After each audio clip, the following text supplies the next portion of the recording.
Halito greetings. Welcome to another video. I kind of want to jump in. I'm realizing that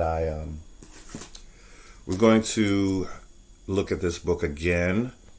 And before I go any further, I want to bring your attention to the many green tabs in this book.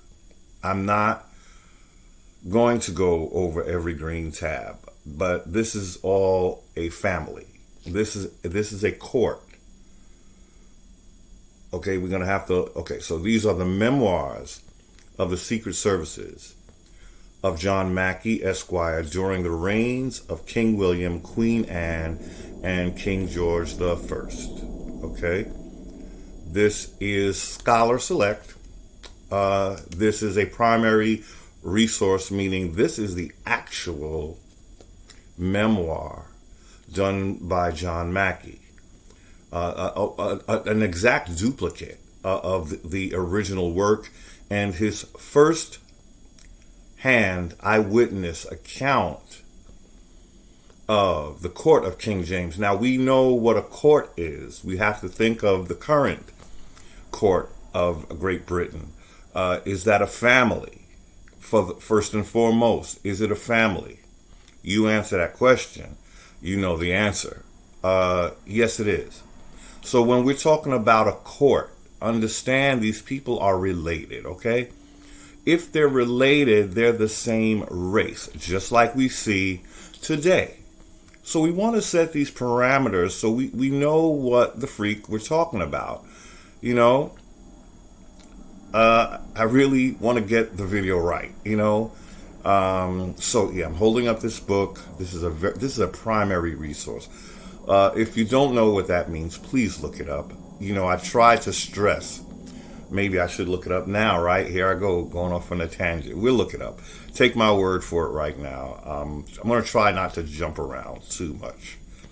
I really need to focus, especially, that's why I'm doing this part of the video first. Okay, so the reason why I tabbed these on the top here, there's only 3. Now this is all family as well, but these are primaries. I call these my primaries. Now I'm just using the term to use it. Why I chose those, because these are, I don't know how these are related, okay? I know how these are related. These are the sons and grandsons of my favorite character. And you know, when I say favorite character, I'm saying that in jest. King James, okay? King James. Okay, so those 3 at the top, those tabs we're going to look at today. Those are King Charles II. These are sons of King Charles II, who was a grandson of King James. I'll repeat that because I'm finding I'm having so much trouble remembering this order. One of King James' sons, well, the significant one, was King Charles, because he became king as well. So those 3 tabs represent the men who rose, his children that rose to kingship. That would be King Charles I and King Charles II. As I've said in past videos, these 2 were the founders of the Carolinas. Carolina is the feminized version of the name Charles. Charlotte is also, and as we know, there is a Charlotte in the Carolinas. Charlottesville, is it? So these are the feminized versions of these kings, descendants of King Charles, King James, I'm sorry. Again, King Charles I is a son of King James that became king. King Charles II is a grandson of King James that became king. Okay, so we're looking at their descriptions as quoted by Mr. John Macky. And I should say, again, this is a first-hand eyewitness account. Okay, so let's go to these 3. These, again, what we're looking at, because we want to know that, again, I'm going to say this again. The reason why we're looking at these 3 is because we know they're direct descendants of King James, because we're trying to sniff him out, okay? That's why we're doing this. These are also relations. This is the court, so we know they're relations. Every court is relation to the royal family, okay?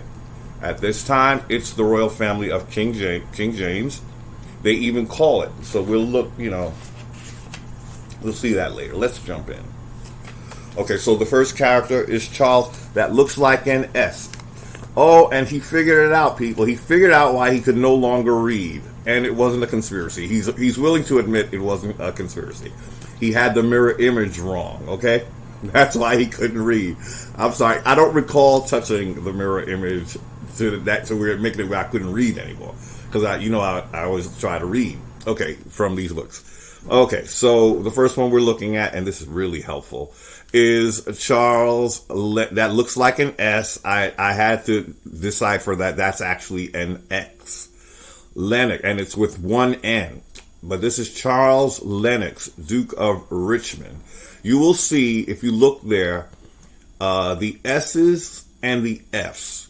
What's confusing now is the capital S's look like S's, but many of the small, for instance, look at this word right here. See, we want to get this cleared up. That is Duchess. That word there is Duchess. I want you to see what I'm talking about. Now, where we would look for 2 S's, the characters they're using, I don't know why they're doing this. Look at that word, Duchess. It looks like Duchefs. It's 2 S's. So you will find when you read King James, something that he wrote, this is what we're dealing with. This man wrote in a different tongue. I don't know. I guess it's Old English. It is the most confusing writing I've ever seen. And it concerns me, but I'm jumping off topic again. So now with the mirror image, now I have to make sure the book is in place because it's hard to... Okay, so this is Charles Lennox. Now this is the son of King Charles II. Now these are not kings. This is the court, remember. So this is the son of a king. That would be King Charles. So I want you to see the highlights, and we're going to read them together like we always do, since I now have corrected the mirror image. It's so important. I didn't realize how important this is. So we have Charles Lennox. I know that looks like Lennox. I've learned that that's not what that is because I looked it up. It does not come up, but what does come up is Charles Lennox. We deduce that he's the Duke of Richmond, so they must have spelled the word wrong. Again, they're using some kind of other English. I can't account for that. I'm sorry. Is a son to King Charles II, like we said, by the Duchess of Portsmouth. Duchess of Port. He was carried by his mother into France. So I was trying to show you, I'm glad I read that. We want to see how they just move all across Europe. So it's not just the United Kingdom. These people bleed into France and, of course, Spain and Germany with King George. Take my word. I know I'm not going to source everything. We got to get through this. I'll try to link it in the description box. So he's going into France. Now, this is a son of the son of a king. Well, the son of a king. I'm sorry. Let me stop being confusing. He is actually the son of King Charles, as we just read. Sorry for the confusion. This always happens when I go through this work. So what's our point? Why are we looking at this? We want to look down at the bottom, which you probably jumped ahead while I'm rambling on. And we want to see what they describe this man as. And I want to hold this right. He's a well-shaped black complexion, much like King Charles. King Charles II was known as the Black Boy. I'm going to try to look that up for you, hopefully, today. So, now this is family. We already established The whole court is family. Okay? So, apparently, this is a son of the king, King Charles. What race would King Charles II would have been? This is a grandson of King James. So what race was King James? Let's not, not use our common sense. So this is a primary source. A painting is not considered primary source. I've never heard of it. So we have Charles Lennox, Duke of Richmond, is son to King Charles II. He is well-shaped with a black complexion, much like King Charles. Charles Lennox, Duke of Richmond. Charles Lennox, Duke of Richmond. Charles Lennox, Duke of Richmond. Y'all know where I'm going, right? I didn't highlight those words for no reason. Charles Lennox, Duke of Richmond. Charles Lennox, Duke of Richmond. Okay, so we have, is the lighting going to mess up? Yes, it is, because you can't see any of that, but you probably got wind of what I'm about to show you. As we look at Charles Lennox, I'm going to have to mix him, Duke of Richmond. There he is. So I told you, I don't know why they spelled it Lenos, or it looks like Lenos, but they're doing some funny stuff with the English language, okay? I don't know if that's Old English, but look at Charles Lennox, first Duke of... We just saw that he was a well-shaped black man. So can you explain to me what is going on with this portrait? We're going to blow it up, but I want you to see that Charles Lennox, Duke of Richmond, as we see there in the writing, first Duke of Lennox, KG, of Goodwood House, near Chichester is Sussex, in Sussex, was the youngest of the 7 illegitimate sons of King James II. King Charles II. See, I noticed, just like with Jacob, you can't. It's amazing how the tongue gets twisted when we go to uncover this, and videos stop. My videos freeze now, and they don't unfreeze. The videos. I hit the stop button in the middle of a video. I never did that before. When I'm covering, how many? 12 to 13 videos I've had. I've never hit the stop button in those videos. Those are non-stop videos. When I go to cover this, I'm finding that I'm hitting the stop button. I'm misspeaking. The video is freezing. New things. So I'm not going to talk about it right now. But all I'm saying is there's some kind of spiritual thing going on when you go to talk about these men. I'm going to show you right now. I'm going to show you right now what that is. But there we have it. King Charles II. This is son of King Charles II. We're going to blow up that picture to make sure that what we see is not what was described in the primary resource we just saw. We read of a well-shaped black complexion. What's going on? Was he having a fever that day? Did they run out of Negro black paint? Was the painter colorblind?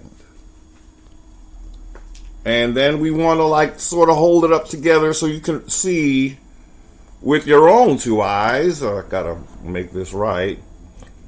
See, this is the mirror image is really tricky. Let's see. So I might not be able to hold it because, but you get it. Charles Lennox.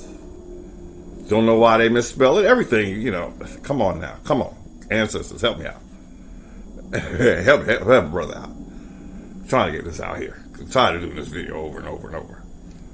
Fighting these spirits, It seems like that's the best I'm going to get it. It's enough for you to see his complexion, okay? That's enough for you to see. Freeze it if you need to. Come on now. Come on.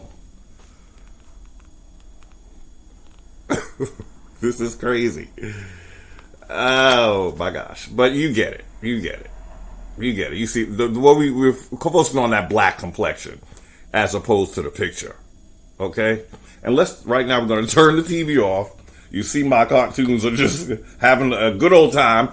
This thing was messing up my video. See, this is another reason why I had to do the video over. Well, we got enough glare without the cartoons, okay? Yes, I have to keep myself cartooned up. I do. You know, this stuff is so serious. You got to laugh every now and then, okay? Okay, so Charles Lennox, Duke of Richmond, a well-shaped black complexion, much like King Charles II, his father. I don't know what happened the day of his painting. I guess he put some extra lotion on. And look what we end up with. Look at that hair.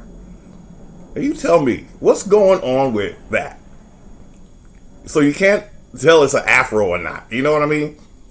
It's just very curly. Anyway, so there we have the first of a few discrepancies. Next, we're going to look at, we chose these three characters because we know that I don't know how these are related. Look how, these are all describing black or brown people, okay? Trust me, I went painstakingly through to tab all this. It's just too much to put in a video. I think I might show you some others, but this is the Court of King James. So the next one we're looking for is, can we get this right, please?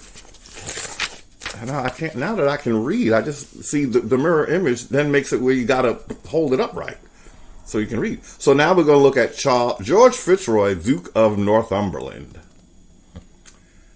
He's a son to King Charles as well, King Charles II, by the Duchess of Cleveland.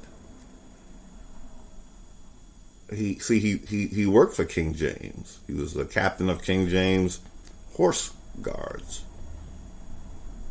Okay? But we want to focus on what this man looked like. He is a tall black man like his father, the King Charles II, about 40 years old. Okay? Now, it doesn't say he's illegitimate.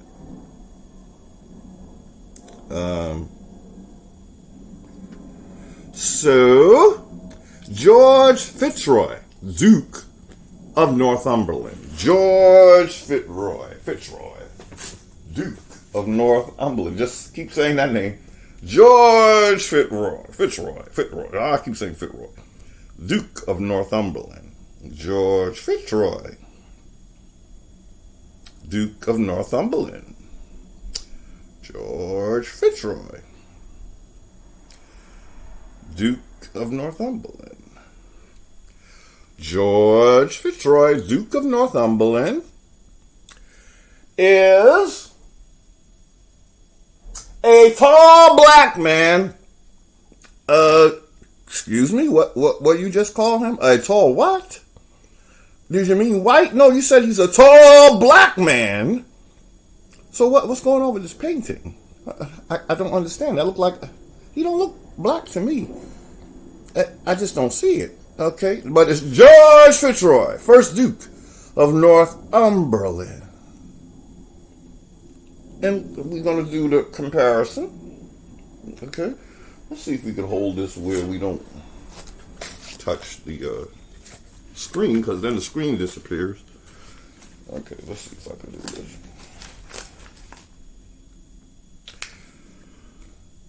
Fitzroy, Duke of Northumberland. Okay, so I ain't gonna mess with him. I done had to. Okay, let's see. Okay, we're gonna have to lighten this up again. But you kind of get it. You saw it. It's George Fitzroy, Duke of Northumberland. Okay.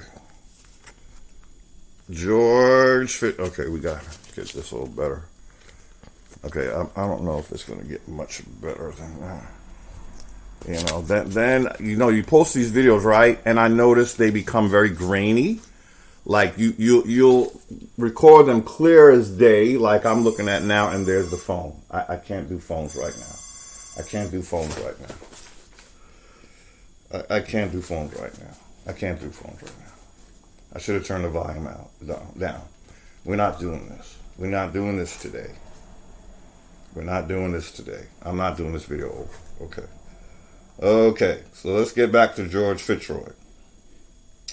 George Fitzroy. There he is. And there's his description. Okay, there's his description. It's a very close-up of it. A tall black man, like his father, the king, about 40 years old. A tall black man, like his father, the king, about 40 years old. That's George Fitzroy. Okay, there he is. That look like a tall black man to you? Now, he's describing their complexion. If this man were this man, he would have called him fair skin in this book. Now, there are fair-skinned people in this book. I didn't tab them because we want to be quite sure of the ones who are showing their melanin. He didn't describe this one as a fair-skinned man, but why is this painting depicting a very fair-skinned man? Well, if you look at that face, you can kind of see something going on. Like, it don't look completely Caucasian, do it? Like the features. Something's going on with that face. Considering that he's a tall black man. There's a lot going on. But his afro is kind of, real pretty. Because he's not quite wearing, somehow they didn't want to give us the hair. The real hair.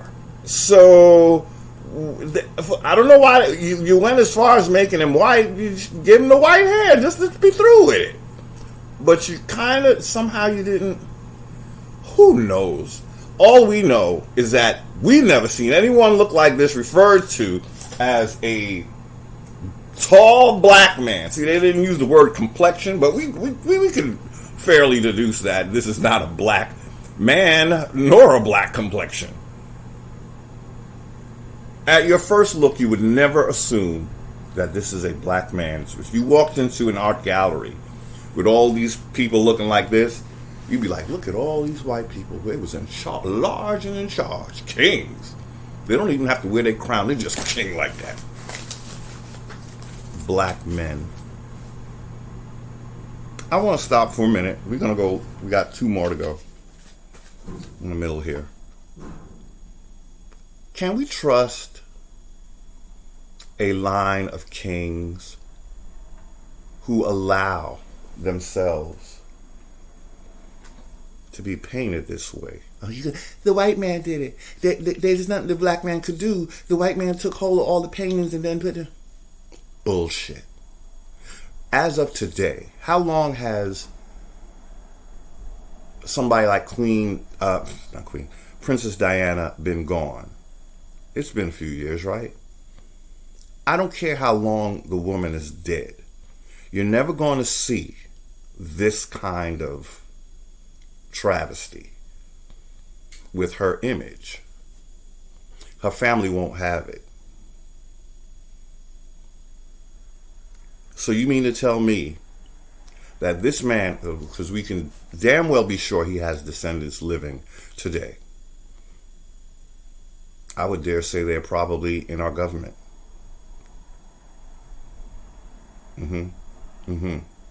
Senators and shit like that. We don't know.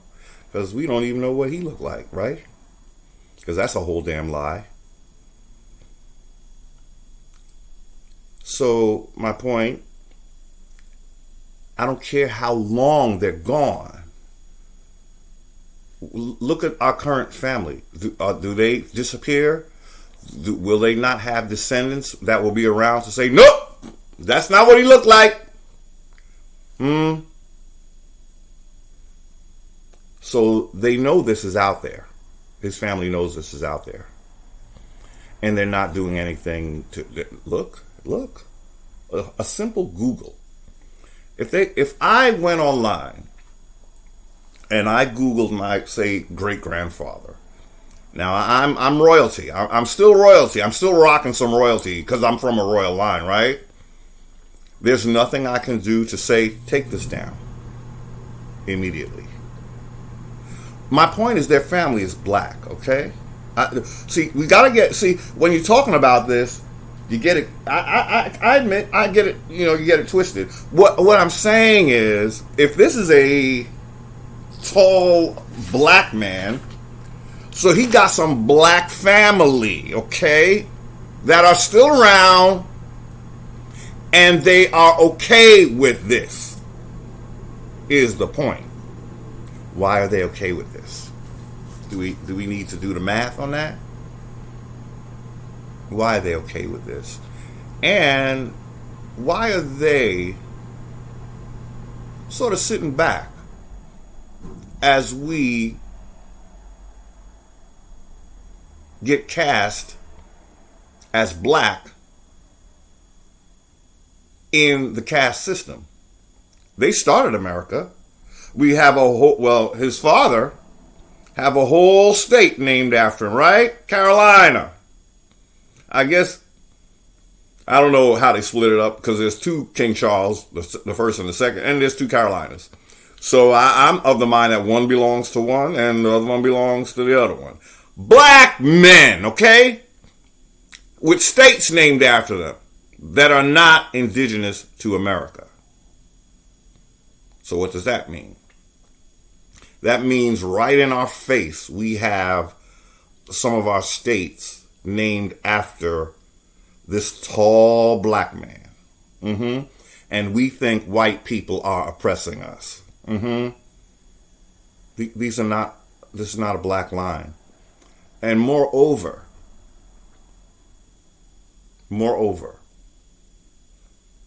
even if it was white people who started these 13 colonies,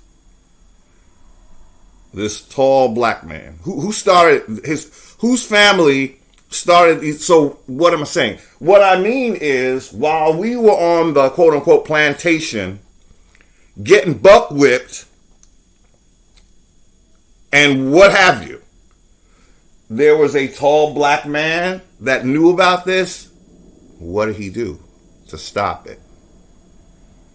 That was not his objective. So who was the plantation owner or slave master working for? We got to get this.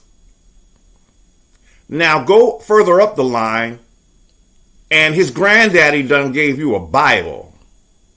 That would be the King James Version, his version.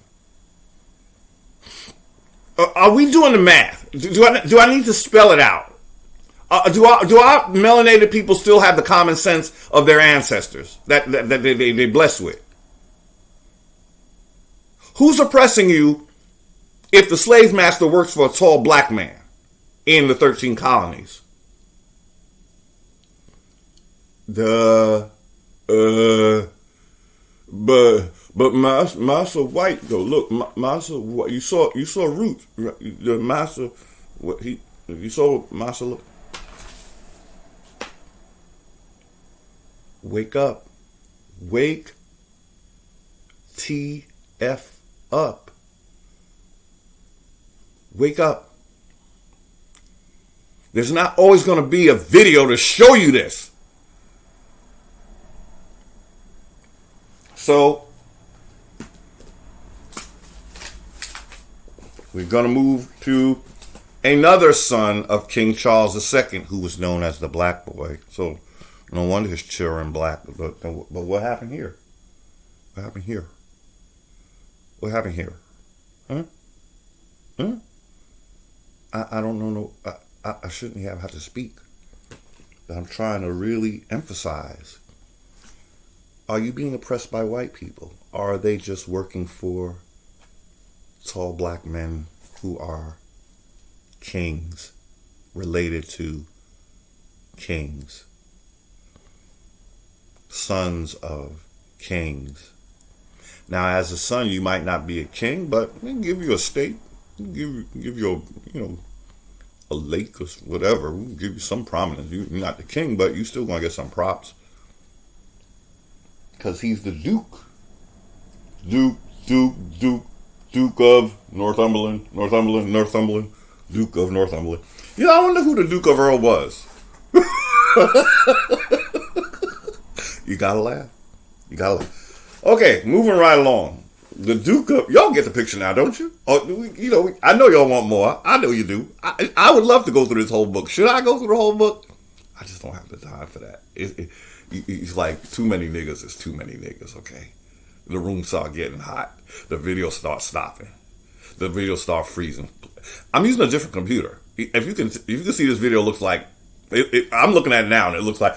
Now that laptop we was using a $900 laptop. I shouldn't be giving away my business. That's a $900. That's a Google Pixel book that I was using. Now I'm using Samsung. Okay. Hey, I gotta give the company the props. Okay, and this is a cheap one. And I'm looking at it now, and I can see that the resolution is like on point. Anyway, up until it gets to YouTube, Anyway, YouTube be doing something with their resolution. I cannot put my finger on it. But then when you go to fix the resolution, now the video don't want to play. I know, I'm not a expert on this stuff, but I find there was no problem before with the resolution. We need a resolution for this resolution problem. Okay, the Charles, Duke of St. Albans, is son to King Charles II. By Mrs. Gwynn. Look at the word what's another word? I just want you to catch wind of the way that they write. So this is the S's are, it's hard reading this stuff. That's what I'm trying to say, because because one letter throws the whole word off, which is a good analogy for law. One word changes the whole law. Anyway, he is of a black complexion, not so. See, there we go. Look at that. Does that look like an F or an S? These were word masters. They I don't know. There's something going on with these word spells. He is of a black complexion, not so tall as the Duke of Northumberland, yet very like King Charles. See, they keep showing that King Charles is black. I guess what happened, was, because this book was out, they couldn't deny, King Charles II must have been a dark MFer. That man must have been crispy, okay? Because he's getting called black. Now, his whole family black, okay? But he's the only one getting called black and known as the black boy. I guess we're going to have to look that up. But there you go. So we got the 2-for-1 sale. We got Charles, Duke of St. Albans on the top. And we have the grandson to King Charles, which would be Charles Fitzroy, Duke of Grafton, on the bottom. Tall black man. He's another tall black man. These 3 out of these 4 black men were very tall. I guess they were similar to the Anunnaki. Because that would have been their ancestors in the book of fairy tales. Because they were very tall too. They love expressing themselves as if they're so tall and mighty. These was the MFers that was kicked out of Egypt, as we learned in my last video. Yeah, you was mighty, but we kicked your asses out. Okay? Because, as we discovered, you saw the last video, Skoda and her children. She was Mary, Queen of Scots. okay? Because she had two names, Skoda and Mary Totten. And in one of the shots we saw, she was called Mary Queen of Scots, Queen of Scotland. So anyway, I'm going off topic, but you know the what do you call it? You know where we're going. You know where we're going with this. Now just get a look at that. Tall black men. Tall black men. One is Charles, Duke of St. Albans. Let's see how he got redone. Let's see his makeover. Charles, Duke of St. Albans. Charles, Duke of St. Albans. Well, we do have one when he was a baby. Charles Beauclerk, the first Duke of St. Albans. Look, how did he transform into a tall black man? Look at that. Look at that. So we just want to make sure Charles Beauclerk, first Duke of St. Albans, and now we're going to see when he grew up. Let's see if he got some more color. And because sometimes when you're a baby, you're very light, and then later on you start transforming into. See, you never go from dark to light usually, but you might go from, get a little more color as you grow. So let's see what happened when he grew up. Say what now? He more white than he was when he was a baby. Stop it. All this out of pocket crap be happening when you revealing this crap about Charles Beauclerk, first Duke of St. Albans. Look at, he got the rosy cheeks. He got the pink lips. A whole white man transformed from a whole tall black man. And this is allowed. This is allowed. Why, while we were getting our asses kicked during the colonization in the first 13 colonies, are we looking at this picture when he's a tall black man? Do you think the white man is the scapegoat for a very clever, crafty black man that we might refer to as Jacob? This would be that line. They were called Jacobites. You think that's a coincidence that they are named after a trickster, a supplanter, and a deceiver? Did the deception ever stop? Would you say that this is deception at a high level when we have, royal families that allow themselves to be painted and don't do nothing about it? These pictures should all be taken down off the internet. And they could do that shit. When they black out stuff. See, I don't like this. It's too light because I want you to see that it's Charles Beauclerk, Duke of St. Albans. What's going on here? Okay, can you read it now? Duke of St. Albans.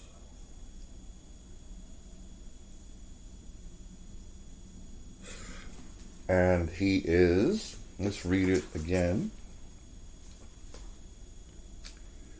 He is of a black complexion. Oh, he's not so tall. Sorry. He's a shorty. He's a short black man. Well, we don't care about his height, really, do we?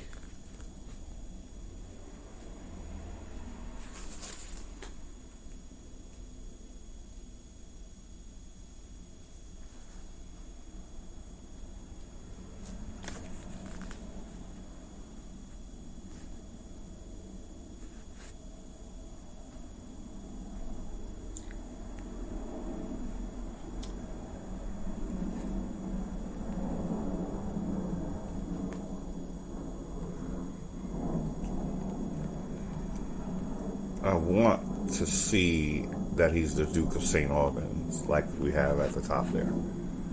He's the Duke of St. Albans. Sorry, I can't. It's very. If you ever go to do this, you'll realize how hard a reverse mirror image is. to deal with, but we could see him clear as day, and we already read that. So this is just for you to pause and be amazed. Be amazed. So now we go to King Charles II, King Charles II grandson. Those were his sons that we were looking at just now, all three of those. So now we're going to go to the Duke of Grafton, Charles Fitzroy, the Duke of Grafton.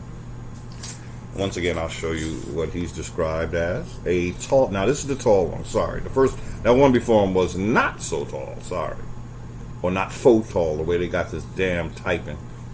Charles Fitzroy, Duke of Grafton, grandson of King Charles II, a tall black man, about 25 years old.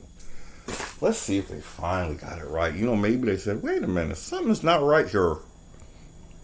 What are you doing to our people? Okay. So here's, look at that description. We just read Charles Fitzroy, Duke of Grafton. What's that? That looked like George Washington.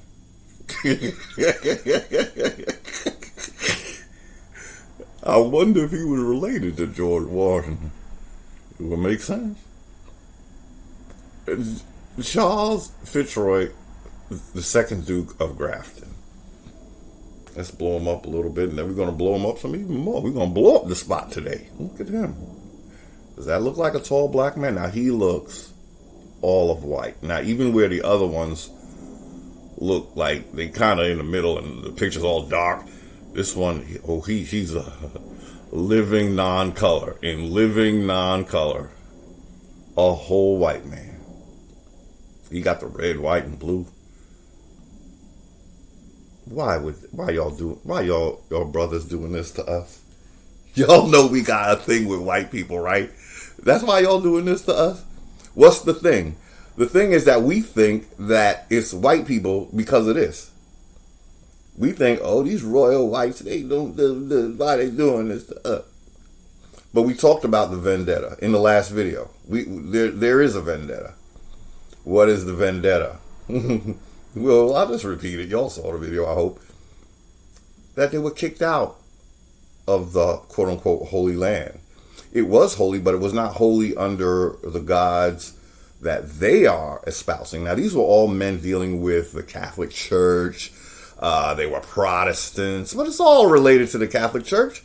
Catholic Church is mother. And I hope people look up to see that there was no such thing as a Christian church before Catholicism created it. There was no non-denominationals before the Catholic Church. The Catholic Church is the mother, and all the little Christian offshoots are the children, just like this family. And just like this family, they ain't popping nothing but a bunch of lies and deceptions.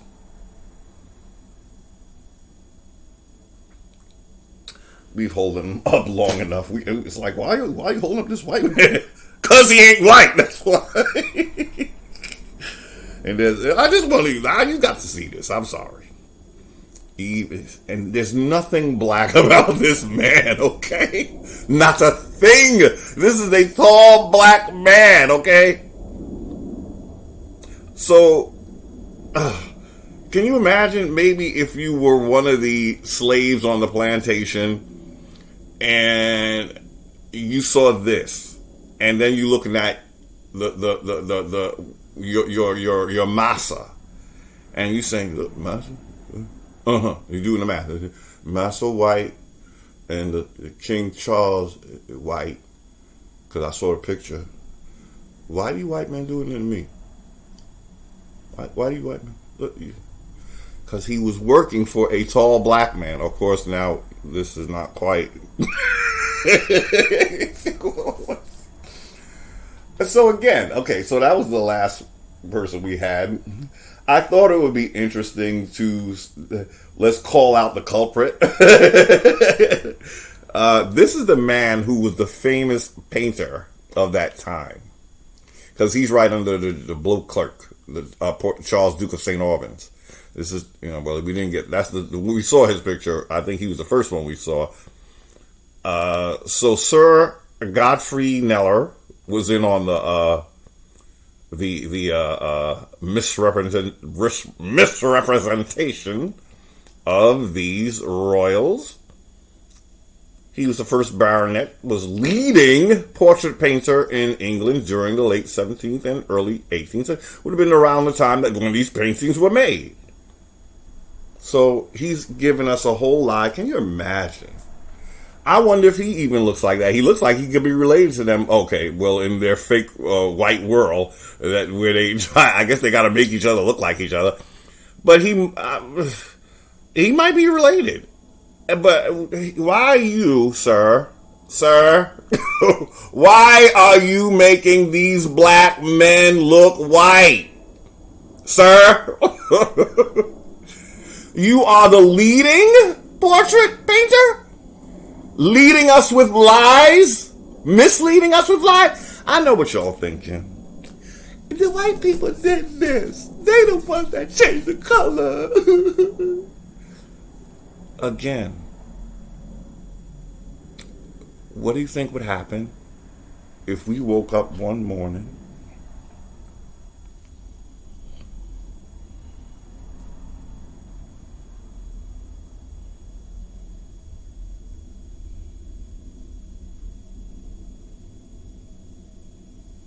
What do you think would happen if we woke up one morning? Oh boy. And I'm sorry, sisters, I'm going to use a random, I don't know who this is, and maybe I shouldn't use a picture, but I'll keep her. What if we woke up one morning and this was Princess Diana? This is a random woman. I'm sorry, sister. I'm trying to keep you further back, but you can kind of make out that's she got her face mask on. Princess Diana. You don't think that misclassification, misrendering would be checked by somebody, even though she's long gone? You don't think some of her relatives that would see that would do something about it? What is he saying? I'll say it again. The black people that are hiding behind the white mask, they're still around. And they know just how their family is being painted. Sit with that for a minute, just for a minute. And remember that this is the family. Again, I shouldn't have to do this. We know this, but I know how programming works. With programming, you could have the facts laid out right in front of you, but because of a lie, the facts, you don't put them together. You have all the pieces laid out in front of you, but your mind is only remembering the lie that we were told.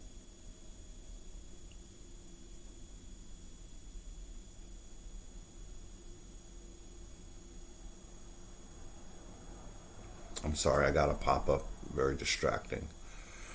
I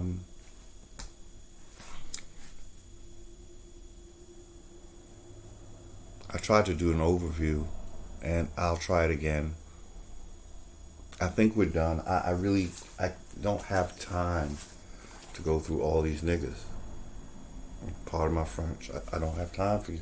First of all, I'm not pleased with you brothers. It just pisses me off. I know you want to see some, okay? There's John, Duke of Montagu, okay?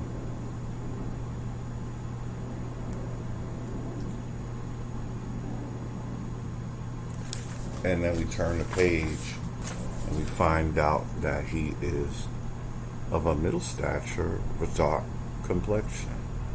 He's fat, though. He's a fat black.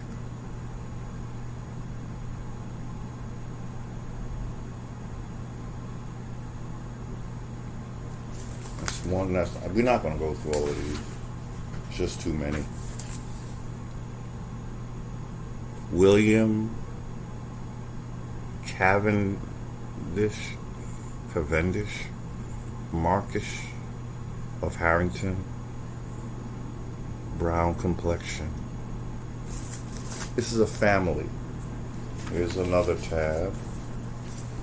We're not getting too deep with it, but you see what's going on here. This is Chalk. Who is that? Oh, this is, I'm sorry, he starts here. Oh, the Lord, John Lord Somers, late Lord Chancellor, incredible family in the city of Worcester. His father was an attorney and bred him to the law. Yeah, whatever. He was, wait a minute, he was in King James' reign, his family, and we find out that he is of a brown complexion. They're 50 years old. Brown is a shade of what they refer to as black, if I have to remind you.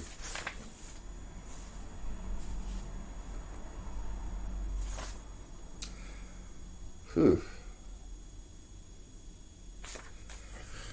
Okay.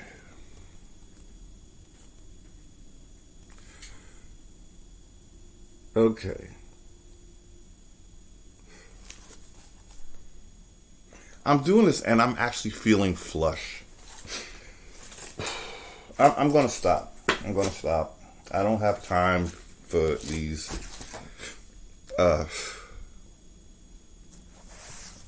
for this. I'm calling on the ancestors to be here. Every time I put this to video, I'm having weirdness happen. Okay? But you get the picture. We're just gonna move on. Okay. That's how we know we're touching bedrock, and it's a spiritual thing. These people were involved in spiritual things. Okay, this came out before the Bible. And that's all I'm going to say. I'm not, but I believe that this has a lot to do with why things like those paintings and the description of those men never quite connect. There's a brother on YouTube who said something about the use of the arts in this takeover of America. And, as I go to do these videos, it has passed. I asked the ancestors protection, but as I'm showing you that book, I got one of the worst feelings just now.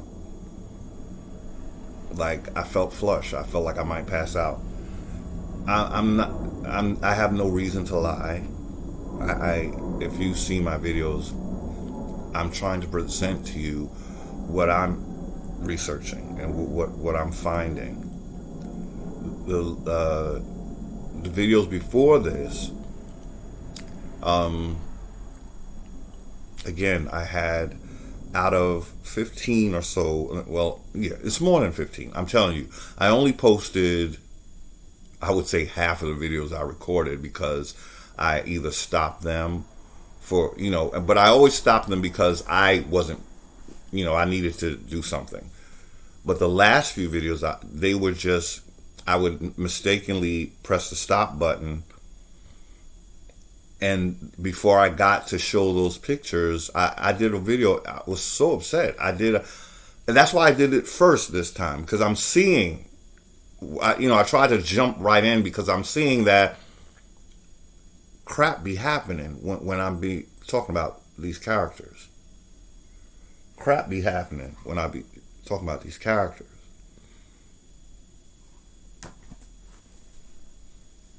They were involved in the church. And we have to know now that the church meant us no good. We have to know that by now. Christianity was never...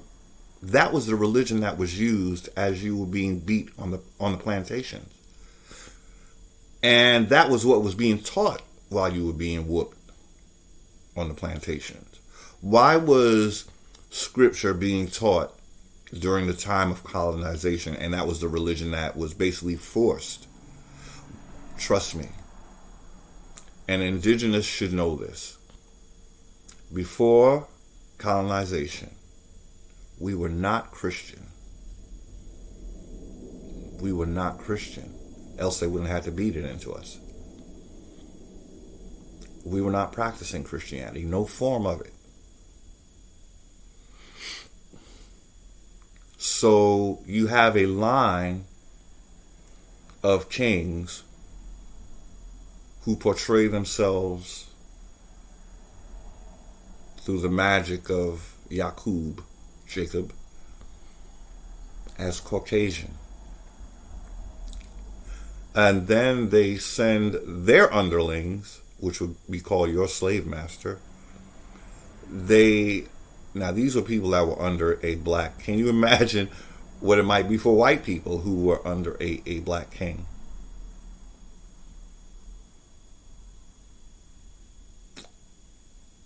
I don't know that they were being treated. In other words, when they come here, they're slave masters.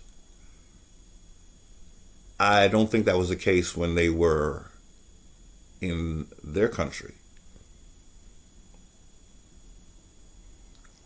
So a brother,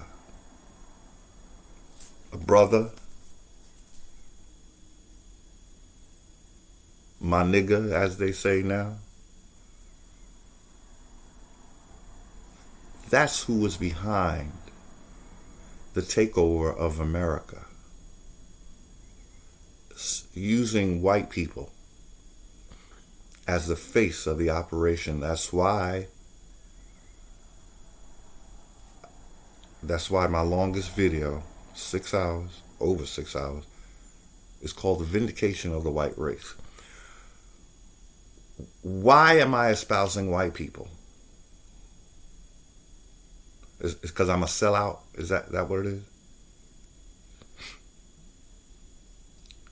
I'm just into white people like that? That's what it is?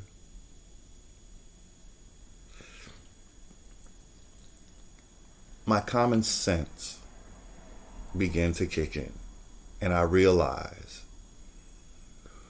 what is one of the number one issues in the free land of quote-unquote free people of America that boggles the mind, because what's taking place in America with racism should not be happening in a country built on the tenets that America is built on. So what is it that keeps racism? We should all be here enjoying the freedoms that we have. All races. Because that's why we come to America. It's not supposed to be about oppression of any people, right? But America got this thing where they're having issues, not with Africans. President Obama was African, okay? America doesn't have a problem with Africans. You gotta understand this. President Obama's father is a whole African. If we watch any videos or seen any stories on the news about Obama's brother, we'll see that he's still in Africa. How many of us Americans can say that we have a brother in Africa who's a whole African? Father African, you African, your father African, his father African, you here, he there. That's called African American. That's what Obama was. So they put a word spell on us. They call us African American. We fall for the hijack and believe we're All our grandmothers been born on this earth in America, and we think we're proud about it. I'm proud African American. You're a proud fool.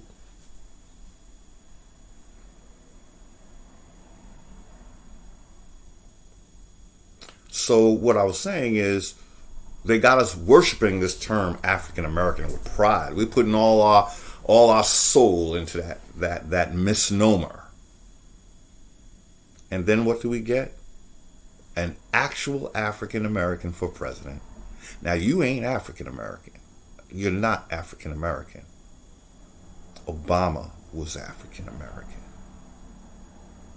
But because of the word spell, we accept him as one of ours. See how they slip that in on us? African American, and so you African American. So now we got a president. He's just like you. No, he's not like me. All my people was born in America, and even the ones that was born in Barbados, those were Americans. All the islands and surrounding continents in the what we are calling the West Hemisphere, all America. They're trying to say that the West Indians came from Africa. No, they didn't. That's why they're called West Indians. West Indians were here at the first colonization, when Columbus came here and supplanted West Indians with Spanish-speaking. Spanish is not indigenous to America that way. It's not. This is not our first language in the Americas. It's called Spanish because it originates in Spain. That's a European language.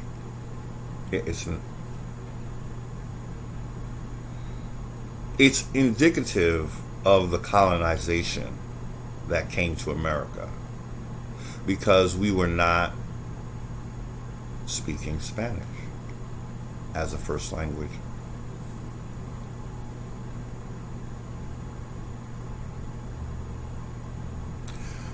The first Americans were called copper-colored.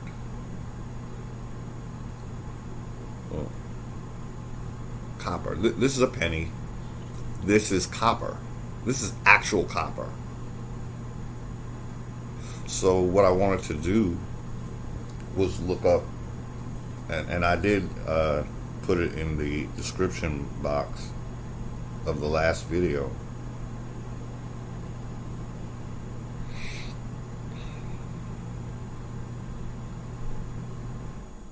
Can't believe I got that bad feeling just now. That's how I noticed this stuff. You're not even supposed to be talking about it like that. There's spells on this stuff. I honestly believe that this wasn't just a passing fancy, you know. And I hate to keep saying it, but it's becoming real to me. It's got a whole bad feeling just showing you that the names of those people and their complexion. They deal in the church, so they are dealing with spiritual forces. Now, where's this thing I'm showing you? The definition of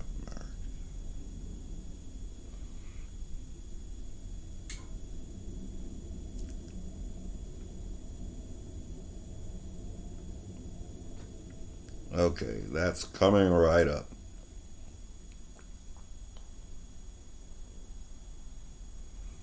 Okay, I got a picture of it, but I got so many pictures now that I have to look it up. Okay, it's in here. We're going to look at the 1828 definition of American, because this would be who Columbus saw when he arrived here.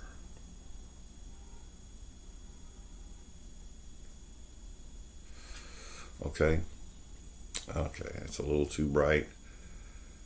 Okay, now we done moved it. Okay. Now I really want you to pause that and get into it. Get into that, what that means. Copper colored. And here's our penny, copper colored. We could put it right there for reference.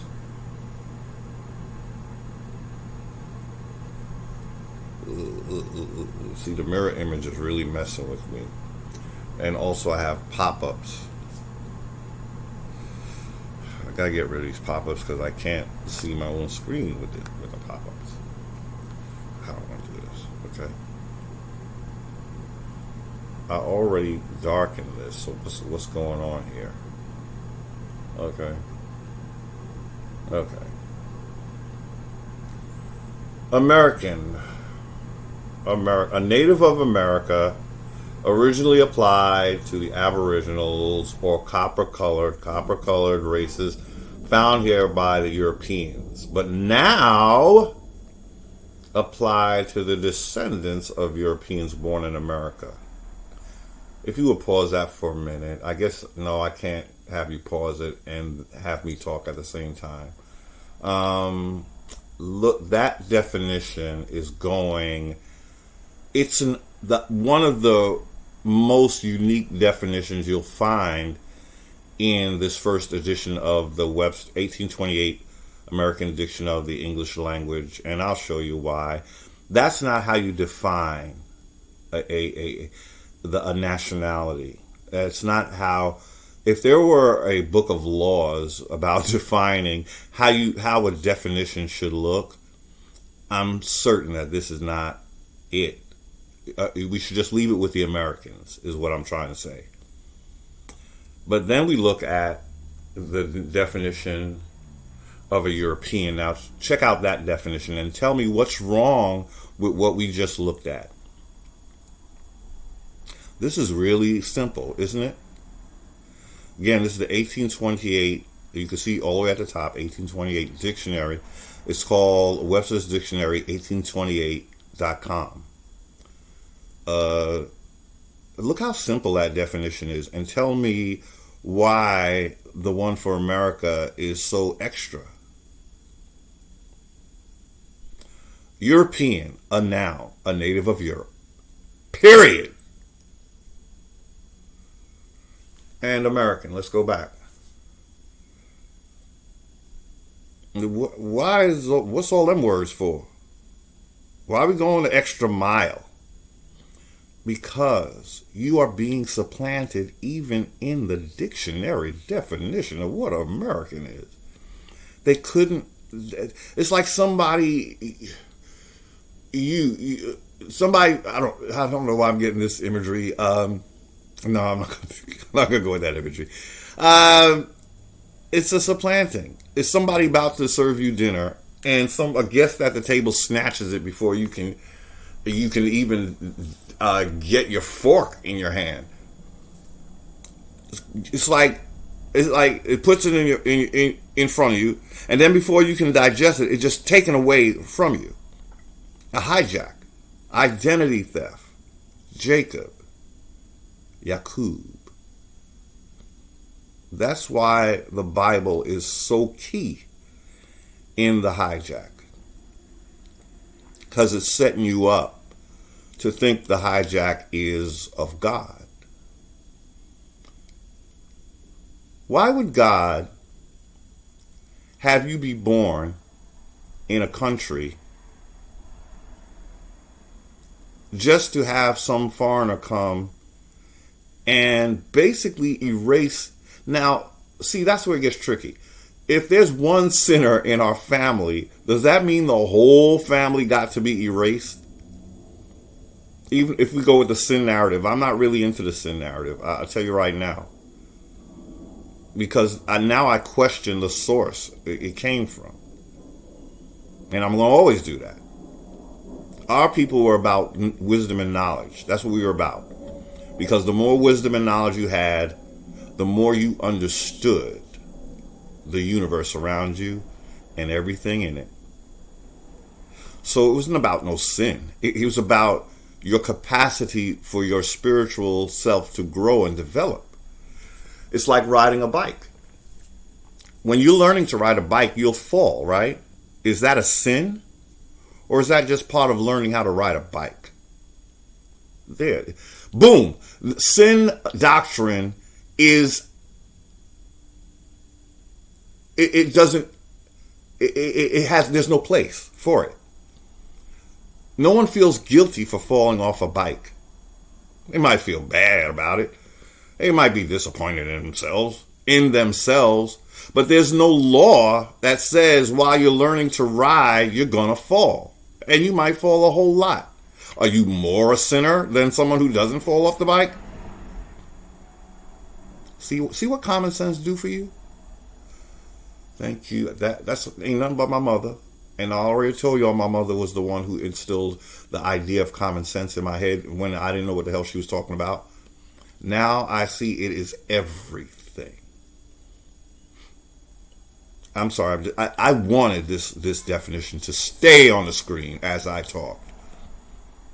Because we're looking at a hijack right in front of your face. Now this is the first. Everybody goes to this because it's the first dictionary. And it's a great thing in a sense, but it's a whole sad thing. Because even in the first dictionary, we got a hijack, y'all. Where's the dictionary that just leaves the description of American with Americans? Don't exist. It don't. I think the newer ones now, after they set you up and your mind is already programmed to think of America as a free-for-all, because that's the next thing we're going to talk about. Is America a free-for-all for everyone? How can it be? What other country is a free-for-all for everyone? And I'm going to tell you why that idea ever came into being.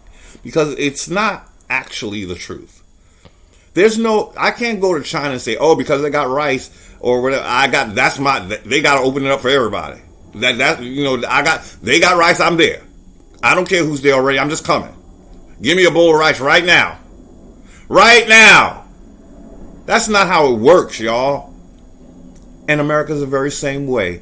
The only reason why America is expected to be a breadbasket for everybody, I'm going to tell you right now, is because Egypt was here. And Egypt is the mother. So the reason why people look to America to be for everyone when it really is not, why is it not? We're going to go into why it's not. I'm going to talk about it right now, okay? I already talked about it in the last video, but we're going to reiterate. I love holding this up. You say, why are you still holding this up, boy? Because I'm looking at a whole hijack. And although many of our indigenous have read this to show what a copper-colored American is, and rightfully so, and to show who was here before Spain, Britain, Portugal, whatever, China, before Tonto got, his makeover, like those paintings we saw, this is what he looked like. Looked like me.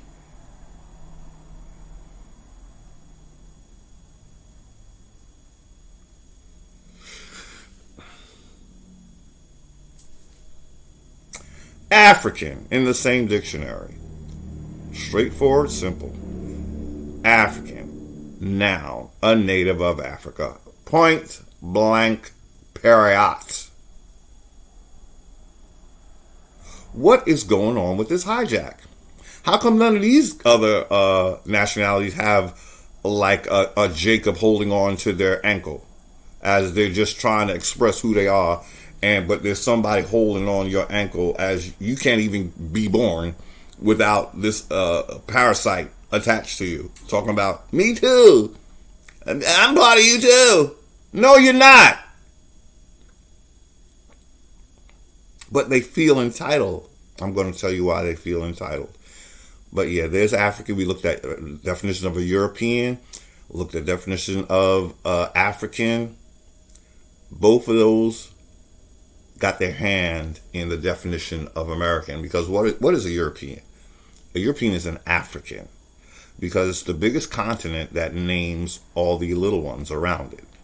That's why South America is part of America, and it should be why Europe is just an extension of Africa.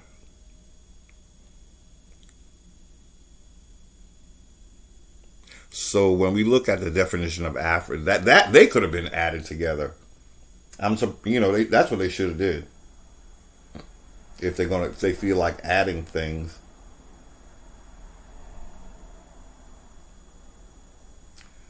So why is America? I already answered this question, but we try to go a little deeper.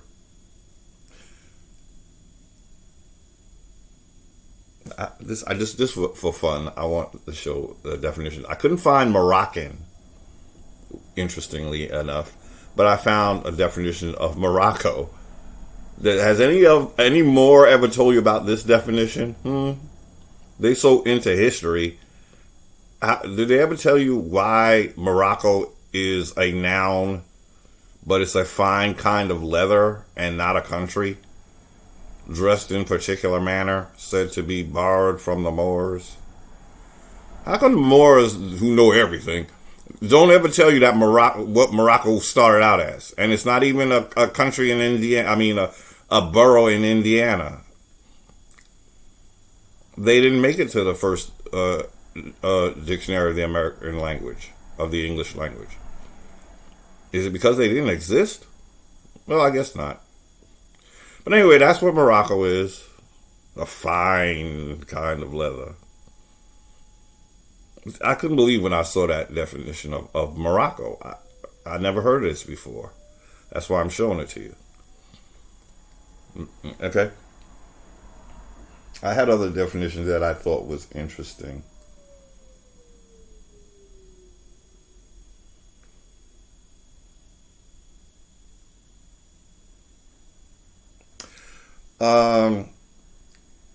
My last video answers the question why. It answers two questions. Why is America always looked at as we're going to come and take you by force? We don't care that there was copper-colored people. We're going to call y'all African and just take your country. That's what we want to do. The reason why they want to do that is technically America is everybody's mother. It is. It is. My common sense is telling me that. If I say that America is the first continent, then that means the first people came from America. What happened? It has to do with the vendetta. Why are people in Europe and Africa, particularly, taking this active role in claiming a land that is technically not theirs, but they feel entitled to it? So we've got the British West Indies called the British West Indies. No, it's the American West Indies.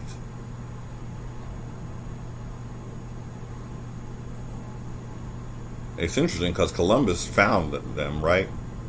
So it should be the Spanish West Indies if we're going to go with the whole hijack. But I guess it's so important to have your stamp on America. But again, it goes back to the hijack. It goes back to the expelling. That is why we have these foreigners hell-bent on America. They feel like they're taking their country back. But the only reason why it's not your country anymore is because you try to erase, again, over 3,000 years of history and create a whole new religion. See how religion factors into this. It's you can't escape it. When Columbus came here, he came in the name of a church and spreading Christianity. Our hijackers are using religion. We have to understand the importance of why is religion so important? Why? I'm telling you why. Are you listening? Because of Egypt. Egypt was not monotheistic. But these folks decided it should be. And that's when Egypt said bye-bye to your black ass. We're not doing that. We're not dishonoring our mother, our grandmother, by changing the system that she built us on. It worked for over 3,000 years. Why give it up now? Why? Because one religious sect wanted to be the only religious sect. And some of you will say, but that's okay, because it's about one. It's God is one, and we all is one, and one God, one mother. I'm going to give you the breakdown of monotheism as seen through the eyes of common sense. What does monotheism, does it bring us all together as we are led to believe it does? My answer is no, it doesn't, evidenced by what we have today. We have 3 separate religions, monotheistic as they can be, and don't agree. So what do we have really? We have polytheism. Why do we have polytheism when we break it down? When you break it down to the basic common denominator.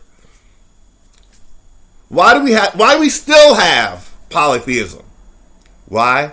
Because we have Allah, we have Yahweh, and we have Jesus. Polytheism. It still reigns even now as we call it monotheism. How does that work? So what does that mean? That means Egypt wins as we dumb ourselves down to actually believe we have monotheism. No, that's why Egypt had it. She knew. Our ancestors knew how this thing worked. They were here intact for over 3,000 years. Yes, I'm running with that 3,000 years. We got to understand what history means and why it exists and why Egypt has to be erased now. Why does Egypt have to be erased now? They don't want you to know that she got it right. They're too busy demonizing her. And they got us doing it too. Now, we here in America, we're still demonizing her. We think we woke. I'm telling you, we one-eye woke. That's what we are. If we don't understand the importance of Egypt, we are one-eye woke. And we're not fully woke. And trust me, I'm not saying I'm the only one. There's several, I've seen the people who do understand what Egypt is. They're called Hotep brothers. The only thing that some Hotep brothers might not get is that, but some do, is that Egypt began in the Americas. And my video covered that. So again, this is why America is still being, you have children that were expelled from mama's house. Them children are pissed the freak off. They are not happy. And they go off and they're determined to come back home under their terms. They've waited for centuries to take over America. They're angry. They believe that they always had it right. You know, one of those kids that just, although you're the parent, whatever, and we've seen this, depicted, they know better. And they figured it all out. What they don't understand is that is your childish breakdown, where you are trying to be a leader when you don't have the position to do that. We don't need you to reinvent the wheel. We already figured that out. You just don't respect it. Why don't you respect it? Because you only want the inheritance. That's why you want to be back in the family. You don't care about the traditions. You just want the power. You see, you became power hungry. So, Again, the world has transformed America into their breadbasket, but it is not. It could be. I'll say it that way. We're not selfish like that. We Americans that's not what we're about. We understand people are hungry. We understand that we have all the food groups, and we even invented corn, that tasty thing that we all love. That was invented in the Americas. We're industrious like that. We knew about all the sciences, but we have our children who don't respect any of that, and they want to say that it was them. But notice they have to change the religion in order to do that. Why? Because Egypt don't know nothing about what they're talking about. Because it was built, again, on a spiritual system that they have to bury. So what we have, the dynamic would be, just like Egypt told us, it's an uncle. In the Egyptian cosmology, I spoke about this, I think, did I make it in the video? Maybe not in the last video. But Egypt told us, and this is why you don't hear anything about Egypt's spiritual story. They've demonized it, so you don't look at it. That's how the demonization process works. The church tells you it's off limits because there was demons over there, like Mr. did.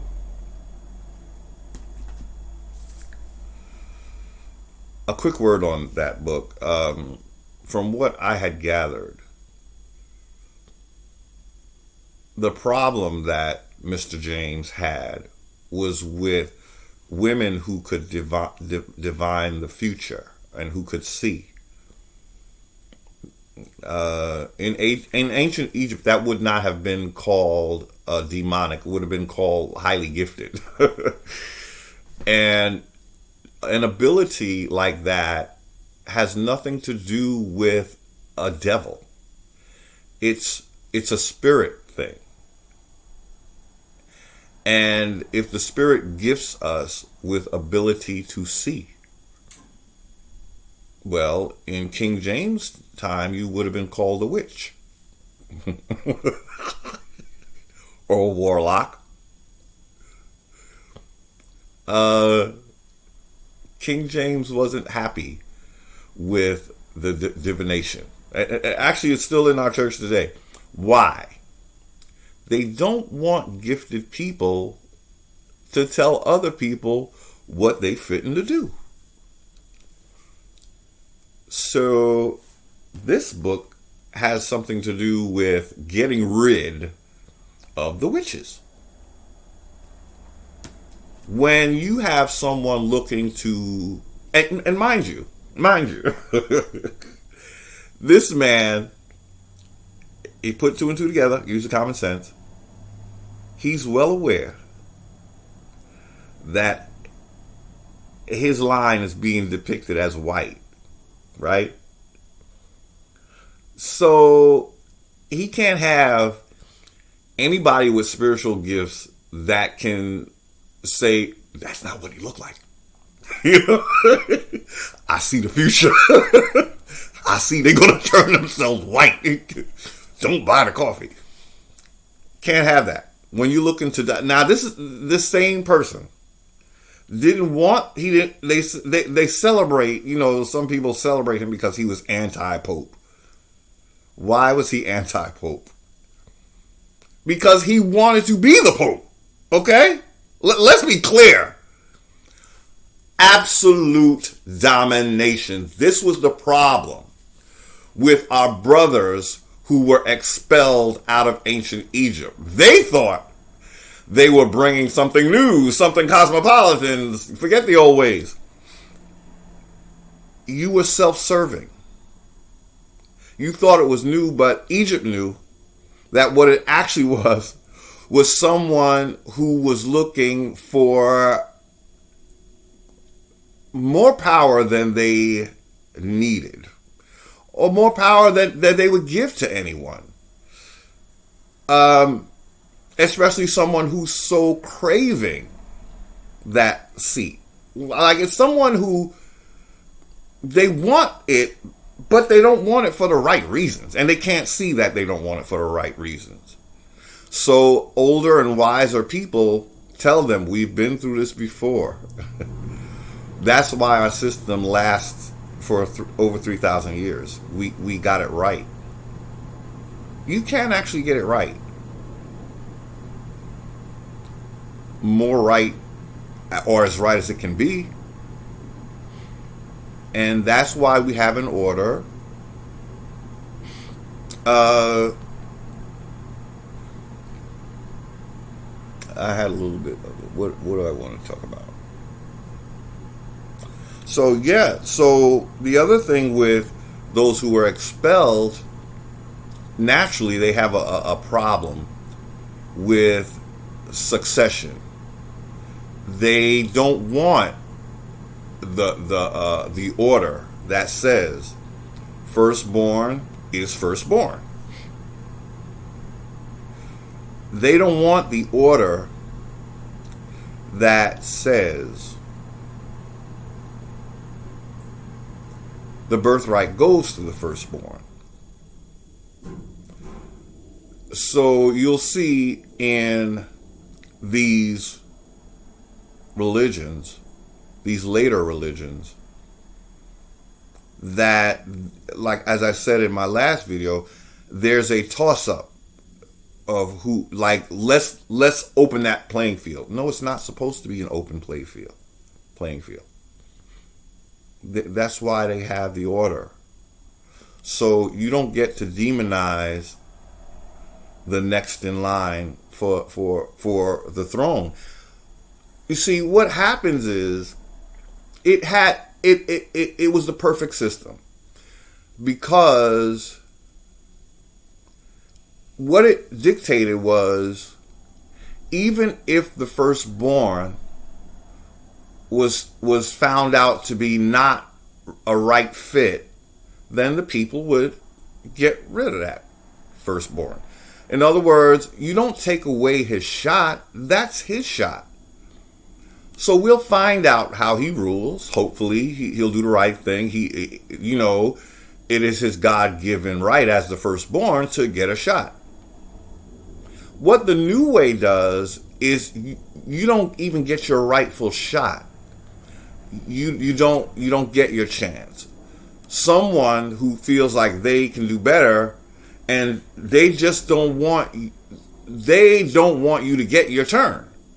That is not right. So, if we rewrite the Esau story, this is how it would go, or how it should have gone. We have Esau. We have Jacob. Esau would have maintained the birthright. And if it was a righteous council, like there was in ancient Egypt, which I'll talk a little bit about that.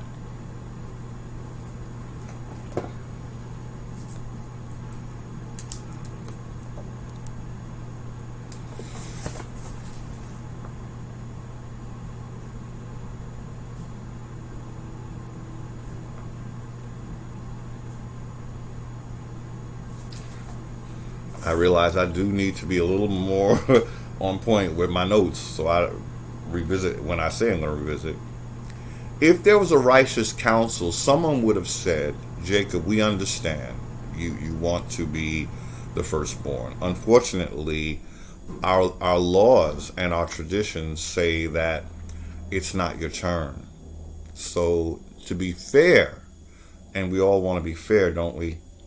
We want to give Esau his turn. If he is the unrighteous that we say he is, we will revisit your request to be in charge. But the man is the firstborn. That is the law. That's how natural law works. That's how what we call common law would work. So this is how it would play out if God was involved. Yes, I said that. If God was actually involved, this is how it would play out. We'd all sit back. God would approve. He's the firstborn. He's going to get his turn. And if he fucks it up, pardon my French, Then we'll deal with that later. So this is how it would have went. Esau would have got that throne. He would have been in charge. And when he starts fucking up, some kind of, either a council would be formed, either he'd be, well, we can't overlook that there were some kings, King Charles being one of them, I think it was King Charles I, who got beheaded. Now, we're not looking to do that, but the idea is, okay, you've had your turn, and the people weren't happy. You did something that they felt was not in line with their belief systems, their traditions. We saw where you were becoming more selfish than anything. We saw that while you were reigning, our enemies got a, advantage. That if you were in your right mind, and that's how we would deal with it. That's how a righteous council would deal with it. That's what Egypt did.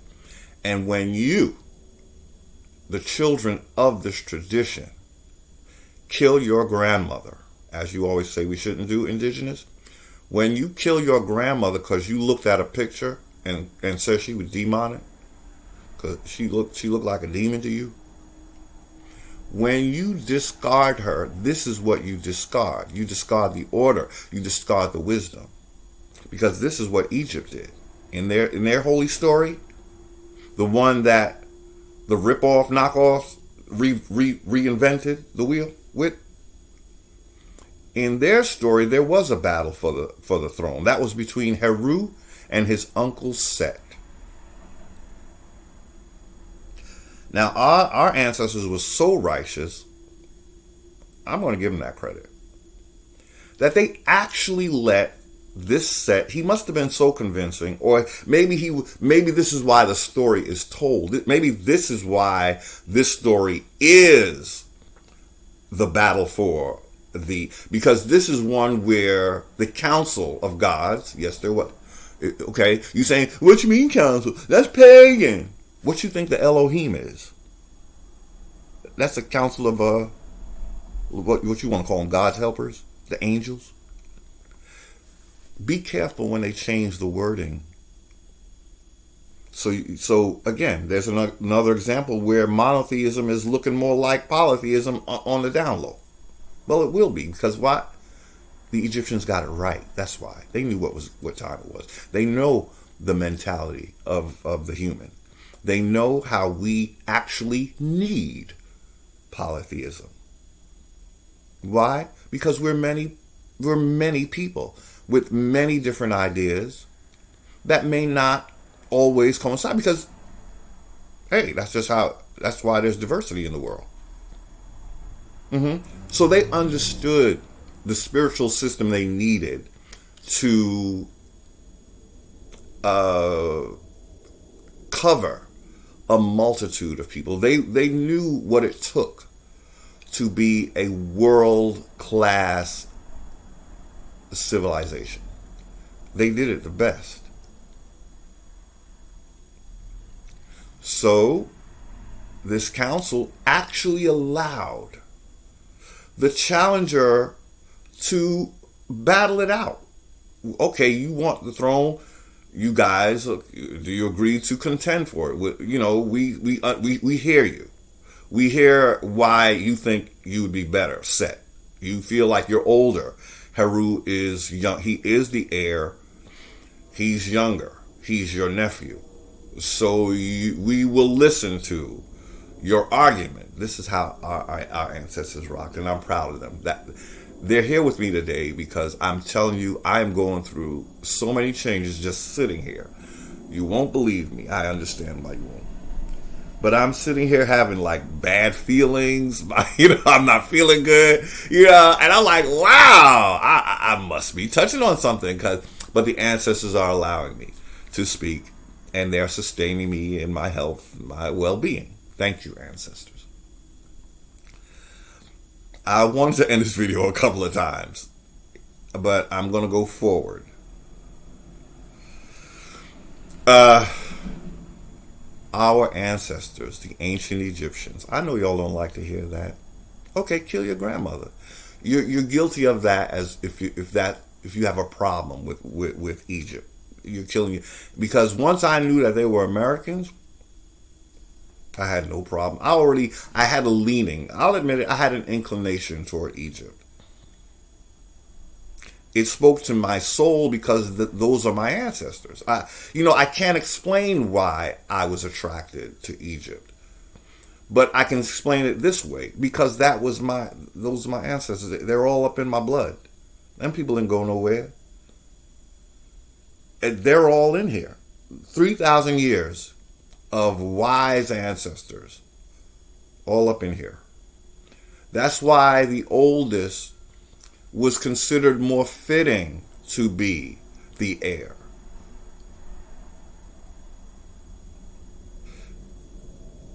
Yeah.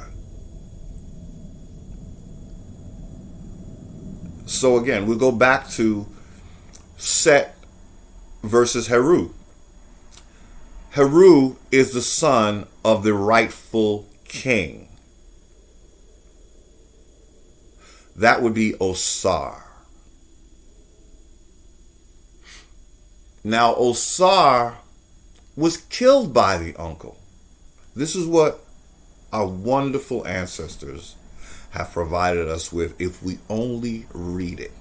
If we only, okay, maybe it's hard to read, because they write, a little not quite what English is, but you read about what they said. You hear the different versions and you compare, because there are other, there's other stories in the Egyptian cosmology. Egyptian is American. Okay, it's just it's commonly called Egypt, but it was in the Americas. So again,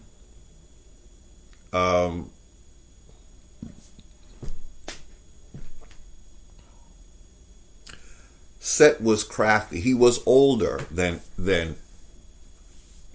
let's see, it's hit me because there's some things I didn't say. I didn't mention the murder of Osar, but this is part of, I didn't mention this before, but this is part of the story. Now, Set is the uncle.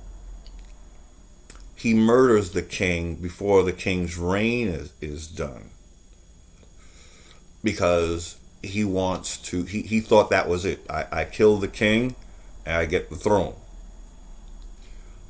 But the king had an heir that he didn't know about.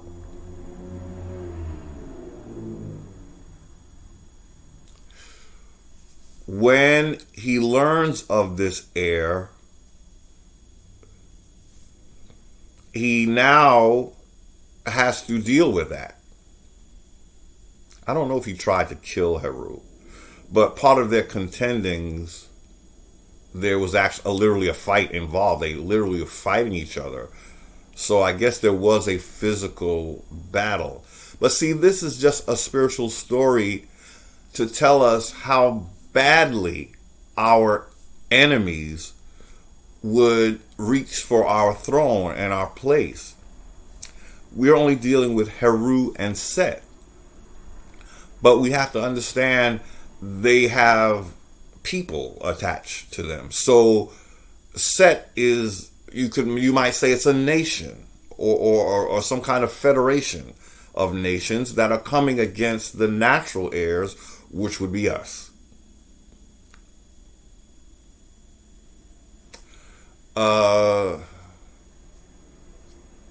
So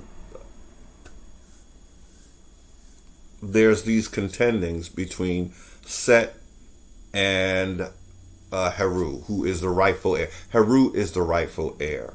Now the uncle done went, deceitfully and killed the king for his shot at the throne. This is what is not acceptable. That's going out of order and then trying to justify, the Council of Gods, after the contendings were over, Set actually he wanted it so bad that he actually got a shot at it. See, again, I can only contribute that to the fairness and the extra mile of fairness that our ancient ancestors had when someone wanted something.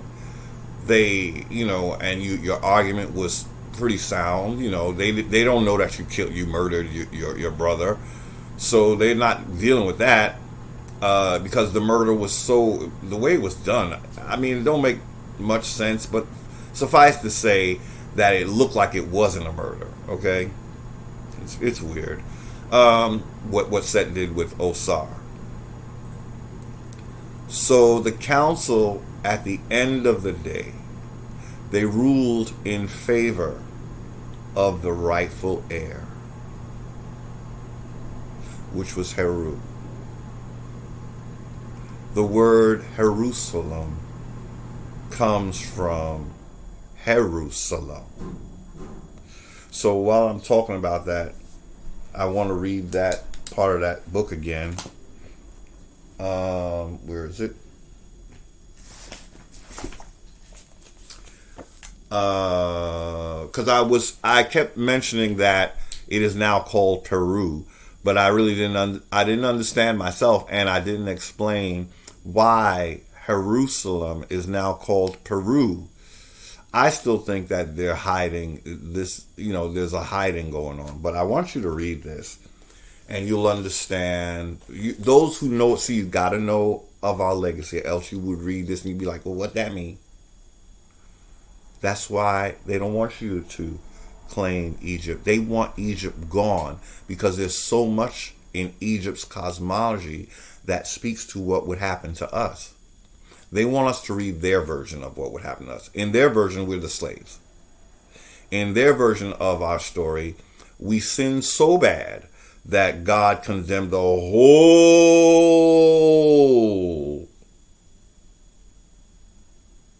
generation to slavery. But then they expound on that and they make it a whole race through that's how they're interpreting it. See, they even had to go an extra mile to interpret something that clearly did not really mean that a whole people based on their color was condemned. Well, we're both the same color, so if it was, we just saw the how they showed themselves in the paintings, right? So if we are cursed because we're quote unquote black, and that means you would be cursed too, right? Because if we going just on looks alone, like the minute I see you, I know you're black, and then so you're part of the the curse of Ham and all of that kind of thing, because Ham, the way our spin masters are interpreting the Bible, Ham represents all people of color, right? Now, mind you, they're all color. If you really go with logic, we know that Ham can't be the only quote unquote black one, right? If he has two other brothers. But again, they're interpreting it the way they want it to be interpreted, to steal your legacy. Again, if just the way you look is dictating why you're in slavery, then their quote unquote royal asses would be enslaved too. They wouldn't be, there'd be really white people above them, right? But no, that's not how it is. The white people are beneath them. And okay, anyway. But they're painting themselves white, so you think that it's white people above all of us. But those who know, when they read this, they'll understand. You have to know some of the words of ancient Egypt, like per. So this is why Heru is now called Peru. It's a shortened, but you got to be careful with those shortenings. Even when they shorten a word, it messes it up. And I'm going to give you an example of that right after I finish reading this, okay? So when I looked, can I read this? Thank you. I figured out. It was me. I'm sorry. It was me. I messed up the mirror image. I'm sorry. I kept saying that. I don't know why I can't read this no more. Because you got to fix the mirror image. That's why. It wasn't no big conspiracy, bro. I know you up about that conspiracy, but some things are not. I can admit that. I know that. When I looked at the hieroglyphs that named the ancient districts of Upper Egypt, one hieroglyph kept appearing. The image of the hawk enclosed within a square. That's a pictorial, people. That's a pic. See, in one of my videos, I said there's no way that cuneiform is literally the first writing, because it has to have a picture, a pictorial. It don't start off chicken scratch. The chicken scratch got to refer to a pictorial in some way, shape, or form. So see, now when he looked, one hieroglyph kept appearing, the image of the hawk enclosed within a square.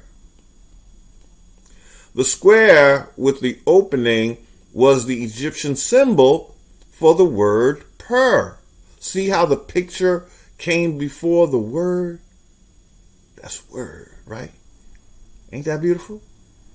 See how it works? That's how writing, that's how writing starts. Sorry, Sumeria, you're lying. Or you're being lied about, more accurately, is what I should say. But even their system was lying. I'm sorry, even the gods, quote-unquote gods in their system, were lying about themselves. So it's lies on top of lies. But back to our reading. The hawk enclosed within a square. The square, the opening, with the opening, was the Egyptian symbol for the word per, meaning house or temple. The hawk symbol, as stated earlier, meant Heru. The Egyptian expression was saying per Heru, Peru, the house or temple of Heru. That's what it means. Now this brother, he had some moments in this book. It was like, brother, you on fire. You are bringing the fire right now. But then he starts looking for Hebrews. That's when the fire went out for me. I want to finish reading. The Egyptian expression was saying per Heru. It's a conjunction of two words. Per Heru. The house or temple of Heru is in South America, y'all. This is where Egypt was, my niggas. Why y'all mad about that? That's your greatness, my boos. It's your greatness. That's what they're trying to take away from you. In my last video, I said, you think they so interested in America because you was running around here with loincloths, rain dancing, and peace piping? No. There's plenty of that in the world, right? We see it in Africa too, right?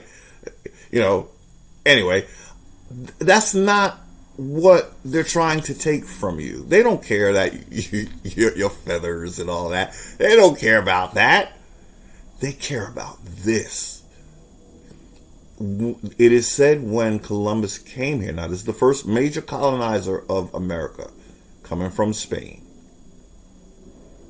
They said he was looking to recapture Jerusalem. Recapture. And I remember in one of my videos, if you saw it, I said, why are they saying recapture? Well, that's what I learned. It's the vendetta. They realized that was once their home. And I didn't want to even admit that to myself. I didn't want to make them indigenous to America. But see, you got to put on your big boy pants. If you're saying you're first, you got to take everything that comes with it. That means that life began in the Americas, in South America. So, okay, let me finish reading this, okay? Peru, that's why they're calling it Peru. It's a word play. We hear the word Peru, we don't know what that means. This is what it means. Now, are you out there making your new bucket list now? Because I sure did. I didn't even have one, to be honest, really. But I got a new one now. Peru. Abbreviated as Peru. House of Heru. In America. Now, before North America was called America, Brazil was called America. I saw that map. Okay, so you can read the rest if you want. That's all I want to read. It became abbreviated, the name Peru. Egypt began in the Americas, and that is the vendetta. People want to own that over 3,000 years of history, but they don't understand. You forfeited that. We had to expel you to Africa. You landed in Africa. We read that in this book. I'm going to take this down now, although this is probably the biggest blessing, or, the biggest acquisition of information for me at this time, because I had a problem. I was almost, I didn't know why. I didn't understand, why Heru was now called Peru. Now I do. And I'll be honest with you, I didn't get to this part of the book because he started looking for Hebrewism, and I couldn't. I know all about that.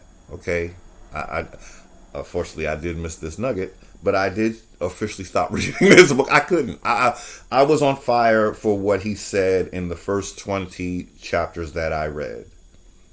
It's not a big book, but when I saw that he was going more with, the fact that, if they knew that Jerusalem, see, he even started calling it Jerusalem. Now, you just told us what really is the deal with Jerusalem. It's Jerusalem. He told us that. But then I kept seeing him use the word Jerusalem, and what it indicated to me is that, so he's resurrecting the hijackers' legacy. He's resurrecting their. I had to stop. I just didn't have time for it. I missed this nugget. I should probably continue. You get to the point where I don't even want to hear the lies anymore. I just don't. I got what I needed. I got what I needed, and he did provide that. I will give him the first 20 chapters fire. But then when I think I explained this in one of my videos. I got to the point where I could see that while he's doing his research, he was boom, boom, boom, boom, getting it in.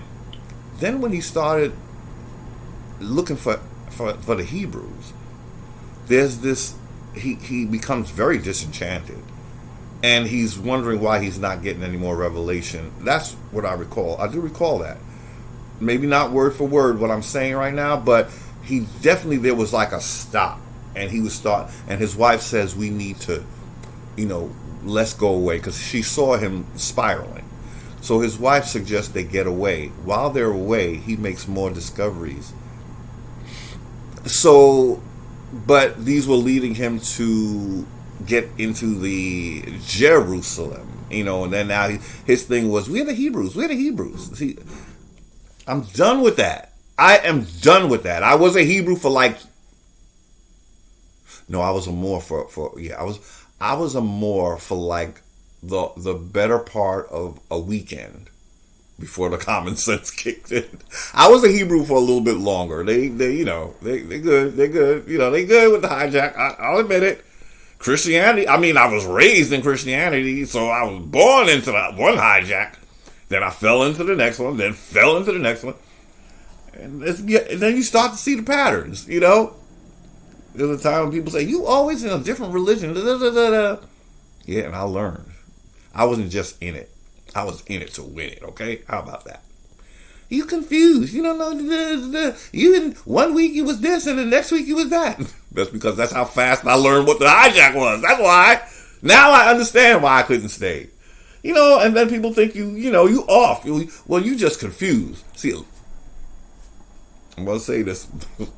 My Christian family out there, y'all was really the ones that was hit me with how confused I was. That really hurt. That hurts an intelligent brother, okay? Just because my brain is too fast for you. I'm just kidding. I'm kidding. Anyway. What did I have on here? I'm kind of jumping around. I wanted to show how conjunctions can be misleading, okay? I'm sorry. I remember I was showing you how I didn't figure out what Peru meant. Well, I should have, because I knew that the Egyptian per meant house. I did know that. I never put it with Peru, though. Peru, House of Heru.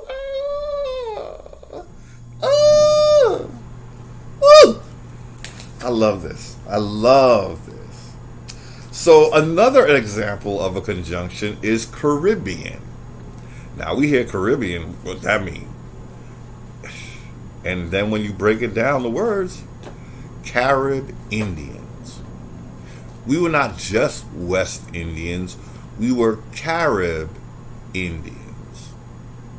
Meaning, what I'm trying to say is, I'm hoping my North American Indian family, the ones who know that they're indigenous, stop dissing the West Indians. I see how you guys diss my grandmother on my mother's side. This is my maternal grandmother, so I'm a little more sensitive about that one. That would be my West Indian. Technically, I see myself more West Indian, even though I don't have the accent, because I was raised by my mother, and I was always around her family, and I had, especially when we went to visit Barbados, that's when I saw, they had the big heavy accent, like my grandmother and my oldest aunt. And I was raised around these people. I just didn't pick up the accent. But what I'm saying is, thanks to my mom, and thanks to my maternal grandmother.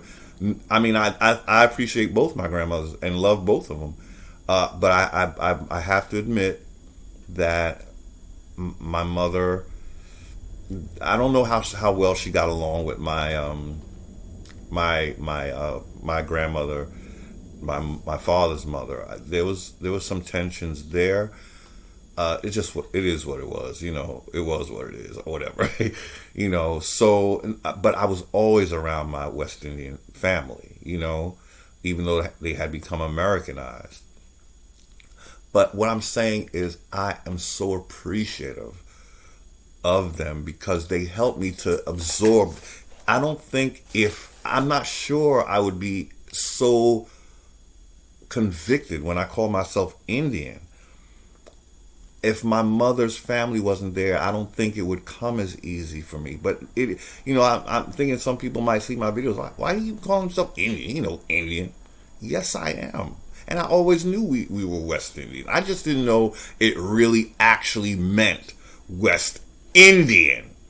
So when I took to these videos claiming to be an Indian, that it was my grandmother on my maternal side that helped me to claim my grandmother.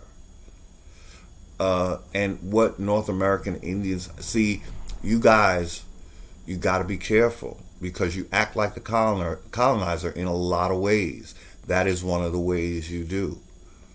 I could hear it. You guys are trying to discredit West Indians because you're thinking that we are European.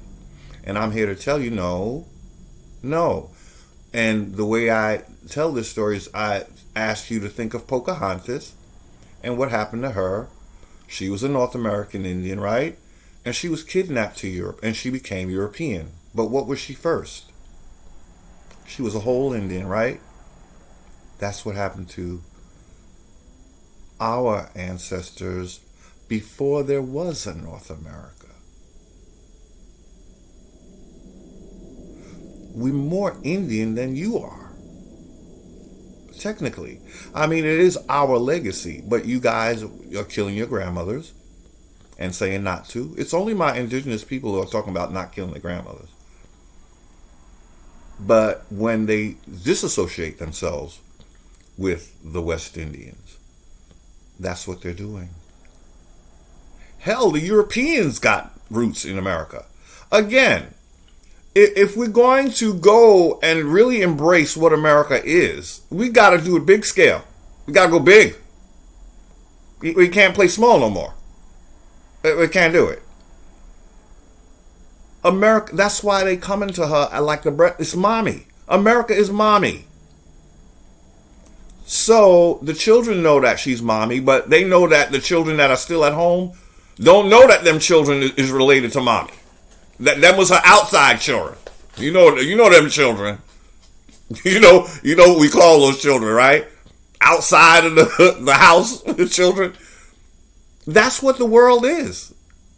I know of indigenous people probably want to, do a thunder dance on my ass. Like, forget the rain. Let's have some bolt of thunder on this Negro right now. What you just say? But again, if we're gonna go big, we gotta go big. And that is the truth. Now, what we can say, and that was the last video. I'll maybe link it here because I don't want to have to reinvent the wheel too much. But that's where the vendetta comes. Those children were expelled. They were bad children. Our parents sent them out to freak out the house.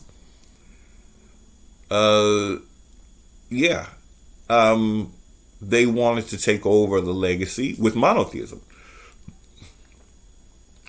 And before, I didn't get into it, but the trajectory of monotheism is only one people is special. Only one people get to have the legacy. And then they create a one world government or money system. Actually, I think the money system comes first. They create a one world money system that leads to a one world government. And now we're talking about the new one world order. It's a power grab. It's an ego trip. It's forget them old time jive turkeys and what they believe. We want something new. Because in the new, the firstborn is no longer the birthright. It's creating a whole system. This is what monotheism is doing. Creating a whole system where it's debatable who the first is. Because we're going to go, and I told you the examples in scripture where that happened. King David, chosen. He had older brothers, but they went with him because he's cute or something like that. What he was a little bit taller. Something. That has nothing to do with being the firstborn. Just because you're cuter or a little bit taller doesn't mean that you're capable of and carrying a whole legacy on your shoulder. But see, this is what happens. And I did say this in one of my videos. I don't know if I posted it. But what happens is now the younger has a, what we call it, like an ego crisis, where even they know that they're not really fit to lead. So then what do they rely on? They rely on lies and deception. They have to come at you sideways, making a system, calling a corporation a government so that they can, on the down low, usurp your rights. This is what happens when the person in charge was not next in line to be in charge. They're not going by the wisdom of tradition or traditional wisdom. It's like, I want to be first, and that's all I know, and I will do anything. I will say anything. I will create stories about Jacob and how he was a good guy for stealing a birthright, and I'll have a story where a murderer, Cain, the deity favors him. How does he favor him? Well, he doesn't bring him to justice. In fact, he says he's going to protect him when he goes out to be a murderer. Where's the justice for the one who was murdered? Oh, I'll just create a new sibling. That's his justice. We made a new guy, Seth. I just replaced him. See how replace Supplanting, replace. There's no justice when you supplant. There's justice when you bring justice. So it leads again to Jacob and Esau. How we co-sign on injustice when we say it's okay that Jacob took the birthright and then that he went and deceived the patron afterwards. And my question was, if it was all sanctioned by God, number one, why was there a curse involved? Why did Rebecca have to say, let the curse be on me? You just said that God said that this was supposed to be. So where's the curse coming from? That means you went extra when you deceived Isaac. And it was that blessing that actually made, it wasn't the giving of the birthright. If you read the story the way it is written, it wasn't Esau giving his birthright that made him a slave to Jacob. It was that blessing. But see, the story doesn't really focus on the blessing. The idea is, think of the blessing like the birthright.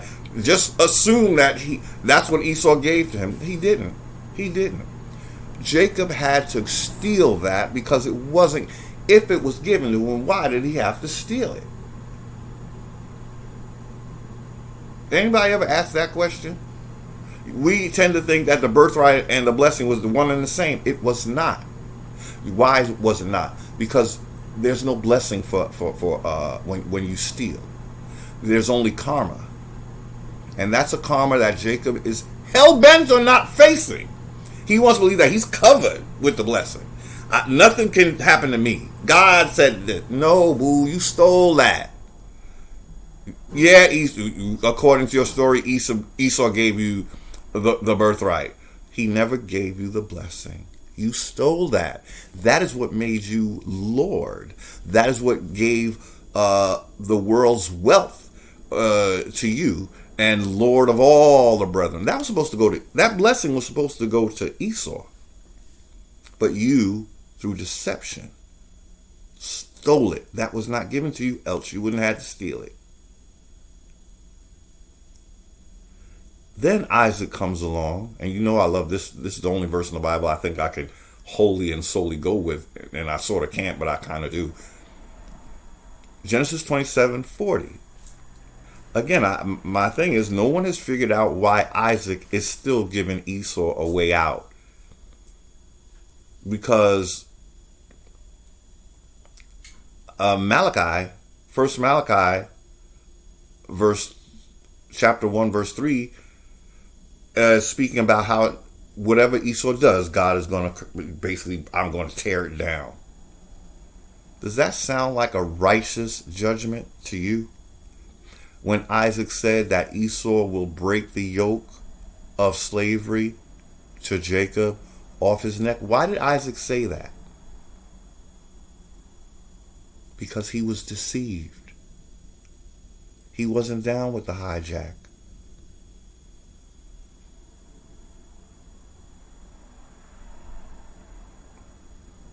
That story, it's like you're being sold a package and you're not even reading the ingredients of how that came to be. You just jumped on board. And some people call themselves like blessed of Jacob, and it's through his line that the blessings flow, or some to that nature. No, that was a theft of position. It was a theft of position. I'm going to go out on a limb. I'm going to say that what Esau gave Jacob, I said it before, and I'm going to say it again, that would have been the estate. That would have been physical things, the birthright. Because Esau was so capable, he never gave the spirit blessing away. So he never turned his back on God by giving away the birthright. Because he was still going to get his blessing. So if we can try to break down what that might look like, again, it would be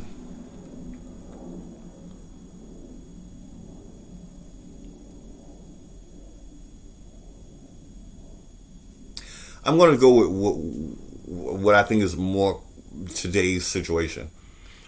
You're at the reading of the will, and there's two brothers. Instead of Esau getting the house and all of the estate, he's given that to his brother Jacob.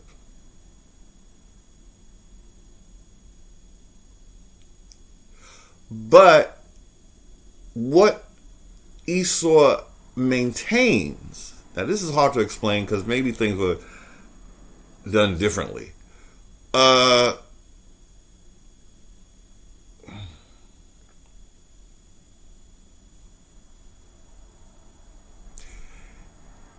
It might be power of attorney. Maybe that's what it would look like in today's terms. Esau would have maintained the power of attorney.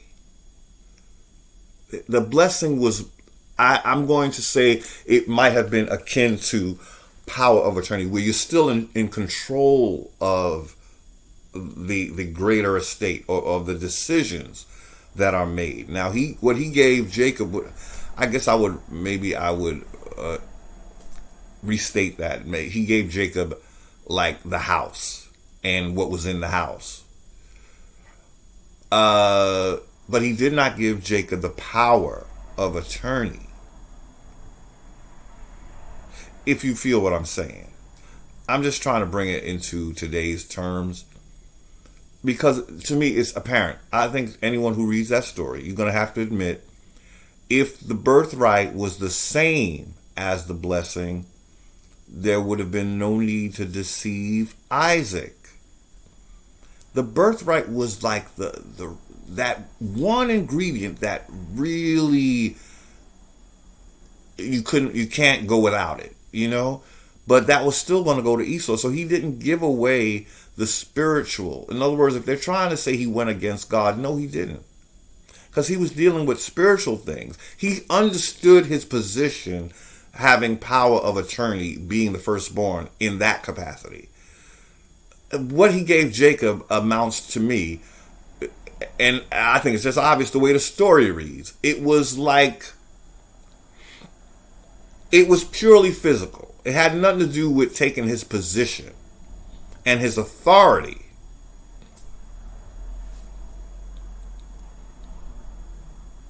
That's a heartbreaking story. It's a heartbreaking story. And we'll never get a sermon on why Isaac gave Esau a way out of the oppression, of the oppressive slavery that was supposed to be perpetual. In other words, a whole line, way after Esau is dead, all no matter what his generations, they would always be under Jacob's thumb, is what the Bible is promoting. That's why it seems that America is always haunted. We have like a spook that hovers and watches our endeavors and eats away at our liberties, because they feel that it's not yours, it's mine. And just like everyone in that story is going to end up serving Jacob, but it's an unrighteous servitude. That's why Isaac gave him a way out.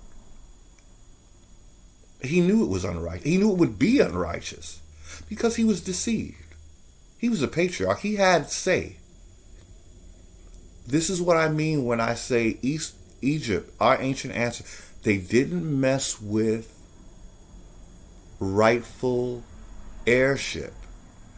The one time that they did, they turned it into a major part of their cosmology story.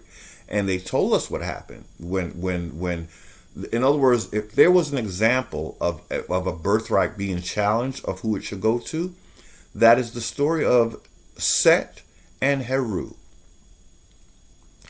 And even though it was challenged the gods were so righteous. They were so wise and righteous in their judgment that they ended up giving it to the rightful heir. Now, if we go with monotheism, what we'll end up with is, well, we don't know. Maybe this time it'll go to the youngest or the middle one or whoever. It's not something that's up for grabs. Again, the only way it would be up for grabs is if the first heir is unable to fulfill his role, or if he gets in that role and he's like this tyrant that just is not listening to the people. And that's what we have today. We have a system that doesn't hear us. That we can march for justice, we could chant for peace or whatever. They're like, yeah.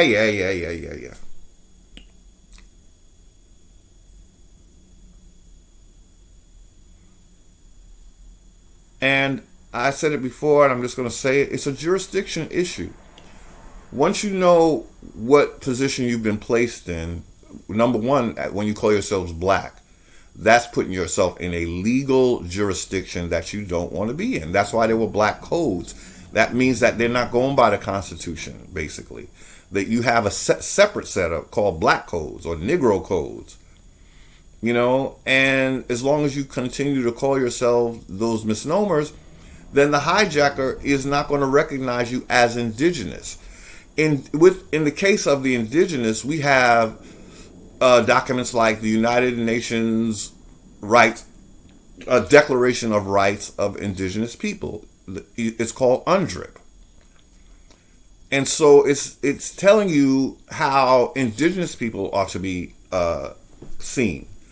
I mean, it's another hijack, and it's hard to explain that hijack because they really don't want to give you your birthright back. So they'll have documents that they sound like and they come close to, and you can actually, begin to argue what the document is saying, because it's basically saying that you're under a whole another set of laws that the government. They're saying that the government will respect, But when it comes to Negro codes, the best example I can give you, a real life example, is what happened in Georgia with the voting rights. So you're an American, but you call yourself black or African or Negro or colored, and you wonder why your right to vote is called into question in the state of Georgia. Because you're not under the Constitution. Technically, none of us are, but that's because that's how slick the hijack is. They done made up you're not in the Constitution. You're in admiralty law of the sea, because you've been taken off the land. When you call yourself black, colored, Negro, you're not really American. And if you call yourself African American, that's putting Africa before your Americanness, right? So you're African. Let's cut to the chase. So you're not being given your land rights or your landlord rights. That's when a birthright is stolen, like it was with Jacob. Then Jacob is taking your birthright. It's saying he got it. I went and stole it, and I was made lord over you. Everybody shall serve me, and I will get your corn and wine. Where's corn indigenous to? Did I fail to say that American Indians invented corn? That our Egyptians invented corn? And who's getting all your corn that you invented? Now, mind you, it just didn't grow here. It was your ingenuity that created the corn. And shouldn't that be feeding you? Isn't that yours? So if there's going to be plenty, you invented corn. Who that should be going to then? Somebody who's taken over your role, who stole your legacy, and you don't want to take your legacy. You just want to be American Indian. Forget them Egyptian ancestors, grandmothers. I'm not feeling them. I didn't agree. Even if you didn't agree with them, do not deny that they're your grandmother. Because what you're doing, you're still cursing yourself in the most ignorant way possible. Because after you discovered you're indigenous to America, who wouldn't want to own the legacy of America? What fool wouldn't want to do that? So you taking part of her legacy, the part where don't associate with them Egyptians. I don't be part of them Egyptians. You don't even know what they stood for. Why don't you get a clue before you make a decision that's so serious? If you're going to kill your grandma, if you're going to murder the bitch, then, yeah, you might as well be calling her that, right? If you're going to murder her, you at least owe it to yourself to find out what she was about. Do you know that that's what's being hijacked from you? Do you know that no one in their right mind would throw away, I'm going to keep saying it, over 3,000 years worth of wisdom? Forget history. How about wisdom and knowledge? You didn't know the Heru story, did you? Did you? Not to diss anybody, but who knows the story of Heru and Set that I just told you? I don't know all the stories, but I know the ones that count. Because I cared enough about my grandmother, my greatest grandmother. I cared enough to find out what she had to say to me. But you indigenous, again, I'm an Indian, you know. You got your feathers in your head and woo woo woo woo woo woo woo woo woo woo woo woo. I'm indigenous.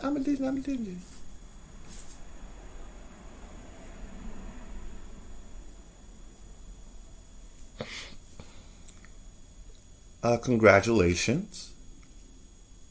A very great thing. But you're half-stepping. You're half-stepping. Why? Because you don't want to have nothing to do with them Egyptians? What if that was your grandmother?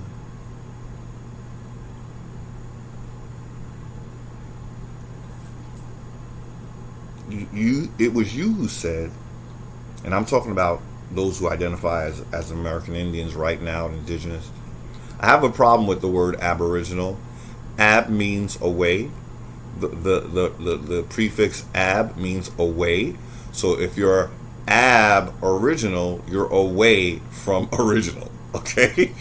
You got to understand how crafty Jacob is.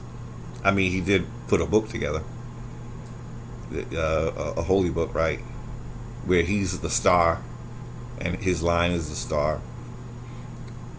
And we haven't figured out that everyone he comes against is obviously going to be somehow related to Esau. As he goes around taking their birthrights.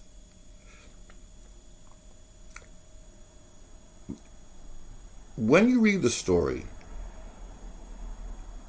did it ever claim that Jacob had any prior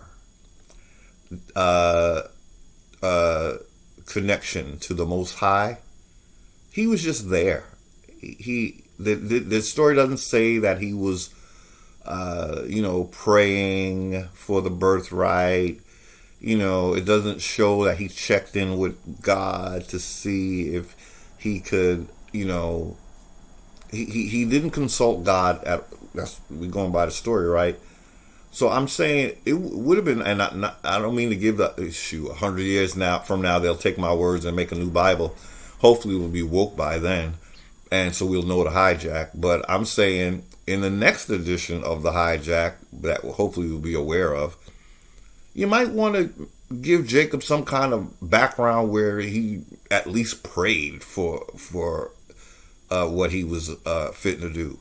Like, show that he kind of had a heart for God, okay? You're going to steal a birthright. At least show us that you was praying on it. That you was prayed up, as they say. He comes out of nowhere.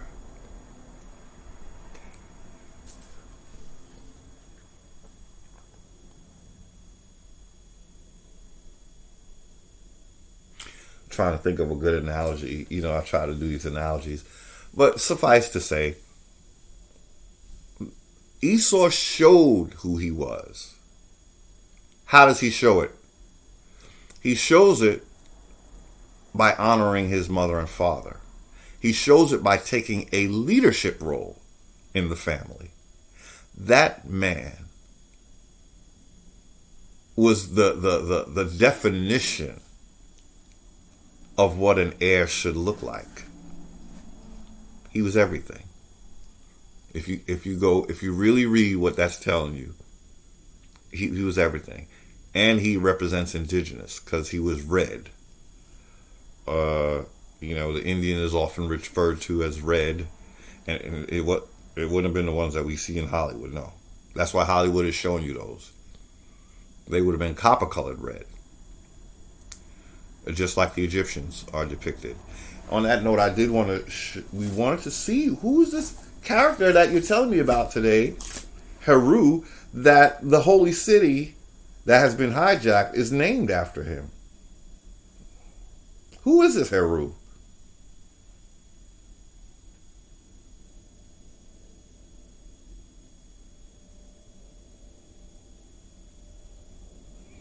Okay, I got a little text came in that I didn't see. Okay, so who is this Heru? Well, we're going to show you who this character is. He represents us indigenous in terms of he's the heir of the legacy, of the birthright. See, but first you got to know what the legacy is. You got to know what you're fighting for. You might not be worthy of it if you don't know what it is, right? Because then you're not going to know how to protect it. But you're so busy demonizing ancient Egypt, which was in the Americas, that you won't even look at your legacy. You're what are you? Is too demonic for you? That's what them animal heads. What's that about? Well, why don't you learn what it's about first? If you want to know, if you care to know. What if you're throwing away a whole legacy and you don't even know that you're doing it? That's Heru. That's Heru. And I wanted to talk a little bit about his symbolism, because he's given the head of a hawk, a species of bird. Sometimes I believe it's a falcon, but it's a species of a bird that has keen eyesight, or maybe we want to call it insight. But during the battle with his uncle Set, one of his eyes is poked out. That's why you have the eye of Horus. It's actually the eye of Heru that you need to reclaim. So you'll see. What are we seeing? Well, you have to fly high enough to see the big picture. You have to fly high enough to see where this deity fits into your history. If you don't see him, you're not flying high enough. That's why he has that symbolism on his head.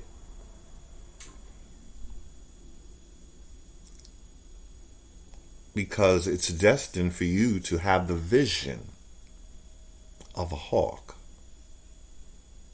Your enemy poked out one of your eyes. That was Set. And the forces that come against you, Egypt called it Set, a storm god. Guess who else is a storm god? His name begins with a Y and ends with an H. He's sometimes called El.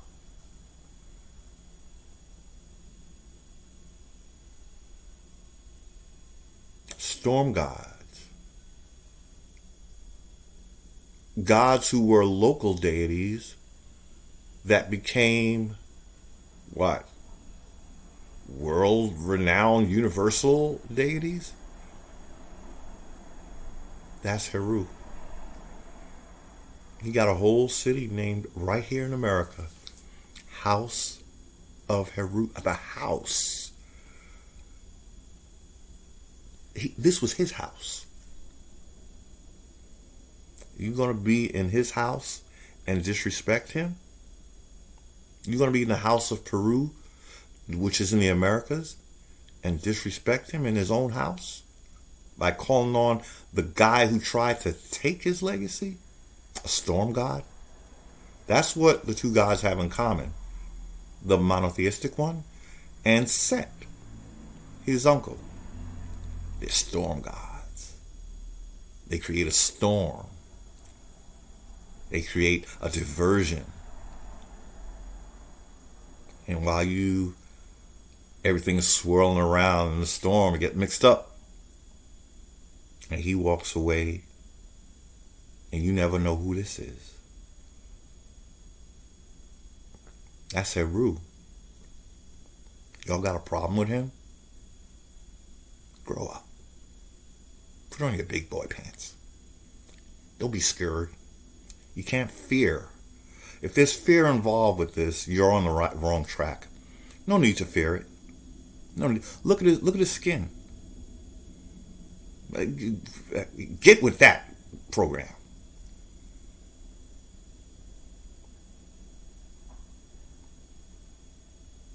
That's Heru. And I'm honoring Heru as what has been revealed to me only recently. I should have known this. See, but we're all learning. We're all learning. I'm just trying to share my journey. Heru. What does Heru represent?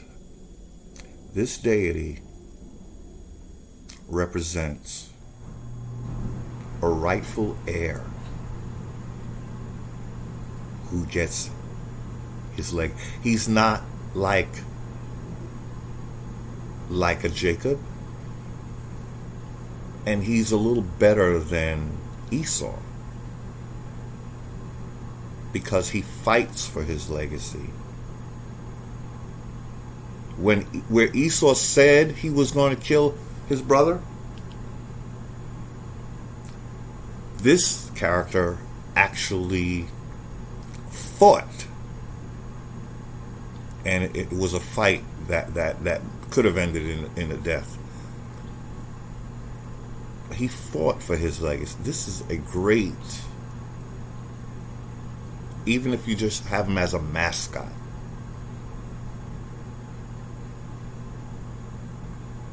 This is a hero. His name is synonymous with hero. The word hero comes from this character because he's a hero. His very name is the meaning, the definition, the etymology of a hero.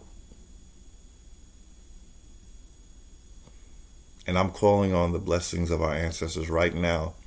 I have all the I'm having weird, feelings as I'm doing this video. I thought I was going to pass out earlier. And that never happens to me when I'm doing a video. I've never happened. I got passionate before. I never felt sick to my stomach.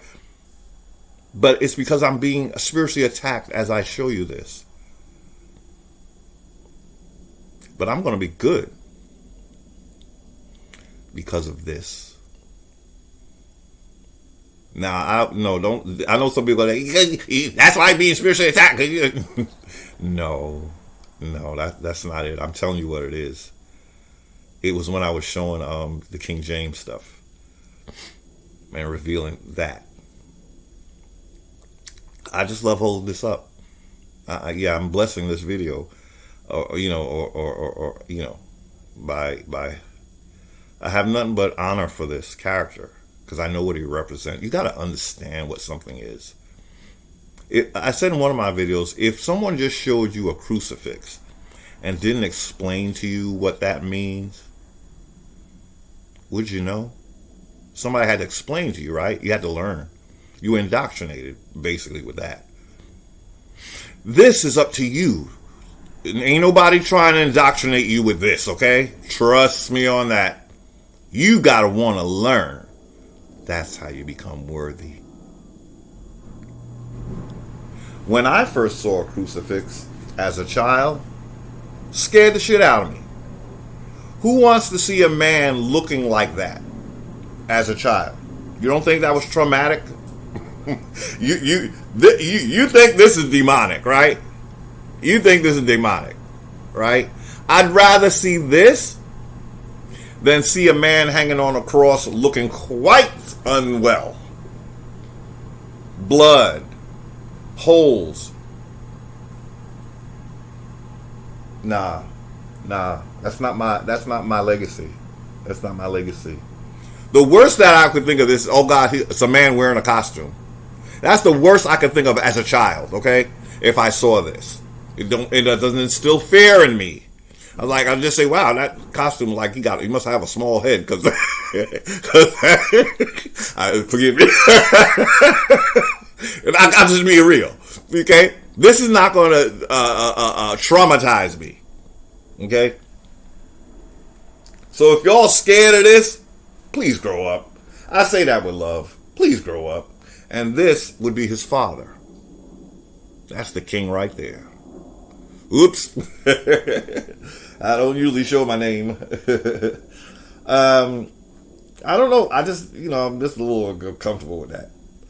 I mentioned my name in my first video. Yeah. So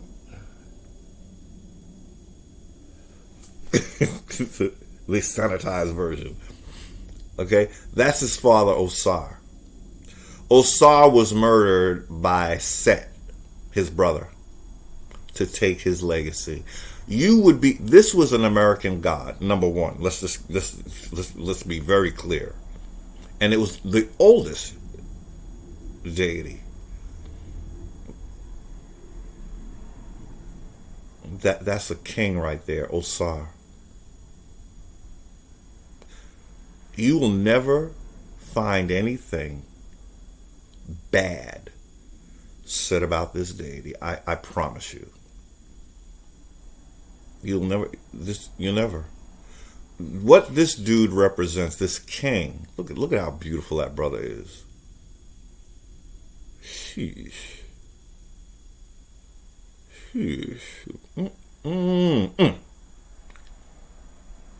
You don't accept this? This not good enough for you? You don't want to see a brother in his glory here? Because that's demonic. Demonic.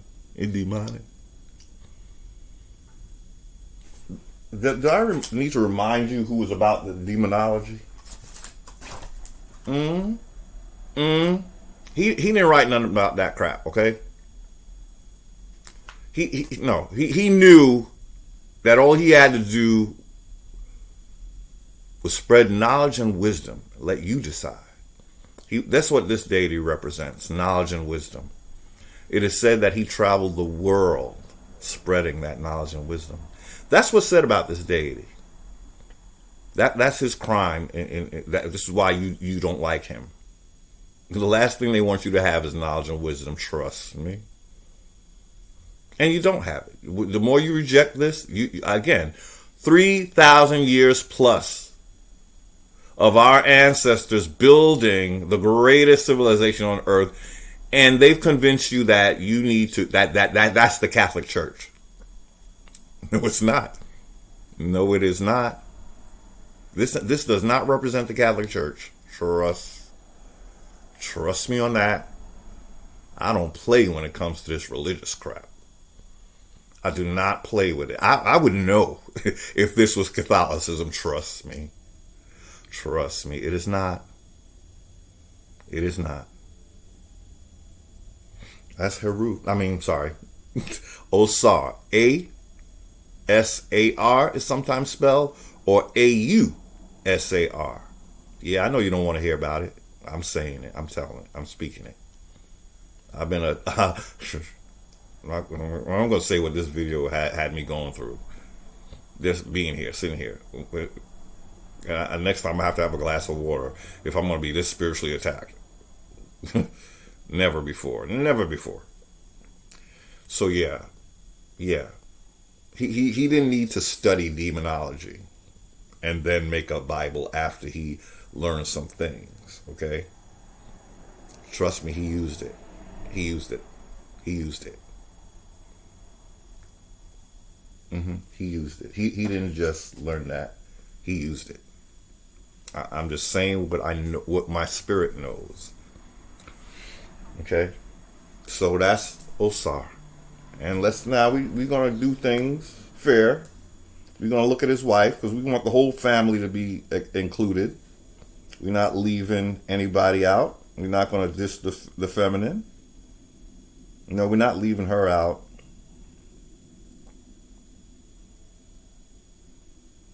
But you've seen her. You've seen her as she was misrepresented.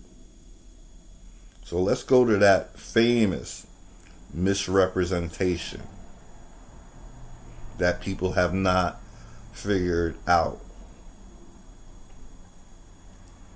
Actually, I'll show you the misrepresentation.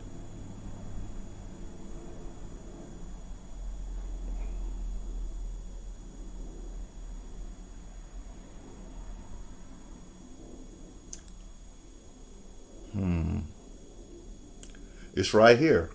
And then I'll show you another one. That's Aset. The Greeks called her Isis. And that is Madonna and child.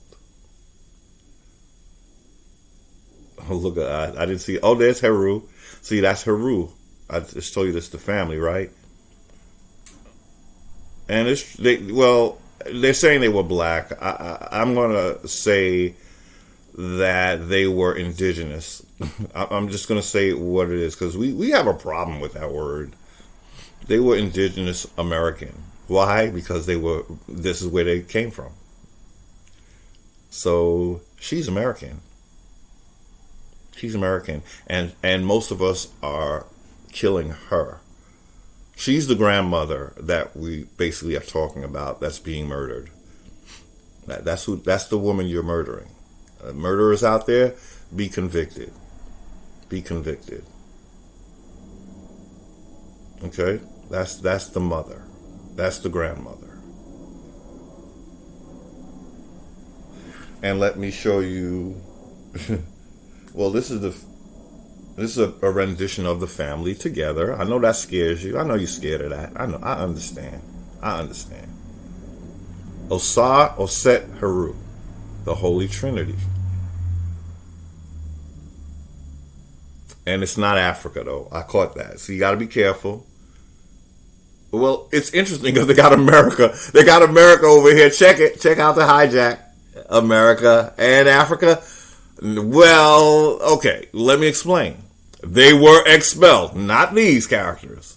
These were the originals. Not the three you see there. But later on, when the monotheism came and Moses, did I show you the Moses line? That was the 18th dynasty. That's what we covered in the last video. That was your Moses line with Akhenaten and then his daughter, Mary Totten, who's also called Skoda. She went up she went up from Africa because see what I realized they're saying they went to Ireland, they went to Scotland. They started in Africa. That's what we'll read it again if we have to.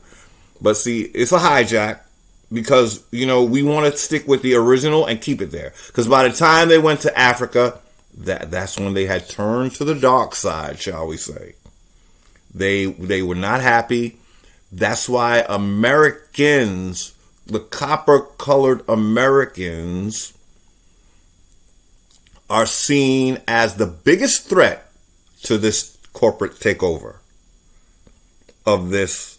These who were expelled, and we saw the definition of American, right? We saw the hijack in that earlier definition of American, right? Well, replace European with African, okay? Because that's where they originated. That's where that's where the second Egypt is, right? And we know that Greek came after the Egypt in Africa, right? That part is actually pretty true, I would say. So it's interesting that, because Skoda, I'm guessing her Greek, she Yeah. So that would have been them leaving Africa, her taking on a Greek husband, and then from there we read, I believe, how they got into Spain. Did we not cover that? Oh no, I think that was in it. But anyway, there's your Holy Family. Just forget the Africa part, because right now things ain't right. We cannot accept them. They are part of the hijack. They are part of the hijack. How do we know this? Because they're calling his people African when we're not. They're African. African means you were expelled. Okay? You were expelled for bad behavior. That's what Africa means. Okay? That's what it really is. They were expelled to Africa. Not these characters we're looking at. See, that's why you have to make a distinction. Like a lot of people, they see this and they lump everything together. No, that's not how it works. That's like lumping Jacob and Esau together, saying that they're one and the same. What? It's like lumping Jesus and Judas together. They're one and the same. There's a distinction. They're not. When you see that, don't think that's everybody. Okay? But they made it easy for you to know who's not on your side. Those are the ones that they expelled. So is Africa on our side? Hell no! In my last couple of videos, I started attacking Africa. I didn't even know why then, but I knew. But then the ancestors showed me why. Africa came before Europe. Everything Europe got, it got from Africa.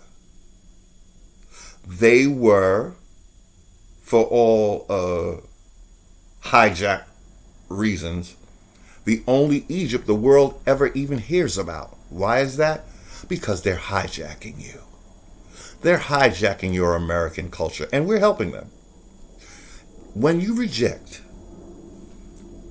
your legacy, your birthright, it's up for grabs for anyone reaching for it.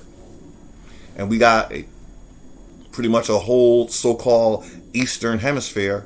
They're just waiting. Like the woman at the wedding, waiting for that bouquet. They're about to throw it now. I think they're going to throw it all the way. I think they're going to throw the whole thing this time. That's what you do. That's what happens when you throw away your birthright. And you think being an Indian was all they was interested in. You thought that's what they want to be Indians? You think they just want to be wild Indians running around all around America? That's what they're trying to hijack from you? Think again! They already took these characters. Now it's just a matter of burying the real ones permanently. How do you do that? With her descendants. Who are her descendants? Everyone called Negro, everyone called Black, everyone called Colored. Get rid of them and you get rid of these. But you see, we ain't going nowhere. We ain't going nowhere. I mean, I guess if we go somewhere, it's going to be after the truth comes out, but we ain't going nowhere. Even in their book, they say we ain't going nowhere. How? When Isaac says, one version is when you grow restless, that's the NIV. The King James version is when you have the dominion. You will break the yoke of Jacob. What's the yoke? Slavery. What you gonna do? You're gonna break up out of that slavery of Jacob. But you got to understand that even the deity he's serving, you're going to have to break up out of that as well. I told you, it's a storm deity. Set is a storm deity of chaos. When you mix up the birthright holders, with the second and the third and the fourth child, when you get that confused, that's chaos. And it leads to unfit people taking over your throne. Okay.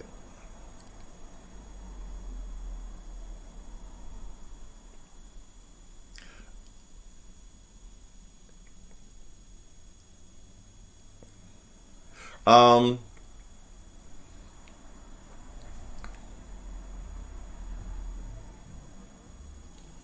had something else. I wanted to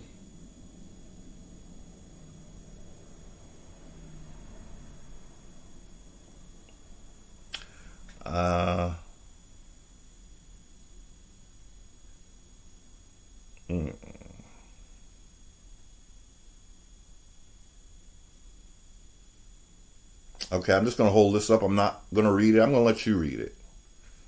And I'm going to take a picture of it. Did I tell you that you're dealing with a storm god?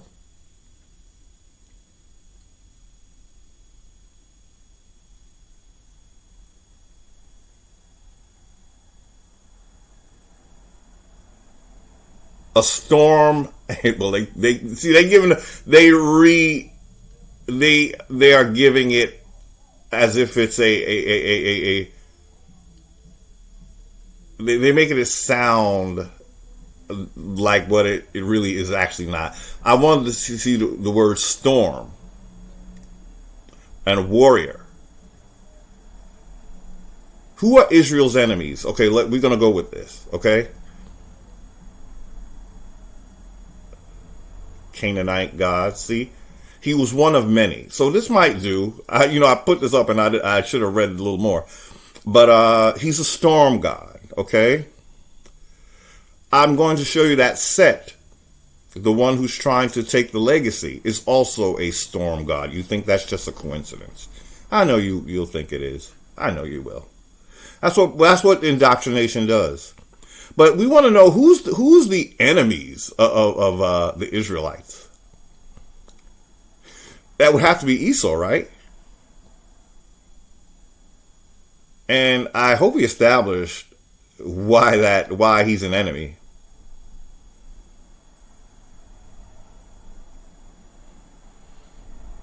But that should be a earful for you, just that alone. Okay? Now, we're not talking about the people of these religions. I want to make that quite clear. When you're indoctrinated, you're not the source of the indoctrination, if I can say it that way. Just like Christians, when I was young, I just went with what I was told, right? So that is what the followers of we don't want to condemn anyone who calls themselves an Israelite or a Jew or a Hebrew or Christian or a Muslim or whatever. This is completely going to source. That's what we're doing. We're tracing these back. So we're not talking about the people who may not know the history of the religions that they follow. That would be most Christians, and most everybody under any of these religions. But yeah, okay. So I want to look up now Set, because he was also a storm god. Okay. That wasn't the best definition I could have found, because that's giving it like a glow up, like it's a good thing to be a storm god. I mean, in certain instances, perhaps it is said that Set did actually help Amen-Ra at certain times. So see, our ancient deities, they had roles that fit what they were about. But then when you take them as the only deity, that's when, see, as they say, it takes a village or whatever, or it's like everybody has their role. But when they get placed in roles of leadership, when they're not leaders, that's when you have problems. That's what we're talking about here. We're not condemning even Yahweh. Okay, he had a role. Okay, let's just be clear. Okay, they all have. That's why Egypt had so many. Everybody has a role when you're a child of the Most High. You're here for a reason. That's why there's so many people in the world. Everybody has a role. The same thing with the people is the same thing with the gods. We all have a role to play. We're here for a reason. It's just that when we don't know our role, that's when, and we're going to dominate. See, if you have a role and you're not looking to be top dog or take over and be king of the world and all that kind of thing, then we can work with you, we can deal with you. Okay, we can do that. But when you're totally mischaracterized and you're being elevated to a position that you have to fight for through the use of lies and deception, that's when everybody gets turned out. There's chaos because you got, like I said in a simple question in one of my videos. What about the victim? Esau was the victim. So where's the justice when you're looking at a whole like generations of people who were literally under Esau and had a role, and their role is taken away, and they're given the role now of just slaves forever and ever and ever. Why are you slaves forever? Why is it necessary for a descendant of Esau to be a slave forever? Because one day, your slave master knows that you are going to come into your own. And you are going to look to take your position back. A theft is never meant to be the final say and that which we all co-sign on. You don't co-sign on thievery. When you do, you're asking that you be a victim of theft. And as the first heirs of at least the American legacy, give us our own legacy, okay? If you want to stay monotheistic, then do that in what we're calling the East Hemisphere. But you cannot take over the world. It's not for you to do that.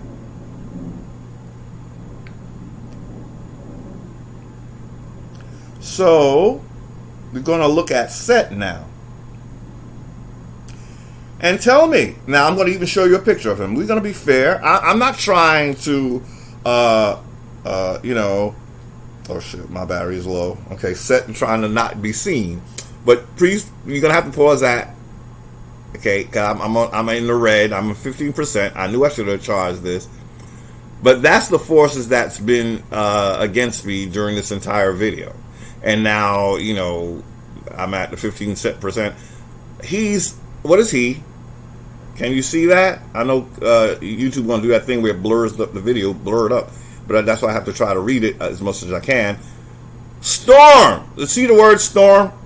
That's what he has in common with that character we just looked at. It begins with a Y. Set, also known as Seth or Sutek, was the Egyptian god of war, chaos, and storms. You see, the gods are still here. The people are still here. They've been renamed. You got to watch out for the renaming. See, his brother Osiris, Isis, and Horus. Uncle to Heru. Horus is also known. Heru is also known as Horus. Yes. Okay. So they're not telling you what happened, but those are the characters. Osar is Osiris. I just showed you the Holy Family. Osar, Oset, and Heru, but Greeks call them Osiris, Isis, and Horus. He's the god of war, and chaos, and storm, just like the god we just saw, right? That begins with a Y, right? Right? Am I saying something that's not consistent and true? As to the characteristics of these gods, look like Well, maybe not look like. Walk like, talk like a duck, a set, or set. I shouldn't put her name in this. That is the one who has misleading. This would represent what was expelled from ancient Egypt. This is what this represents. The people who got seduced by this deity in ancient Egypt. See, we owning all of it. See, when you want to be a baller like that, you got to own all of it. But if you're too scared to claim all this, then you won't know what it means. Look at me breaking this down for you. Look at your brother breaking this down for you. It's not arrogance. I just took the time to learn. Okay? That's all. I'm not nothing great, nothing wonderful. It's not superpowers. It's just the openness. All the ancestors are asking is for a moment of your time, just a minute of your time to learn, so they can help you to navigate, to have the eye of Heru, to see at a high distance, to look at the big picture under you.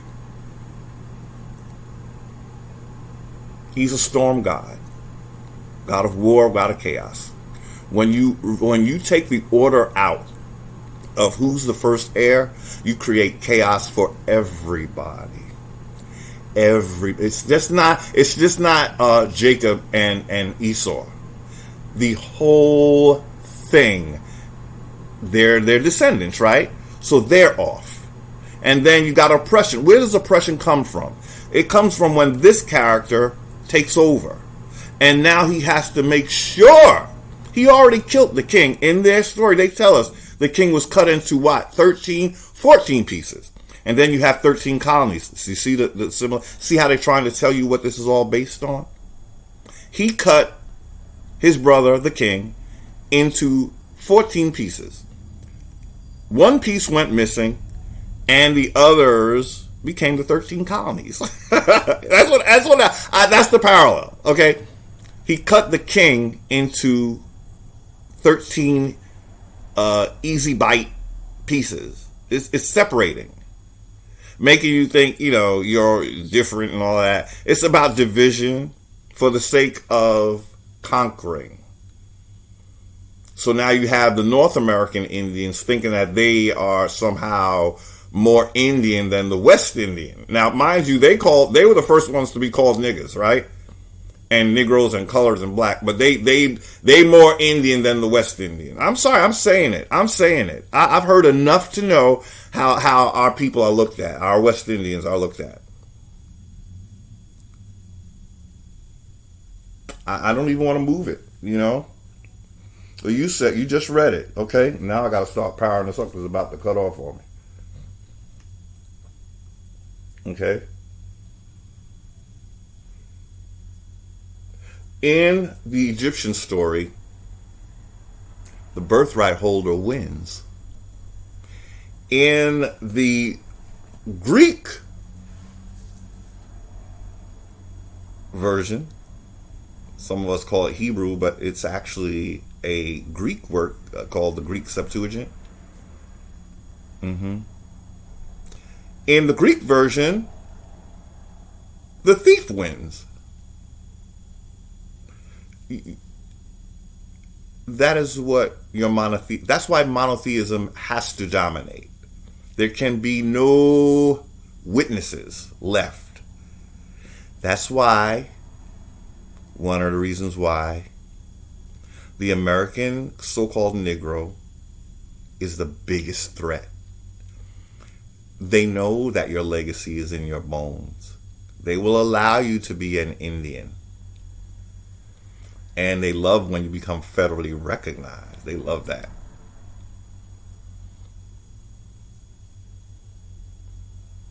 I want to show you something.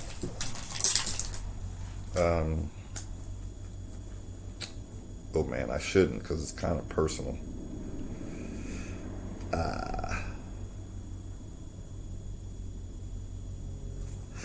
I don't know if I should.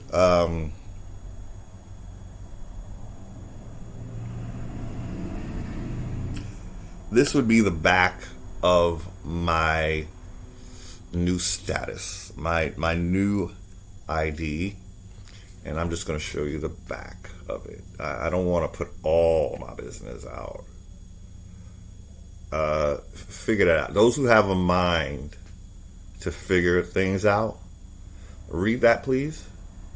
Trust me, in my picture, I'm looking at my picture right now. This is my ID card, But I don't really want to put my business out there like that. But I will let you see that I am what they call an American national now. And I know the indigenous, they're going to be set on fire. What that mean? Did you join the Moors? No, I'm not a Moor. I'm not a Moor. Trust me. But I live in New York. I am a peaceful private American. I'm not a citizen. I am a peaceful private American national. And please do not interrogate or detain me, because I'm not a citizen. I am an American, though. See, that's where people get it twisted. And I'm a New Yorker, Each state is like a nation. So, I'm a New Yorker. Okay? Recorded lifetime, visible, concealed, or carry. Visible or concealed carry. You all know what that means, right? So I'm retaining my rights as an American. Okay?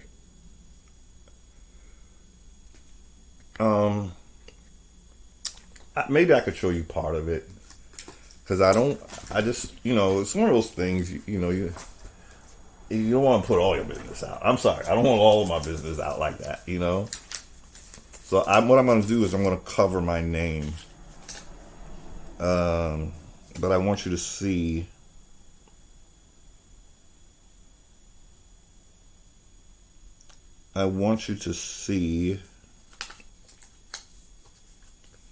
some of the front. I want you to see what my status is, and I'm going out on a limb here, and I shouldn't do this because there's a lot of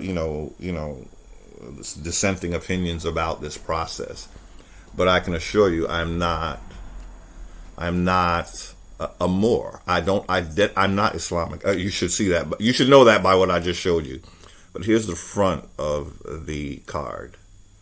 And I'm just hiding my name, but I want you to see that you can see that, okay?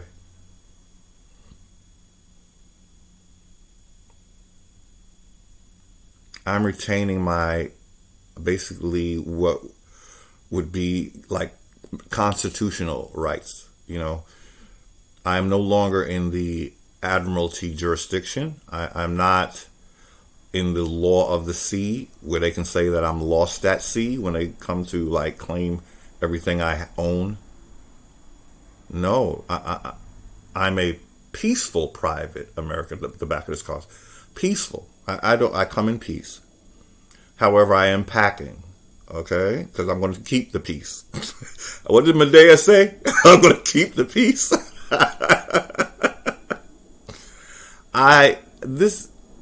I just think, this is just me, that this is where we need to be going.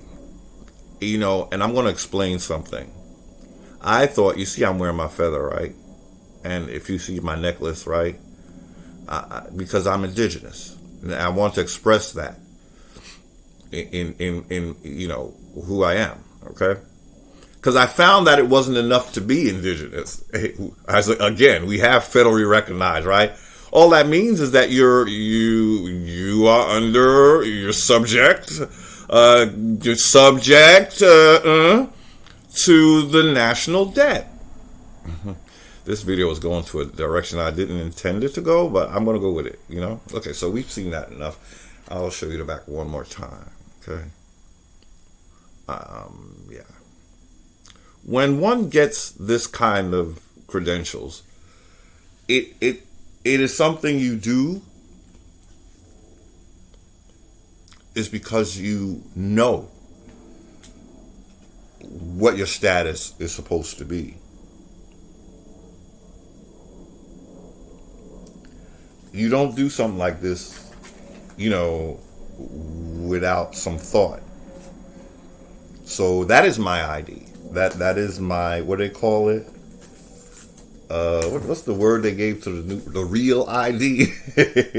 See, they prepared for the hijack. They create name because they know that people are doing this sort of thing. And so then they create what they want to be the real ID. But you have to declare what your ID is. No one can tell you what that. You just gotta find those that will help you with the process, because it's okay to need a little help. It's okay. But what happened for me is I started to realize that I could no longer be a part of that which is oppressing. And I wanted to tell a little bit of the story. I'll try to make it quick. Of what really helped me, how the ancestors work. I just want to thank the ancestors now for giving me breath, giving me life, health. What I experienced just sitting here today doing this video was a wake-up call. I never had this experience when I was doing a video where I felt like I wanted to stop it because I had a bad feeling when I was showing those touch-up paintings. And while we're talking about paintings, I'm saying this late in the game, but what I remember, I made a mental note that I want to say: can you trust? And I might have said it already. I'm going to say it again. Can you trust a line that don't even want to show you their face, their true face? Those were King James' sons and grandsons. King James gave you a Bible, yet he don't want to show his face. King James somehow managed to, I think he kind of really didn't get a painting like that. Well, no, actually, no, he did. What am I saying? He did. He got a glow up, a lightning. But I did want to show. Let me get back to what was I going to say. So it's saying part of the story that has me correcting my status, and there's many ways to do it. This is the one that worked for me. I'm happy with it so far. I've met with my assembly members, others who we declared their status as American nationals. We have Zoom meetings. We're just what they call reconstructing the republic, one person at a time, and they're in all the states. They're in all the United States. People who have reclassified their status, claim their status to land soil jurisdiction, no longer under the lost at sea category. So it's a network of. There's other ways to do it. The one that worked for me, and so far is working for me, because we do get to meet and talk. So this is an ongoing thing. We have monthly meetings, and right now most of us are they're private meetings. So maybe I shouldn't talk about what we talk about. But we're basically, the goal is reconstructing the republic. So I want to say that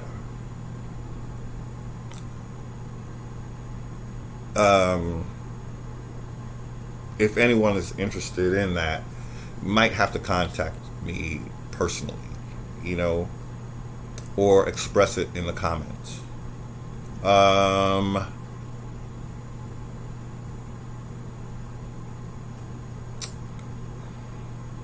going to think about that, because I'm going to think about that. I can't make that promise right now. Maybe what I can do is just link you to it, and that let's do it a different way. I'll provide a link to where you can begin this process. Again, for me, what brought me to this process, and I admit I kind of did run into it, but it had been in the works for a while. I had contacted the person who is very key in spearheading this reconstruction and the status correction.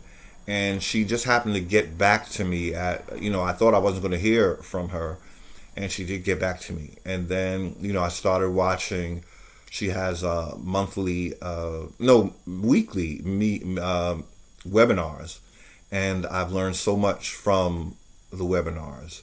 I very excited to hear what she talks about. She talks about the plandemic. She talks about that, and trust me, she's not holding her tongue. No editing going on there. No censoring. She's letting you have it, and that's why I'm good. When it comes to the shot, I'm good. Don't want none. Don't need it. Don't want it. Don't need it. No. So yeah, you'll get an earful. There's technology that's being held back from the public because they are almost miraculous in what they can do.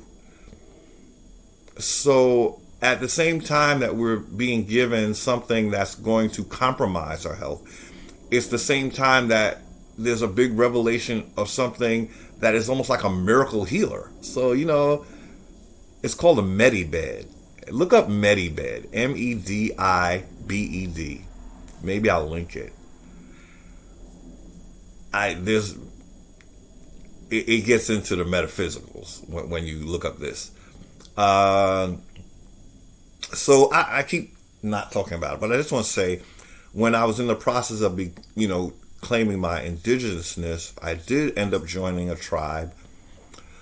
But I thought joining the tribe would put me in the status that I needed, and in terms of my tax status. Like, in other words, only citizens get taxed because they cannot question the national debt. That's in the one version of the Constitution. The national debt shall not be questioned. So, in other words, I believe is it the 17th Amendment? I shouldn't say that and not show it. Let me see if I could find it quick. But I realized the Indian indigenous thing has already been hijacked. So it's not enough to claim your indigenousness. You have to change your status, your political status. So I was watching one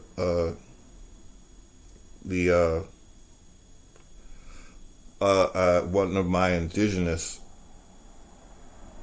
Let me see.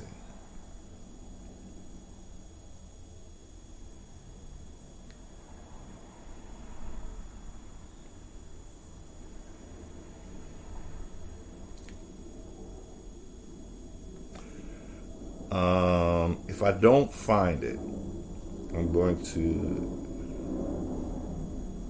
think I have it though.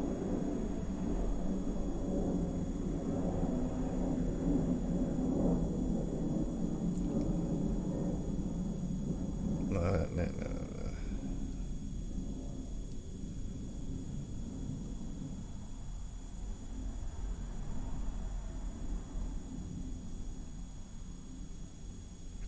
Maybe I'm not in the right one. Yeah, I got the wrong amendment. Let me see. So I saw a video where an indigenous brother who I was following as much as I could before I saw his video.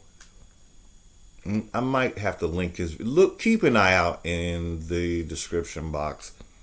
I might want to link his video, the one that convinced me that I needed to expatriate, is what they call it, when you change your status.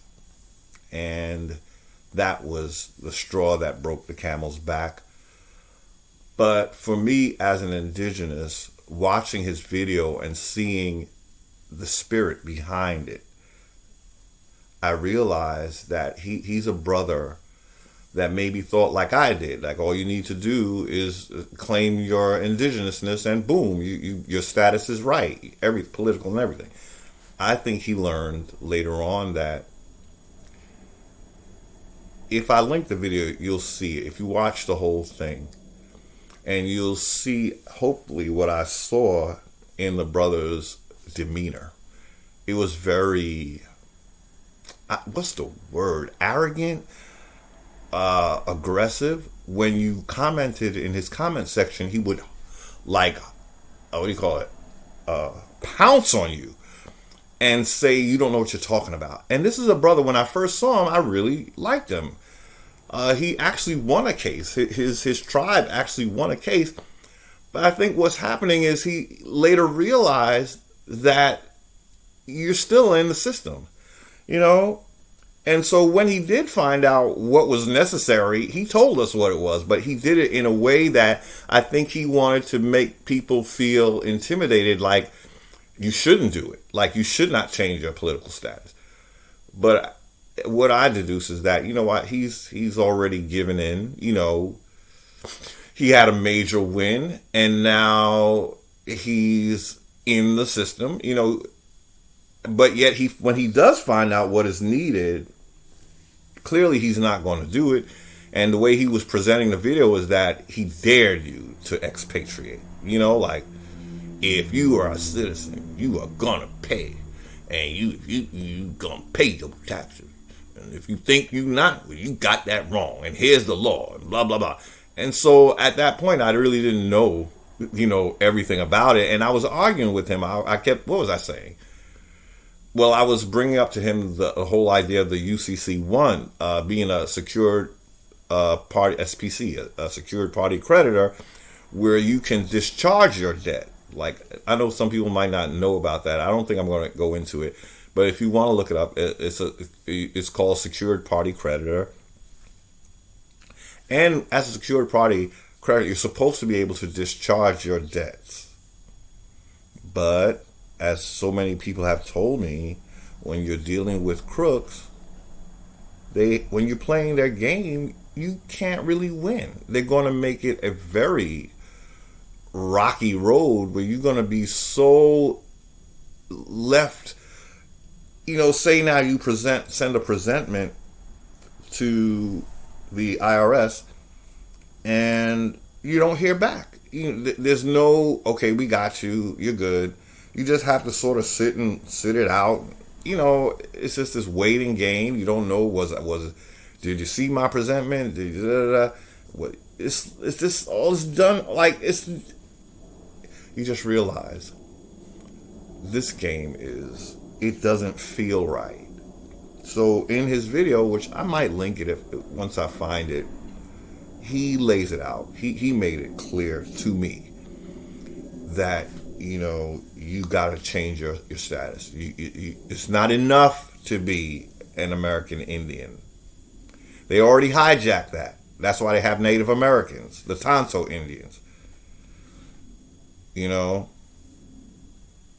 it's been hijacked. Federally recognized. Hijacked. That means you're going to go by our rules at the end of the day. Okay? So I realized that I needed to be what that card just showed you. What I needed to be. And I made the jump and couldn't wait for it to be done. And that is the beginning of my freedom, is how I want to say it.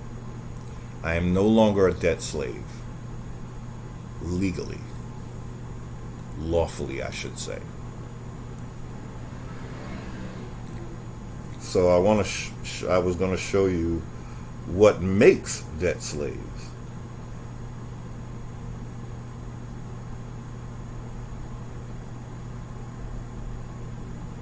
Hmm. 14th Amendment.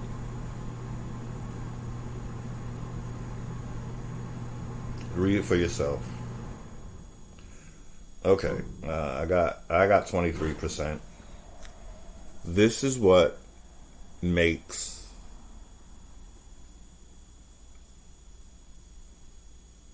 citizens. Can you see the last part of the 14th Amendment? Section 4. This is why the country was taken. Because those who created the debt, they took away your voice. You cannot question it. So that means that this debt can go to the moon and back a zillion times. And there's nothing you can say. You're not allowed to question it. Because it's going to heap up on you. And then when it does, you have to pay that.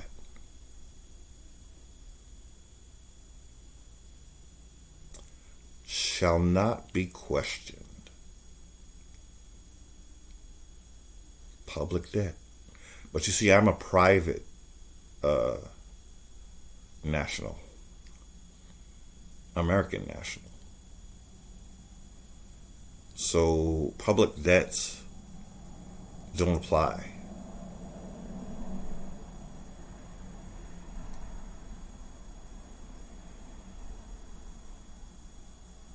Can you read that? Because I'm going to zoom in because I know that the whole game with the resolution. You post a video one day and you see your face, and the next you look at the video weeks later and you just see like a fuzzy wuzzy was a bear face. It's like, who is that? I don't even see. I can't see. The resolution gets fucked up, and it's just annoying. I'm pardon my French. That's your 14th Amendment. That only applies if you're a U.S. citizen. I didn't intend the video to go that direction. So we're going to jump back on point. I want to describe, we discovered what the house of Heru is, right? It's in Peru, and we discovered why it's called Peru. And that was I enjoyed learning that. It makes me feel a little better that it's not a whole hijack. Because I thought, well, what does Peru have to do with Heru? But I know that Per means house in ancient Egypt. See, you got to know your grandmother before you call her a hoe. And you call her a harlot, cavorting with your enemy. That's not what she was. Did you ever think that she might have been raped? You hear a lot of indigenous, they're familiar with our grandmothers being raped. They can tell you all about that, and they know that's how you get your birthright. You rape the queen or someone in the line, but they never think that that's what happened to their grandmother. They look at Egypt, and I can't tell you the contempt I'm seeing for. It's like having contempt for Greece. How do you do that? All you can do is learn. It's a whole history, a whole people. They had their own religious system. We don't condemn Hercules, do we? But we know about him, right? We know basics. He's not demonized, though. But our people, because they're so indoctrinated with the monotheism, they automatically dismiss whatever another deity has to show you. And they have so much to teach us. We are so ignorant without them. We're so ignorant. If my videos don't do anything, I would hope that they would make you have some curiosity as to what your ancestors had to say. We know that they're American now, so we don't have to be afraid, indigenous, that we go with Africa. Yes, Africa is our enemy. You are 100% correct. You got that right. I give that to you. They're not our friends. I spoke about Africa, right? What is Africa? Africa is a study in the art of being a loser. Okay? One of my questions was, exactly what are we so proud about in Africa. Because I'm going to tell you what I see. I see a whole continent of strong black men who have done nothing to represent themselves as strong black men. Okay? What is Africa telling us? Their message, and tell me if you get a different message, because I'd love to hear it. Their message is, we too hungry. I'm not making fun of hunger. But I will not stand for it being used as a tool of ineptitude. How many years are you going to cry hunger? But you see, it's a tool. How is it a tool? We are African Americans, right?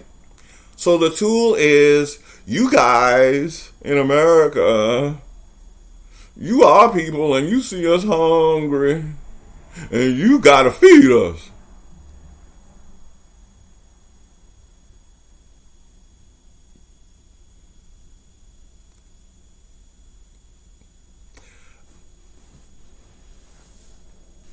What that does is it makes Africa the eternal feed me campaign. And no matter how much food you send, there's never going to be enough food to make these Negroes stand up and say, how can we help you? Never! That's what Africa means to me now. There is absolutely nothing for me to be proud of. Am I proud of hunger? No. No. But I'm even less proud of people who present them. Now this is your look. I didn't make this up. This is the look you going with. This is your look. The hungry look. The helpless. I'm poor. I'm needy. I can't help you no way. So this is the look you choose. And this is not something that I am making up. This is what I ask my viewers. What is the first thing you think of when you think of Africa? Be honest. Please be honest. You know what we see. Please don't lie to yourself, okay? If you think of greatness, you will place that in centuries prior, okay? But the current Africa, I know there'll be one of you two, one or two of you. But I see greatness. I see cities. That is not the look that Africa is promoting. If you saw it, you had to search for it, okay? Or you had to specifically. But the world view of Africa, trust me, they playing pitiful because they were expelled. So they're doing the woe is me. No, you decided that you want to go your own way. You're like the prodigal son if we go with your scriptures. So you expect that when you come back there's going to be a big party. I met someone, who was it? My aunt. Shout out to my aunt. I didn't understand it at first, but she gets highly upset with the prodigal son. Because I never had too much of a problem with the prodigal son. It's crafted so you don't have a problem with it. But she showed me her feelings. I don't like that story. She felt that, how dare I was here all this time being a good son or daughter, and I never get celebrated. And then when this ingrate goes out, loses themselves, spends all your money, squanders the heritage and the legacy. It's all about, let's celebrate this. My aunt was, and she made me realize, yeah, I never looked at the story that way. I was so focused on Jacob and Esau. That's the one that gets me on fire. But it wasn't fire. It was water at first. That story made me cry. And I've said several times, I'm trying to let you know that where the passion came from. It hurt. It hurt to see And especially, I'm going to say, yes, I'm a firstborn. So I was particularly not flattered by this idea that, first of all, the firstborn is like cursed. You know, like God hates him now. God hates him, but he loves Cain enough to protect him, a murderer. I just couldn't, you know, when you just lay it out, it's like, none of this is making chaos. We got the God of chaos is the one who's telling the story. Okay, let's just be clear. And we know where he originated. I'm going to admit it. It was not all good in the hood, okay?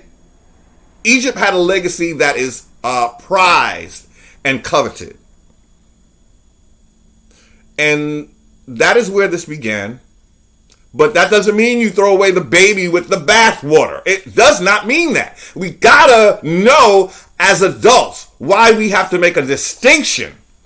Again, what legacy is cursed just because it was? Greek is not cursed because they was or they were. Ancient Greek, no. We got Greek fraternities, you know, they're celebrating. There's no Egyptian fraternity because it's being buried. Being buried. They can't celebrate Egypt. They have to make sure it's in the other hemisphere, or what's so-called hemisphere. I say so-called because it's not a sphere, and let's just move on. And Egyptian cosmology showed us that it's not a sphere. It shows what Earth is. Egypt has a lot to teach us. All we got to do is be willing to learn. Stop with this. Knowledge is neither demonic nor angelic, okay? Knowledge is knowledge, and it creates wisdom, okay? There's no such thing as forbidden knowledge. Once it becomes forbidden, that's the one you need to be looking at, okay? Because it's going to tell you something that you're not supposed to know, and it's usually going to be about you. That's why it's forbidden, okay? You're not supposed to know about you. Okay, so, yeah, Africa. They are the number one hijackers because Europe came after Africa. So, see, that part they get right. But it didn't come before America. That should be telling you all you need to know. So, that's why we're particularly not pleased with Africa. Okay? I'm not. And I'm very clear on it, and I have no problem with it. And it brings up a lot of ire.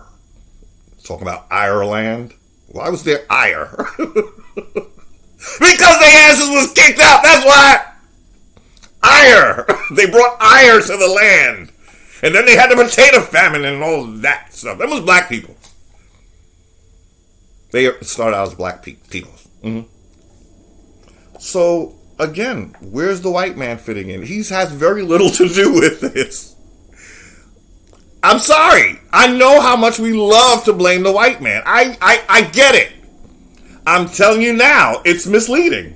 You'll never get to the core of the issue. You'll never get to the disease if you're too busy dealing with a little symptom. Once you deal with the disease, the white man ain't even going to factor in it. He's just going to be a normal person like everybody else. You don't think that... Who out there thinks that all of us are not tired of the racism agenda? When I look on TV at a Black Lives Matter... Put it this way. I'll be more personal.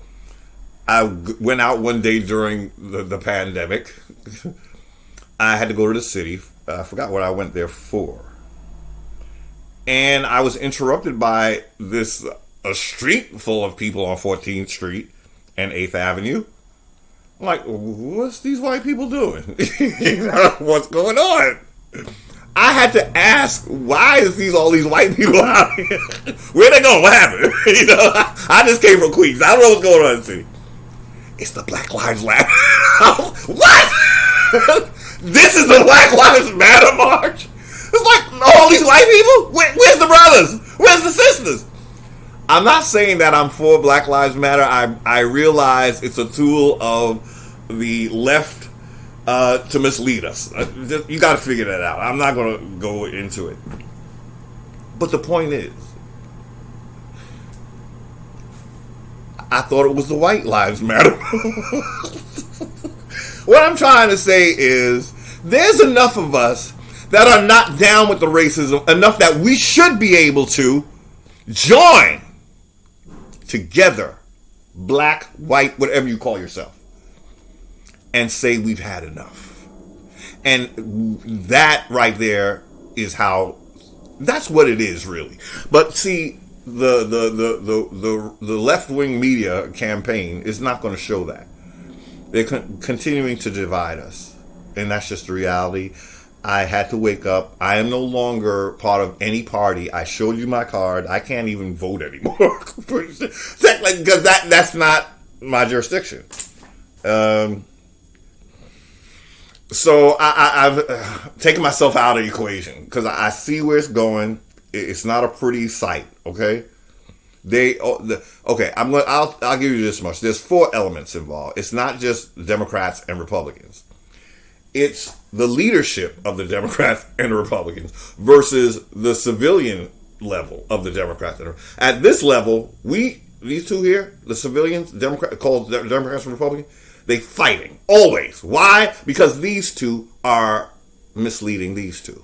So it's 4 parties. It's 4 parties. Okay. And they're going to always do that. These two, that's what they do. That's Jacob. This is Jacob.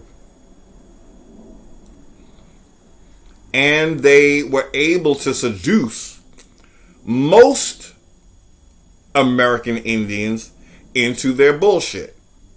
Like they're on your side. All they're doing is, and this is what I will give the Republicans. This is what they've always known. We just never listen. What they're doing, what your Democratic Party is doing, is making damn sure that the debts we incur put us in a debt that will secure us and guarantee that we will be slaves forever. Okay?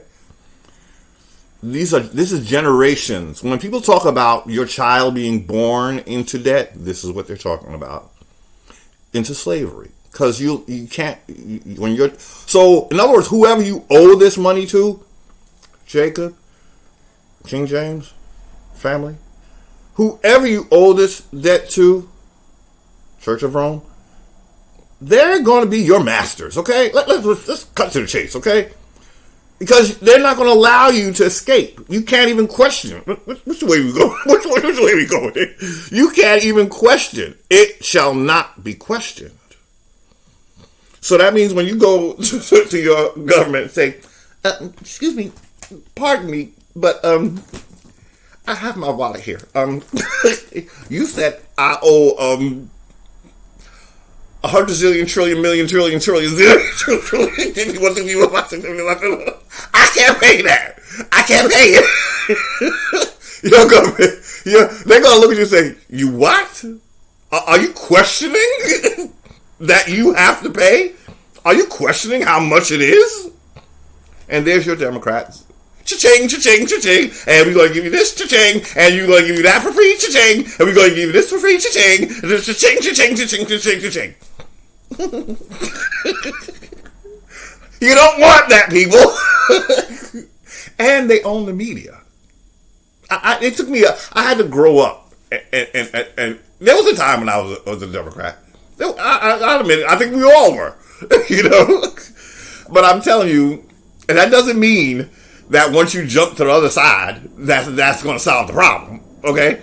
But that's talking about what your status is going to be. What do you. So yeah, there are 2 sides. I told you, right? These 2 is dictating how these 2 going to act. So if these 2 are kindly, oh no, it's the Democrats, oh no, it's the Republicans, oh no, it's the Democrats, oh no, it's the Republicans, oh no, no unity, okay? Ever. Oh no, it's blacks, it's the whites, it's the blacks, it's the white. Then it becomes a race thing.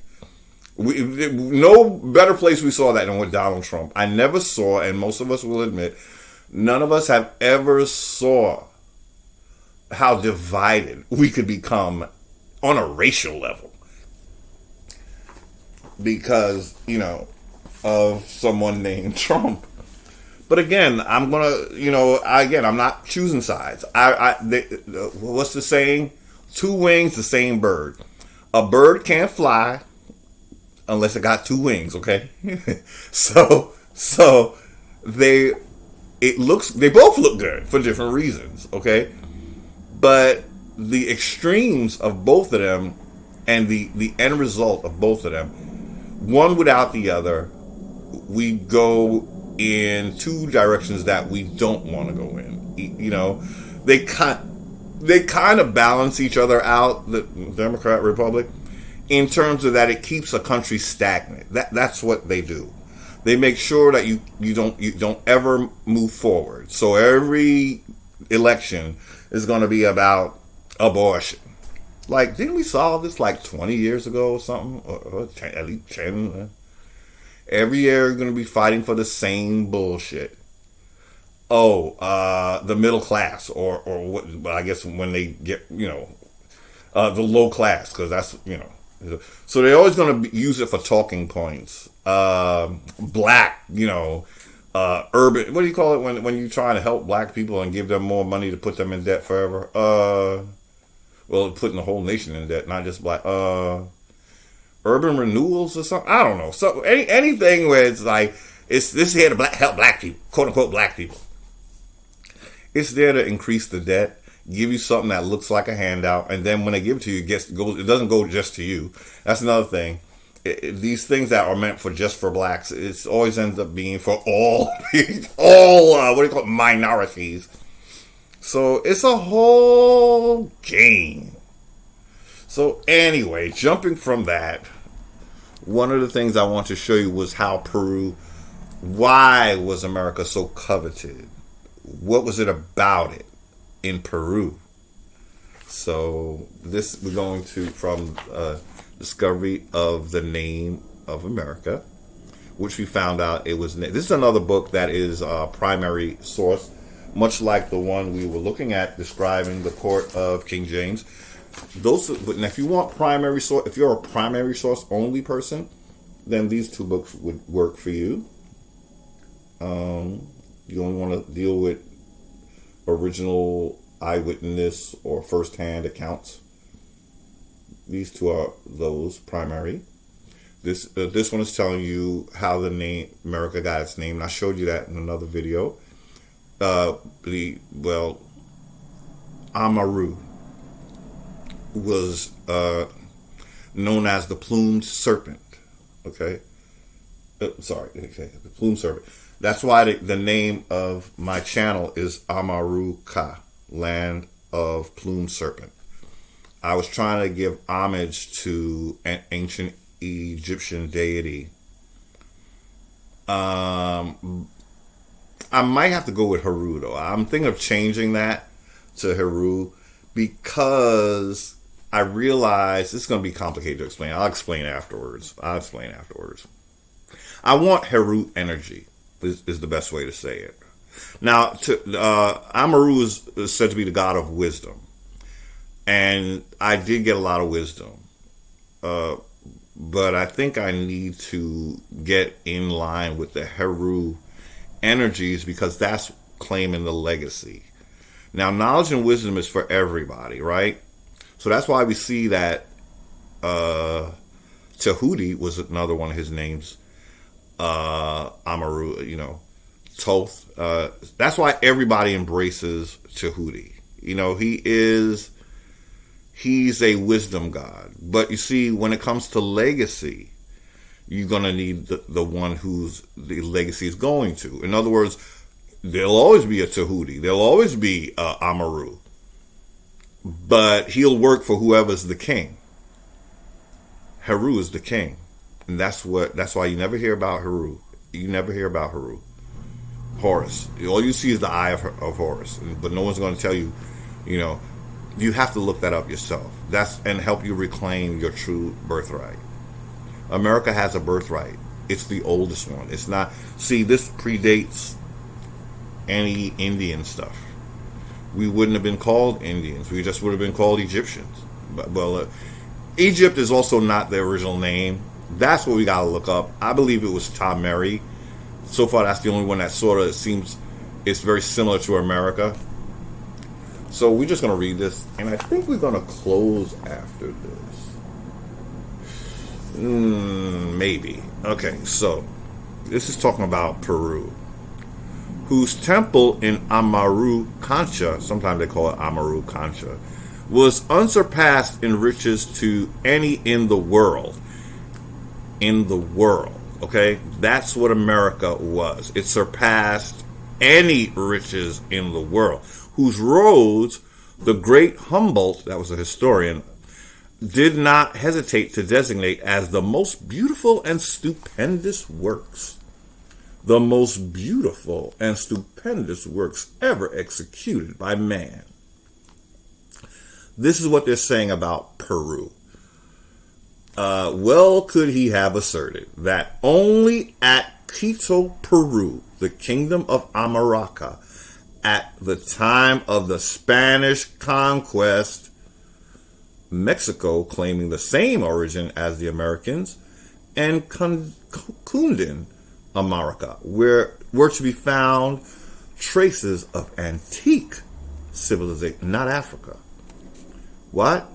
The antique civilization is not in Africa or Greece? It's in America? In South America? No less. Don't worry, people. That is still our America. There was no North America to speak of when Columbus came here. I think that's also what's not being said. He went where the culture was. He went where the legacy was. And if it was in North America, that he would have went there. You get that? By the time North America was a thing, that's when King James came and started claiming that. See? They wait till you move, you spread, and then they come and claim it as theirs. See? But it first happened in the Carib Indian area of the Carib Indians. Those were my maternal mother's folks. Oldest people on the planet, or direct relations thereof.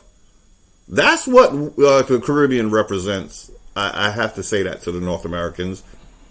They're your people too, okay? That's where America is originating. North America is originating from South. Okay, but I want you to pause that to see what Peru was working with. That's Heru. We saw the god Heru. That's why I'm going to probably change the name of, my Google identity or whatever. The most beautiful and stupendous works ever executed by man. You thought that was in Rome, didn't you? You thought that was in Greece, didn't you? They didn't exist. They are stupendous. They are, ain't no doubt. But they weren't here when this was here. At that time, the first time, they were the most beautiful and stupendous works ever executed by man. In Peru. It was Egypt. That's what they're talking about. Again, we're dealing with this book. And since we have this book, we might as well show you. Amaru was representing. Let's highlight it. Do we have the highlighter? I always make the mistake of taking the highlighter away when I should always have it handy.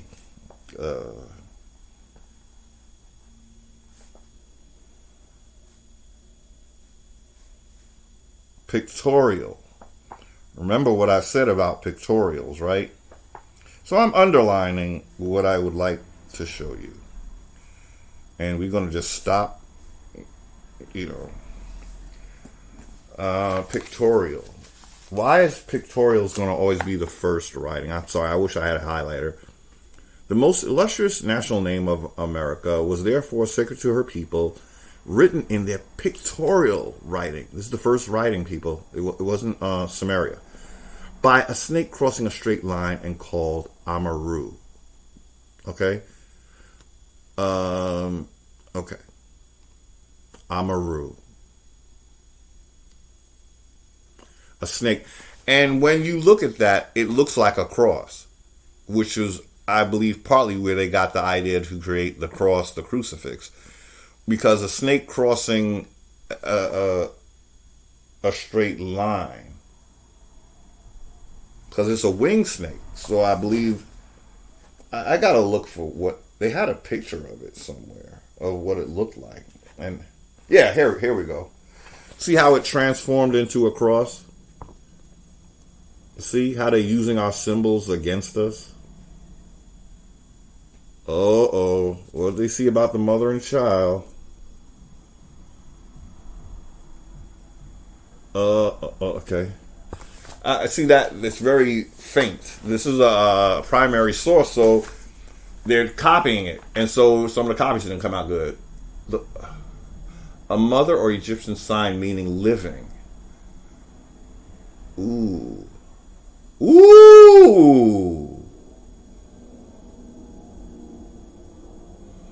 Well, they turned an Egyptian sign of living into a sign of death, is what I'm getting.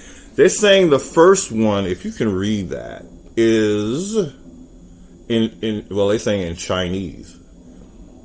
Mother, it stood for life. But that's an ankh. But see, this is an ankh, but the head is very small. So that's Egyptian. I don't know. But it stood for life. And what we are told is that the mother, this is the offspring, and this is the mother and father. But if you can read that, mother in Chinese, if you see that second one, mother in Chinese, and children I don't know why they're using Chinese. Okay, so mother and children, so that was a sign of life. But see, that's the first one was an ankh, the ankh. So anyway, I just came across this. I was trying to look for the snake crossing a straight line, but I came across this. So we're just showing that, how it turned into a sign of death. It's a death cult, because you have to die to enjoy the benefits of the deity. But see, in the past, at one point with the Ankh, it stood for life, and so it blessed you while you was alive. It was a blessing for your living. See, that the other one we're used to is a blessing after you die. That's the kind of blessing that Jacob would want you to have when he takes your birthright. So then he changes the symbols. Okay, so that was one thing. I think the last thing, or one of the last things, did I show you how they got to Spain? Did we read that? I think we read that. And so maybe I might not have to show you how the husband of Skoda got into Spain. And I think we read that. So if we did, we don't need to do it again. And I think I'll call it quits for now. Is there anything else I want to show you? Well, I always like to talk about this book because this is what the foundation for me.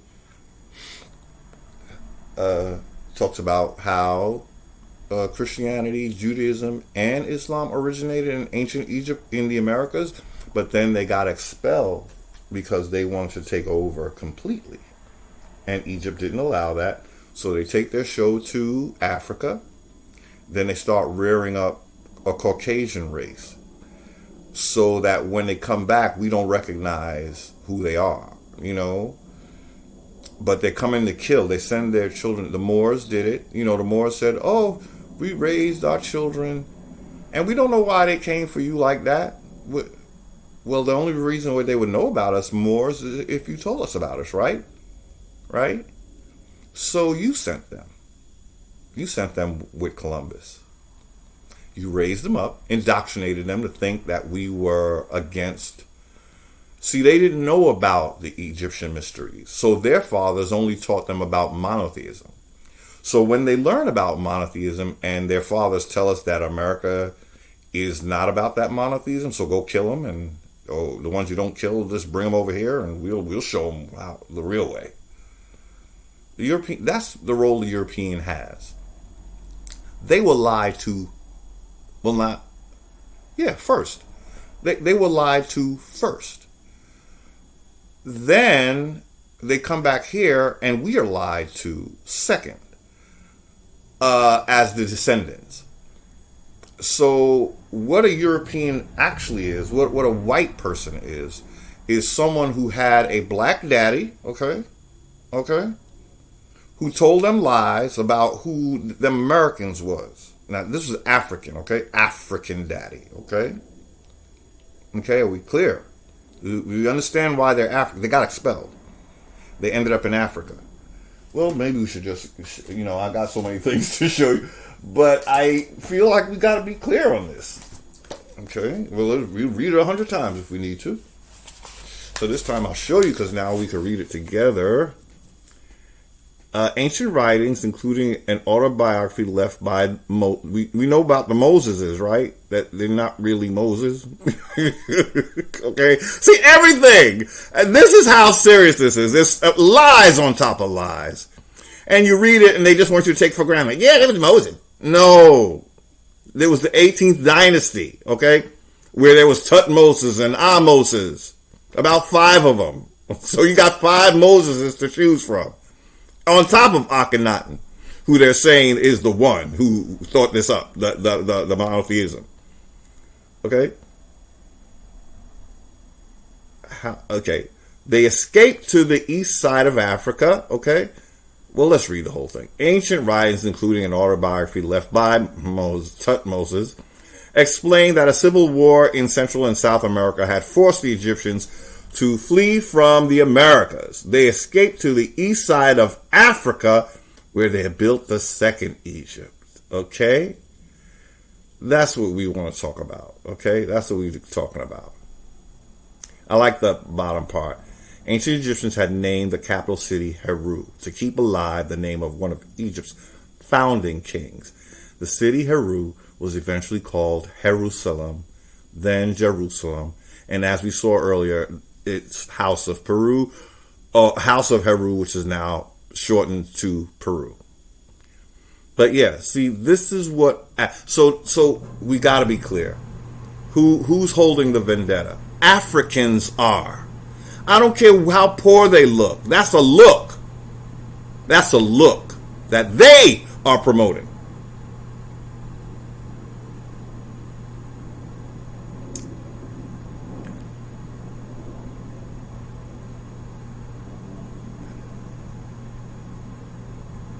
They were expelled. But I know there's a part where we can say, but that means they're us. When you are categorically against everything your culture reared you up to be, you are in effect no longer of that culture. That is why Egypt expelled them. It was either that or be killed. We read that they were exiled, So what do? When you were put in exile, what's the choices? Stay here and be killed. And our people weren't about killing like that. So what's the other? You got to go. I don't know where you go, but you got to get the hell up out of here. So they gave, we were merciful. We wasn't tolerating their bullshit, but we wasn't going to kill them. But you know what? They had no problem killing us. This is Africa we're talking about. See, I didn't focus in on Africa now, where I probably should have. They went to Africa, where they began to conspire. How are they going to get them assholes back? What they did to us. We're going to get the whole so-called Eastern Hemisphere to be against them Negroes. That's who they got a vendetta against. Not white people. White people are the tool they are using but they're holding the tool. They're handling. They're the handlers. Do we remember what the paintings were showing us? Why on earth would a proud, strong black man want to paint himself white? This is King James' children. But it was him too. And we just, we're going over and over, repeating, but that's how you break the spell. You have to break the spell.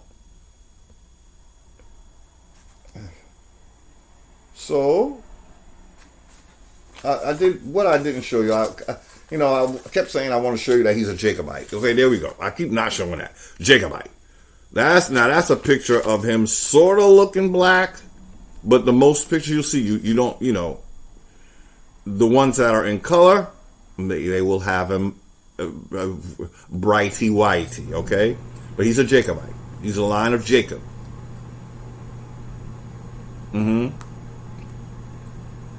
Jacobite. See, France, Hibernia, Spain, Scotland. See, I just want you to see he's all over Europe. It's the same line. Hibernia, Spain, Ireland, Scotland. We saw the Greek. One thing we read about Skoda's husband, that he went to Greece. After he killed someone in Greece, was it? He had to go back to Egypt. That's the one in Africa. That sounded like, something like a Moses thing, where he killed somebody and had to go into hiding in Africa. That seems like what that Gaethelos is about. But you see, France, where's the word? Where's it?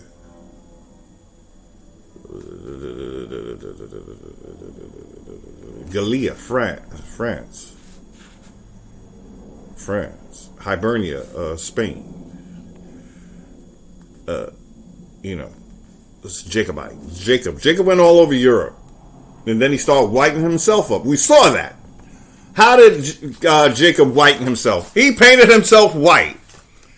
That's how he whitened himself. So you don't see the royals as black. They send their children to act like they don't know what happened. Where these people come from? We don't know where they come from. What did they do? They took over us. In Spain, they're trying to say that, they fell. The Moors fell. Did they really? Or was that the look they had? Like the look that Africa has. The poor look. And what was Spain doing? The defeated look. Please stop it. And this is where I want you to show you that. See, because I was trying to say, and I said it, but now I'm going to kind of show it. They say that the West Indians are Scottish. Well, this is how they became Scottish. When Columbus came here, I think what's not being said is a bunch of us were kidnapped to Europe. See, so they become African, they're exiled, they come back and they kidnap us so that they can say that we're from Europe and Africa. Deported. In this book, King James admonishes his sons, that'll be King Charles, right? Not to participate in anything that is Catholic, papist. Why they don't like the popes? We talked about that. Because they want to rule. They don't want a pope to tell them how to do it. They want to be the pope and the king. Okay? Not to pray with the papists. So they're making it like he was against Catholicism. He was a monotheist. He was not really categorically against Catholicism. He just didn't like the pope, because that was standing in his way. He wanted to be HNIC. So he can, burn the witches and then come over here and burn us and kill us, So Columbus comes, takes a bunch of us from the West Indies. That's why you got Irish, Scottish, and English with that accent, like it's a West Indian accent, because they kidnapped our asses over there. Okay? So, in the process of time, Charles I married a Catholic. See? They're not that against Catholicism, right? And brought about a civil war in England. King James I lost his head. King Charles I lost his head. And thousands of black Brits, Irish, Scots, and Welsh were deported into the What does deported mean? They sent back home. How did they get there? They were kidnapped until they became Scots, Brits, and Irish. As indentured servants, they were deported into the Americas as indentured servants. That's what happened. That's how they're calling us now. That, oh, you got Scottish blood. No, that would be American blood. Kidnapped blood. Let's call it kidnapped blood. Instead of Scottish and English and Irish, why don't we just call it kidnapped American blood? Stop trying to say that we West Indians ain't part of this when we were the first to be Pocahontasized. Shall we put it that way? We was the first ones to be Pocahontasized. So you ain't no better or worse than we are, North American Indians. The same thing happened to you. Later.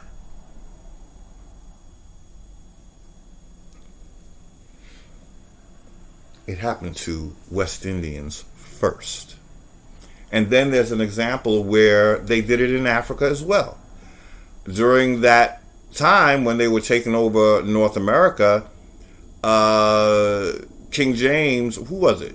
I forgot who they said it was, but a land was purchased from France. I'm sorry, they didn't say who it was, but the United States purchased land in Africa from France.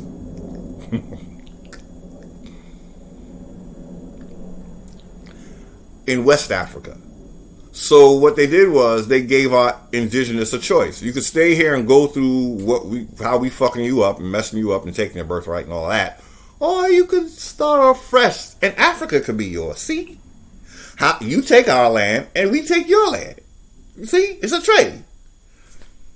So after this happens now, some of us did go. We took the bait. And they figured, okay, let me get the hell up out of here because it's about to go down over here in America. These Indians about to be called Negroes, colored, black. Let's just go to Africa. At least won't be dealing with these colonizers, but you kind of are. They bought it from France. So he's still under like some form of domination of this bloodline that went all over Europe. So later on, they can say, oh, look, the DNA test shows you from West Africa. You're African. See? No. We've been Pocahontasized, but we can't even call it Pocahontasized because it didn't happen to her first. It happened to West Indians first. But same thing. Some of us are taken to these parts in Africa and Europe, and then they're saying that that's where we're from. This is a hocus pocus. So no, we're not West African. We're not Scottish. We're not English. We're not Irish. We're not Spanish. Even though they dumped a lot of their children in our holy lands. They did do that. So now they become like these. We're thinking that Spanish people originated in the Americas. Well, no. It was copper colored. Did we show the definition of American? I know we're going in a little bit in circles, but this is like, it's very healthy, to learn what's going on here. So, I think I did show you earlier already. Okay. Her family, Scotia. Okay, let's see.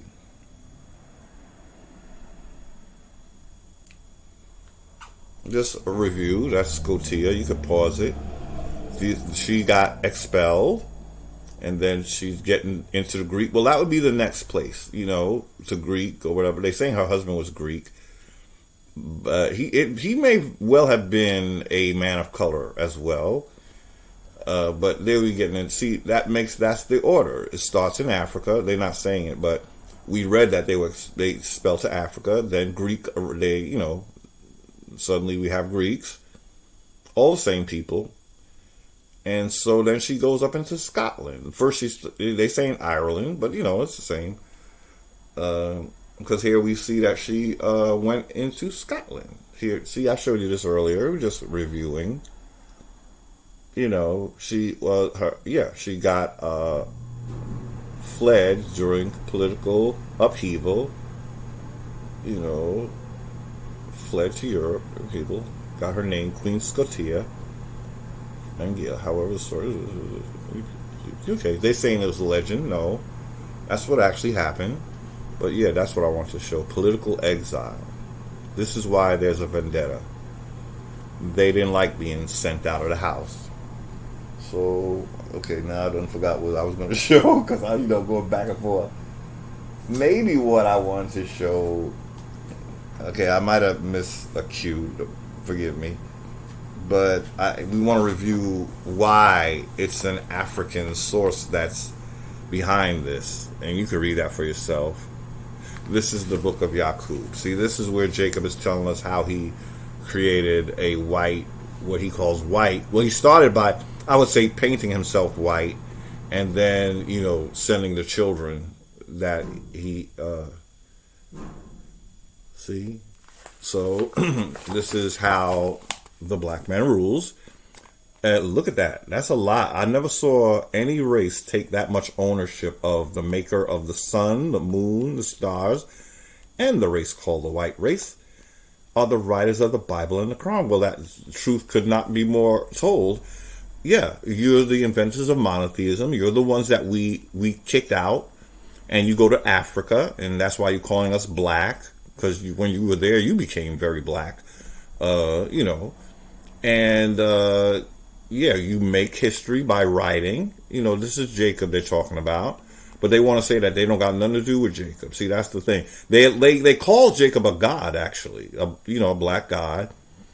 But they want to act like they don't have nothing to do with Jacob. And he just got this. This just has to be done. We make history. You can read it. It's very interesting. 12 scientists, and there's 24 of them. You'll read all of that. If I get my finger out the way.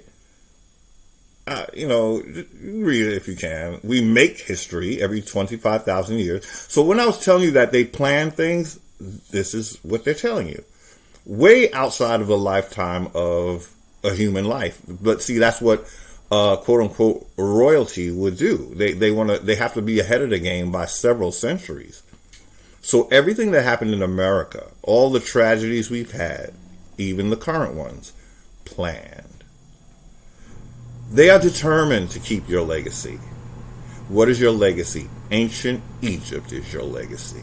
That is where the fight began when we cast them the fuck out of heaven. Okay? Because they fictionalized that story too.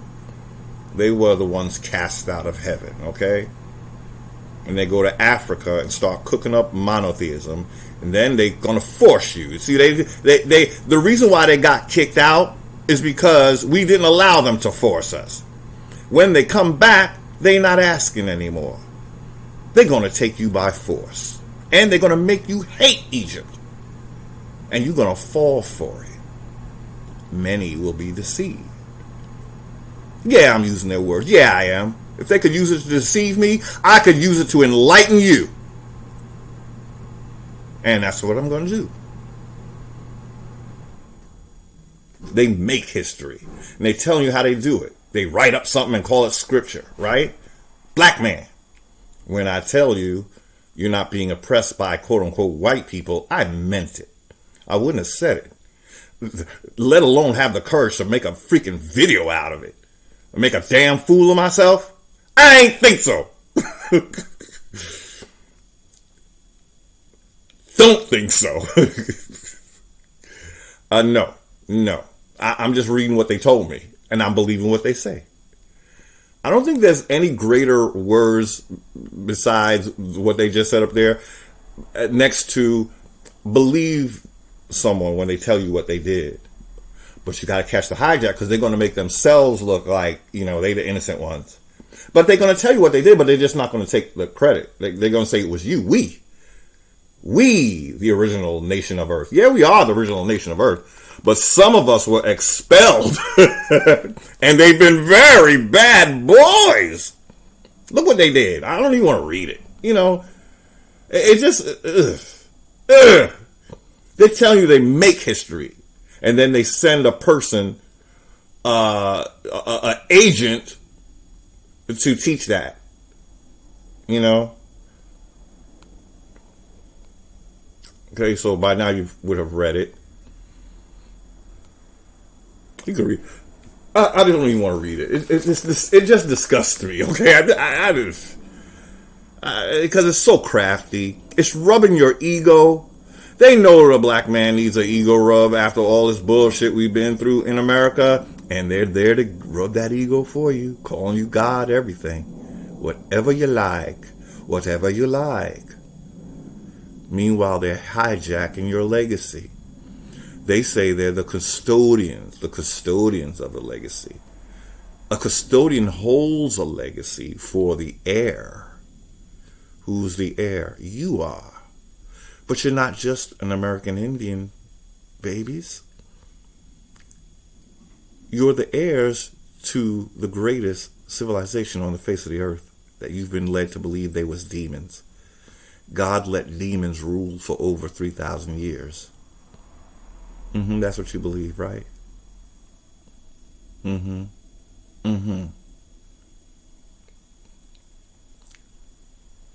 So the custodians are keeping the legacy because once they brainwash you, you'll think that theirs was the first legacy. You'll say, "Oh, we was Muslim, we was Islam. That's the ancient religion." Nope. They're erasing that, so you never find out what the real legacy is. That was what Set was trying to do the whole time. He killed the king. And that by that killing, we could kind of look at it as like a ritualistic. Like he didn't literally kill, but when you divide, see, it's about that cutting into 14 pieces. So you're taking little pieces of the king and separating them. So, you know, that they might forget that they're royalty and they are the heirs. American Negroes are the heirs to this legacy that went out all around the world and taught everybody. If you allow yourself to read about Osar, you'll find out that's what he did. He civilized the world. But he had a brother that wanted to be him just for the sake of being him. It wasn't about, I want to help people. Actually, Set is keeping knowledge from you, where Osar was spreading the knowledge. But you'll see these guys have secrets. And I'll show you the page. You've read that by now. I don't feel like reading it. But I'll show you what the forces of these folks do with the knowledge. And you'll read that too. I don't feel like reading. I read it in one of my videos. But it's under, okay. It keeps a secret. Is that it? Yeah, the bottom of that page on, I guess it's my left, and I guess it's your left too, because I do the mirror image right. But Osar was a god who shared knowledge. But this is a group that withholds it. They're custodians. So they are keeping the knowledge because they don't want you to get your legacy back. So I'm not reading it, but it's at the bottom of the page. Secret by 12 men on our planet. This is the secret society. That's why we have secret societies. You can only get up higher in society if you agree to not let out the truth. I'm sorry. I'm trying to get this to focus. I'm not used to doing the mirror image, and I'm a mess at it. Okay. There you go. Read it for yourself. I'm done. See, I know what it's going to blur and you won't be able to see what it says. So that's why I've been reading, but oh boy. The knowledge of God has been kept a secret by 12 men on our planet for many thousands of years. The 12 passed their knowledge on from son to son, but the number possessing this knowledge is never more than 12, and they are not to ever reveal it. So you have Osar, the king, who shares knowledge, and you have Set, his brother, representing in any monotheistic religion, who is keeping knowledge secret only to those that he can trust, that they will not go back and tell the true heirs that they are the true heirs. I think I've covered. Do I have to show you how Gaethalius,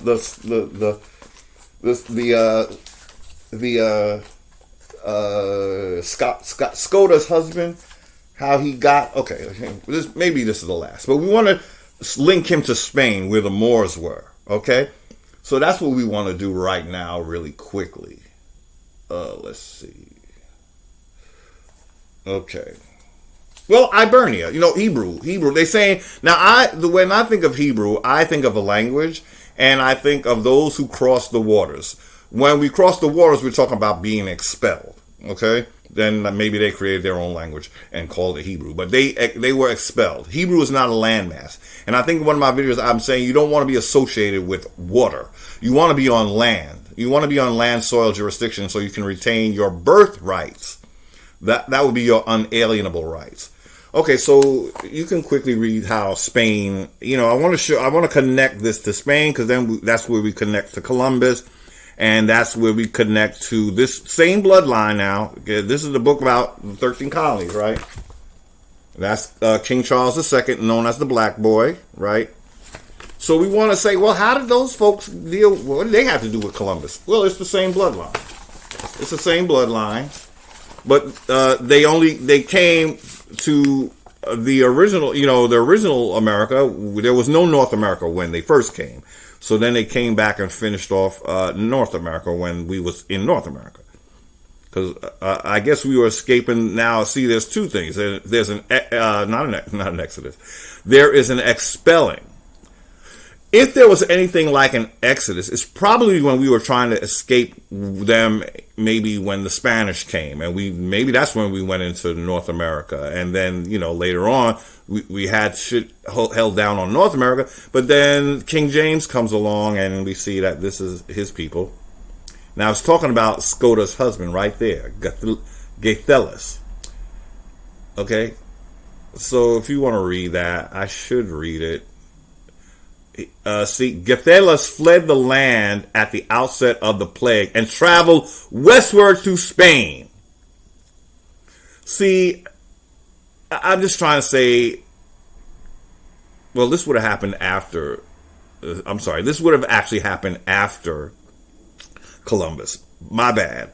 But I just want you to see that this is their territory. Spain, Ireland, France, Germany, King George was German, and they want to blame slavery on him. I'm just saying that King James was just a little more crafty with his slavery because he had a Bible that said you were supposed to be slaves. So he didn't, in other words, he's saying that this book is basically claiming that King James was not about slavery. Yes, he was, because the Bible that he had his hand on, that's what he wants to show you, that God made you a slave, not him.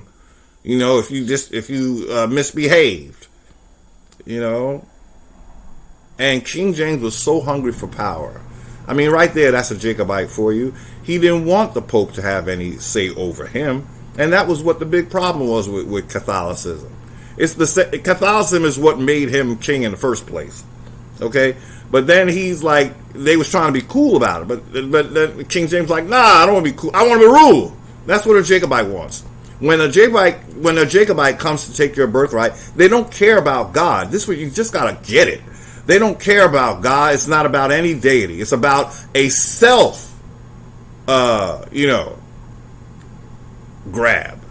It's a self-indulgent undertaking. I want the power of that role. I don't care about the people. If I cared about the people when I sent Columbus, it wouldn't have been murderous. It wouldn't have been, and it was a murder based on religion. This is what we gotta get. That's what makes everybody shut up. You know, they think it's about God. So, and they think when, you know, that they're raised to think that you're heathen if you're not monotheistic by their black daddy, their black zaddy, you know, that got expelled. And he's got a vendetta, like we talked about, and he sends his children back. He don't even do the dirty work himself. He sends his children to do his work for him. So coward. Hiding behind his white children. And although he's spreading Christianity, it's supposed to be about love, right? Well, how come Columbus is killing our asses? How come he's committing genocide? Okay, you want me to convert. Well, why don't you show me the loving way of your storm god? But there was no love. This was about, I want to dominate you. When a character like Jacob goes to take your birthright, it has nothing to do with God. I don't know how many languages I could possibly say that. Well, I don't speak any other language. But how many ways can you say that and have people understand what you're talking about? And you think it's because it's in the Bible, that means God was with it? Yeah, but then the patriarch says, nah, I'm not with it. You will break the yoke of slavery to Jacob off your neck. So says the patriarch in defiance of the God. Direct defiance, because this God is saying, "Oh, I'm gonna tear down Esau every chance I get." I hate Esau. Why? He only did what you predestined him to do. What you said he was supposed to give the birthright away. So why can't you help Esau? He's at a disadvantage, right? He gave his brother. You saying his brother was smart? Okay, well you could. Okay, but why do you have to now destroy Esau? Oh, because it's not God talking. That's why. It's Jacob talking. Jacob was always afraid of Esau, if you read your Bible. He was afraid, and he still is. That's why he sent his white children. He knew that they didn't know nothing about the ancient ways. He knew that all they knew was what Daddy taught them. Heathens shall be killed by the law, and make them submit to your God. How are you going to make me submit to a loving God by being murderous and genocidal? How am I supposed to feel about your God? Well, I had no choice. You didn't care how I felt. It wasn't about how I felt. And just like it wasn't about God when this birthright was stolen. The blessing was stolen. We talked about that earlier. It was like what he took when he took the blessing was almost like, I would call it a power of attorney. So he's in power of the whole thing. Not just the estate, but the life of the people, who should have been Esau, and he was determined to give them a life of hell. Why? Why is he particularly hating Esau? Because he knows that Esau is bound to get his birthright back. That is why so-called blacks in America, in a free country, mind you, are still held down. You're not supposed to take your birthright back. Jacob is not trying to give it back. I'm going to say I think we're done here. I know I could go on and on, but as you see, I'm starting to repeat, which I say is a good sign that I pretty much said everything I want to say, I think. And I want to wrap this up, as it was a challenge just getting through it, you know. If I end on any note, I would love for people to get with this. And the only work you have to do is just understand that you have to read it in light of this work, which tells you where Egypt was. And I'm not really fully vouching for it. I don't know if this man had to write in code. Maybe the message that he wanted to give us, Horace Butler, was that Egypt was in America, but he knew that that's as far as he could go. He still had to go with the hijack, or else this book would not be published, is what I think. It would be published, or it would be $1 million, because they don't like for you to be able to get this stuff and read it. So I think he went with he might have been smart enough to say, let's make it, I'll tell him the truth in the first 20 chapters, And then for the next 20, this will get my book published, I'll start talking about the Hebrews and how wonderful they were. No, they weren't wonderful. They were those who crossed over, but the crossing over was due to being expelled. Okay? We're not saying they're these horrible people, but we are saying that they had reason to want vengeance. But not really, because you were allowed to do you in your part of the world, but you're determined to bring that crap back home, and we're not having it, and we never will. Your patriarch said it. We will break your yoke. But that means we have to give up his storm god. He was only one of several in our system. So we don't have to go with Jacob's storm god anymore. Once we take the yoke off, we can return. In fact, we have to. We have to go back to Heru. Why? Why is Heru particularly important to us at this time? Because he's the god of the legacy. He's a god that's fighting for the legacy. He represents us in a most intimate way, as we are people who have a legacy that's being taken from us. And I'm repeating myself, but I'm going to go with it. Did I take a picture of Heru? Actually, I must not have. Why didn't I do that? My bad, right? So now I have to look for him again. But I do have a little more power to work with. Okay. Heru is probably the most important deity to us at this time. And so we're going to probably close with him. I was thinking of reading part of how the hijack took place. So I'll how far will I get? Will I do it? Do I want to? Okay. Maybe I'll close with this, and maybe it'll go make it a 5-hour video if I don't have to answer the door, because I might have to go to the door soon. Let my housemate in. Okay. This is the concluding comments. This book is written, concluding comments of this book. This book is written to set you spiritually free of all religious bondage that our Melkite Coptic Egyptian ancestors unwittingly helped to set into motion.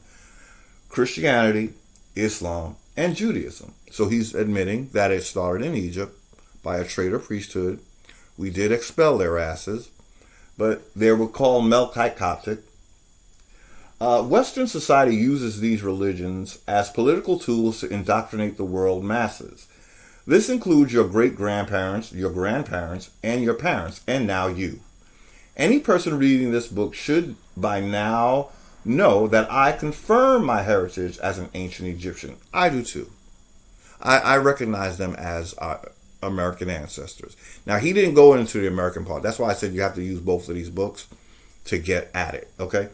Okay, he thinks he's talking about the Africa. He means the Africa in America, but he's referring to the Africa in Egypt, which would be totally opposite of the Egypt in America.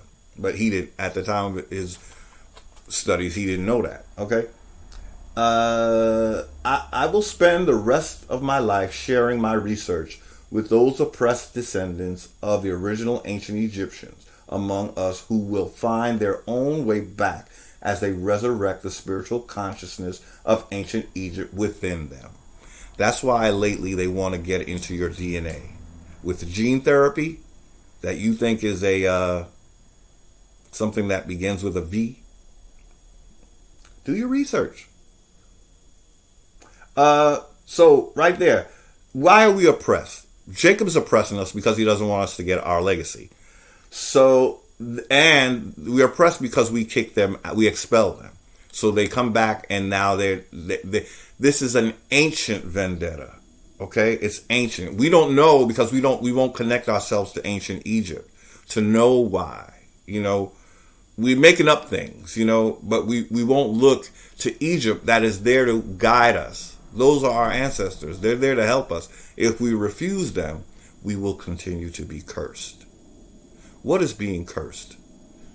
It adds up to be cut off from your own legacy and then dealt with by the people who wanted your legacy.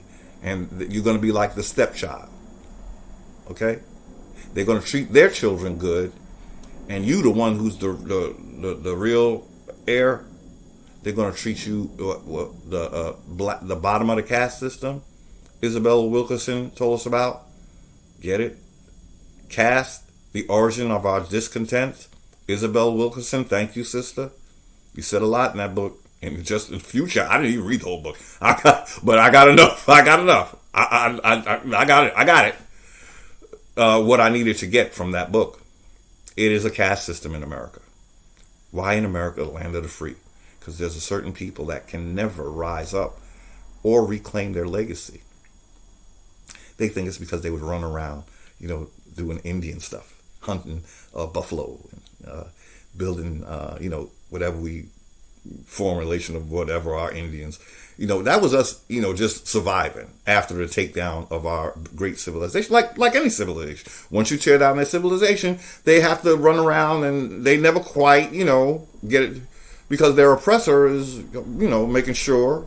Like Tulsa, Oklahoma, can I say, get an amen on that one? That when you try to build it up, boom, gone. They can't let you rise up. The more you do, first of all, you're going to be showing something that they're not trying to show, which is you being successful in America. You can be successful in America as long as you're indoctrinated. But also, Tulsa was they just got out of hand with their shit, What? We not part of that? Our children ain't part of that? Is you guys the real natural heirs to America's legacy succeeding in your own land? We can't have that. You didn't consult with us how that was supposed to go down, so we got to take you down. Okay. Any person reading this book should know by now that I confirm my heritage as an ancient Egyptian. You should too, if you're called Negro in America, if you're called Black in America. Egypt was in the Americas. It's your legacy. Okay, I'll confirm my heritage as an ancient Egyptian. I will spend the rest of my life sharing my research with those oppressed descendants of the original ancient Egyptians among us who will find their own way back as they resurrect the spiritual consciousness of ancient Egypt within them.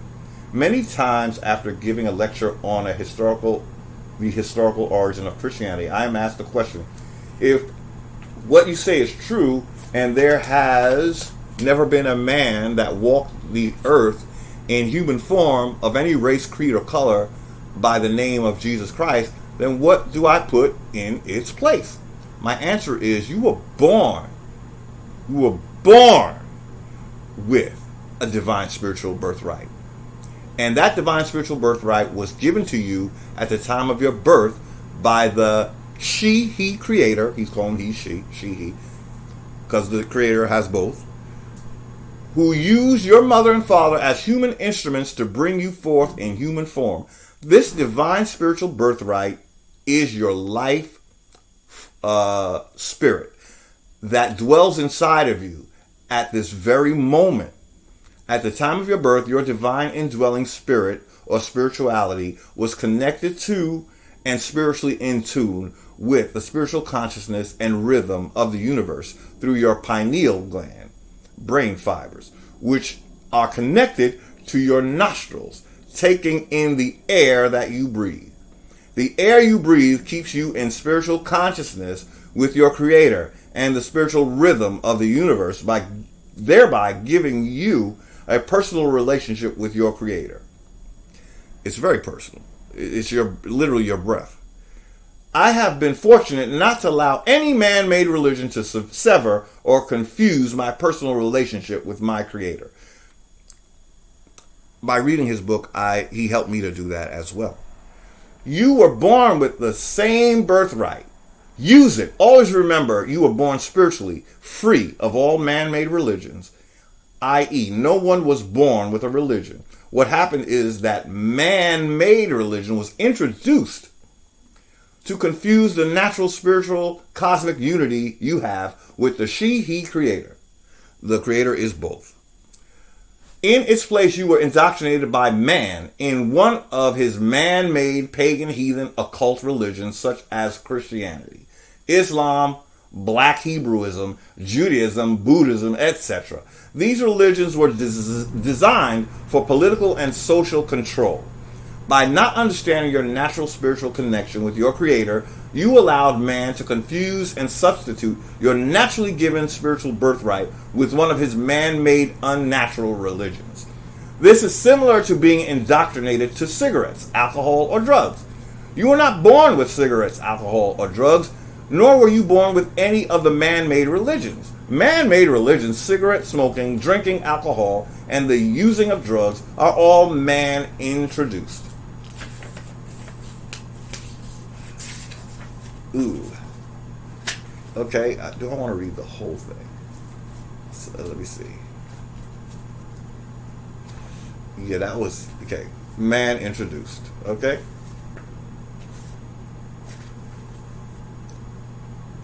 Okay.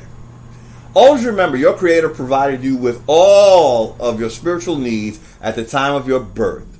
The introduction of religion was done to place governments, nations, and all the civilized world under the control of an assortment of man-organized religions. One must always remember that all religions today are used as political tools of control. Political, military, economic, including taxation, and social control have proven to be easier under man-made religion or religious rulership. This was also the smoothest path for eventual world domination. What did I tell you about where monotheism leads? It leads to one world domination, not diversity. Dictatorship. In dictatorship, there is no room for diversity. You better think like everybody else, because we're not going to risk you thinking outside the box and thinking that you have any individual rights or birthrights to your land is what I'm saying. This was also the smoothest path for eventual world domination and the acquisition of absolute power, misdistribution of wealth, and a world population of obedient, religious slaves. When you give up your birthright, you're giving up a lot. You're giving up a lot. The reason why other countries do so well, other than besides America, in terms of their as a race, is because they still have a sense of land-based birthrights, and they have a sense of their traditional religions. So, in other words, a Chinese person, they might understand Christianity, but they also have a working knowledge of their ancient traditions. What Negroes in America are missing, the point they're missing, is that you have been stripped of your ancient traditions. You think Christianity is the oldest, and you think it was your original. So, also, you American Negroes who are the American Indians, you think America is up for grabs. In China, Chinese don't think of their land as it's a one for all. No. You can't do that. But see, when you're an heir and you've been brainwashed and you ain't trying to pick up your Egyptian tradition ever again because it's demonic, you think America is for everybody. And you should go back to Africa because that's where you from. No. You're being lied to and your birthright is being stolen. This man did a wonderful job to help me reclaim it. I don't know if I'm going to read all of this. Let me see. But it is very good. It's like another 4 pages. I don't know if and it's already 5 minutes to the 5 hour mark. Okay. So this was also the smoothest path for eventual world domination and the acquisition of absolute power, misdistribution of wealth, and a world population of obedient religious slaves. I just want to stop again because I realize there's so much at stake with America, why America has to be again, that legacy is going to always be trying to rise up in us. And they are always going to be there to swat it down. That's why they need world domination. In other words, when we expelled them to Africa, they knew that they had to do something. Because what they wanted, they can't have anybody else. See, that's how monotheism becomes like a dictatorship. There's no room for you to believe other than what we tell you. Because we can't have you. We got to hold them Americans back from that legacy. Where they expelled us, we don't... We wasn't expelled. We exodus. That's what it was. We did an exodus. We wanted to leave America. No, you didn't. You loved it here. Okay, I don't know if I'm going to read all this because I'm too busy making commentary. But maybe, I don't know, should I hold it up and let you read the rest? Let's try that for a minute and see if that works. That's not going to work, is it? But you would have to pause. You'd have to pause. I don't know if I feel like reading this. I got to go to the bathroom, y'all. You know, that's another way, you know. My long-ass videos never fails. You know, toward the end, I'm just rocking and rolling and trying to go to the bathroom, you know. So if you want to pause and have me, you can, the benefit of pausing is that you shut me up and I stop talking. That is the benefit that you get. But see, then YouTube is going to blur it up so you can't read it. I'm onto that shit, you know. But while it's still readable, this is page 162 and 161, I think, of Walter Williams' book. If you pause that, you can read it. So I don't have to hold it long. I say, so let's go to the next page. Pause, please. If I get it right, pause, please. Pause, please. You know, this is very good stuff he's writing. I can't read all this. Not when I got a... Okay. Pause, please, if you can get that into focus. And lastly, then, okay. You could pause that right away. It's one page. At the point that it becomes visible, I guess. Okay. I hope that you can read it. You know, I know that the resolution thing happens. Okay. If I hold it. Okay, there we go. Pause. Okay. That is from this book. And on that note, I want to end on Heru. He's the hero that we need to get in touch with. Forget about his head, okay? It's the symbol. Look at his body, okay? That's what you need to look at. The head, again, that's showing you the keen insight that a hawk or a falcon has to see what time it is, what's going on. It's required in a mountain of lies, in a world full of lies. You have to have sight. That's why the eye of Horus that's telling you. You have to have the eye, your own eye, to see what's going on. Because Set, his uncle, ain't trying to let you see. We want to end on Heru. Thank you, Heru. Thank you, ancestors. Thank you. And on that note, I say thank you for watching.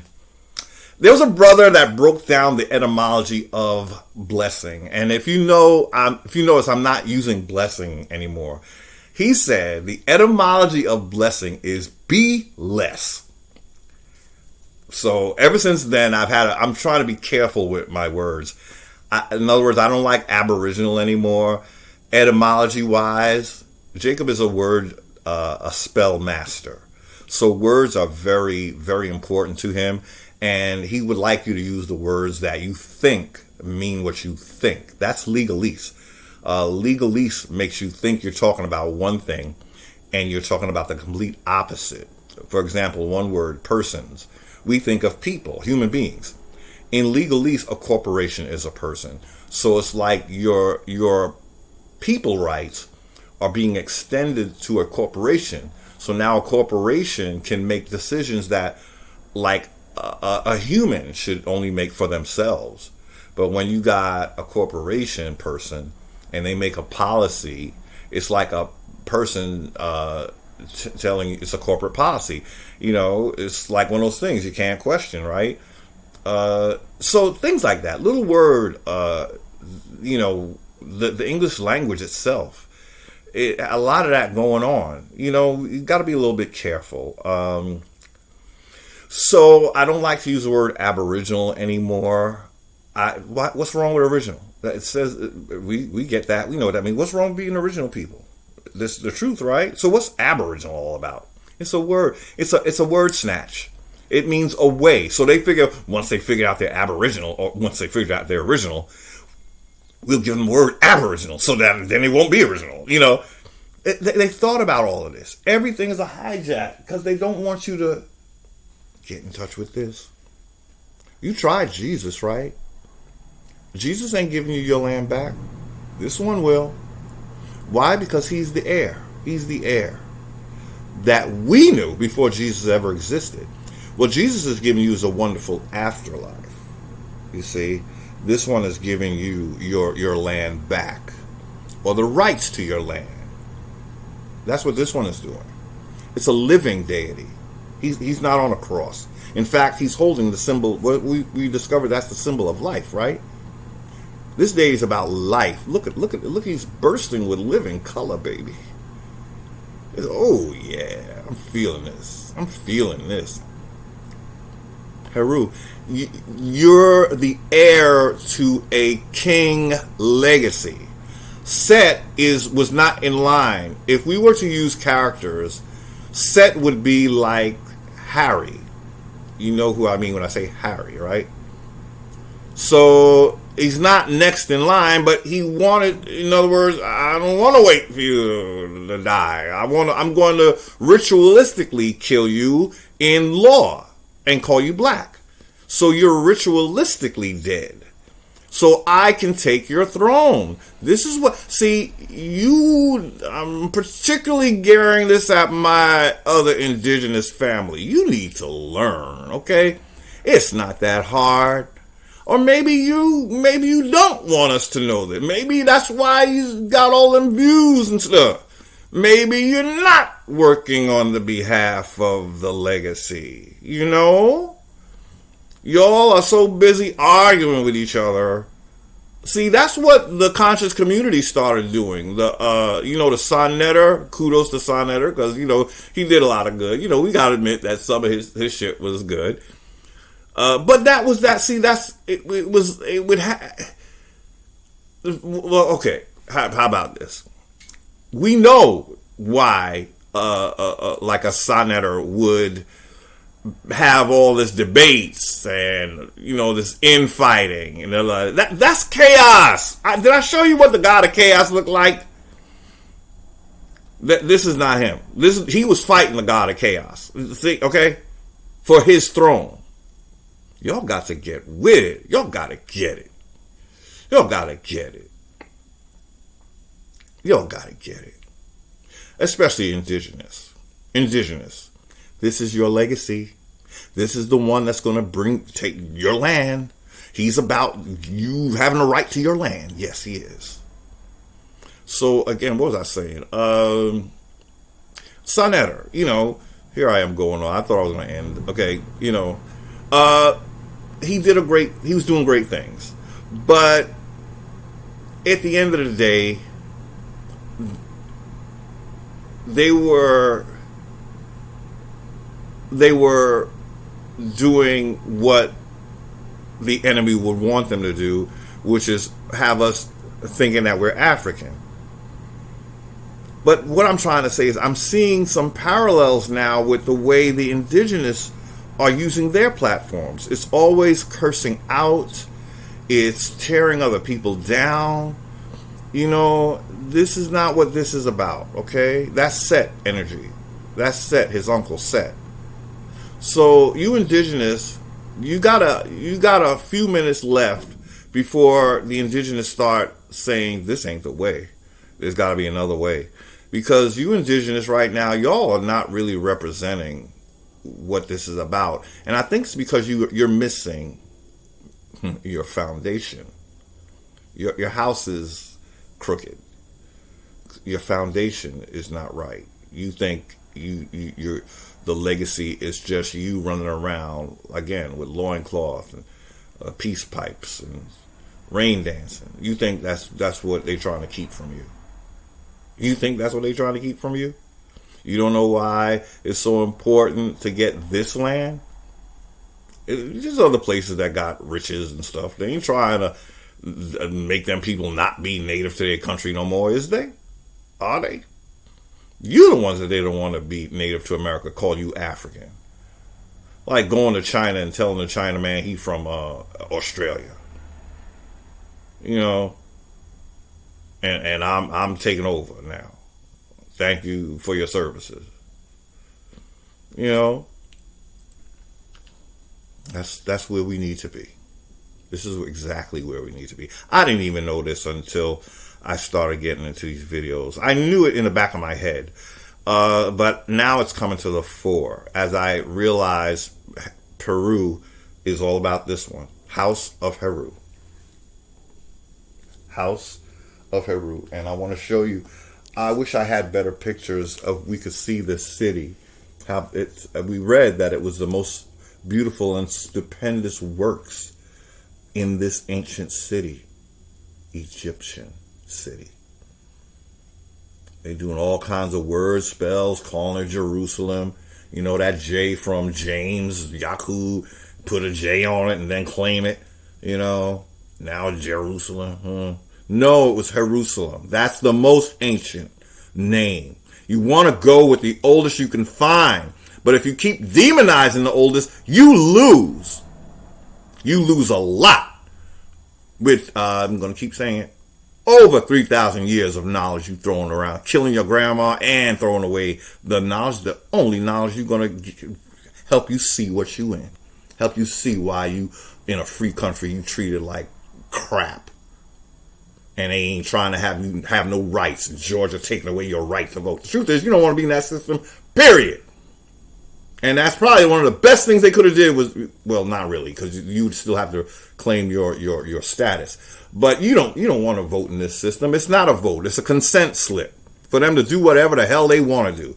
They tell you, make all the promises like Set would do. But really, I just want to dominate you. So your vote is just a consent slip. That's what it is. I ain't going to do all that stuff I told you I was going to do. Are you stupid? I can't dominate you if I give you what you want.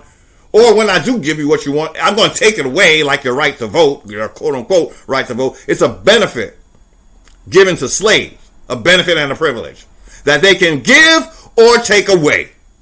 Unalienable rights, that ain't the name of the game. That's not how it works with unalienable. They can't be taken away. But you have to be on land for those to kick in. You have to understand that you have land soil rights. That's the beautiful city of Peru, and I wish I had a better picture. Maybe I'll try to link some pictures. It's in a mountain, and anything you heard describing Jerusalem, it's describing this place. It's not that thing in Africa. They said, I read they did an excavation, and then we'll close. I'm just going on and on. My mouth won't shut up. I've been trying to get this video right so many takes that I can't shut up now because I think this is the right one. I hope it is. The excavations that they had in, I think we read that.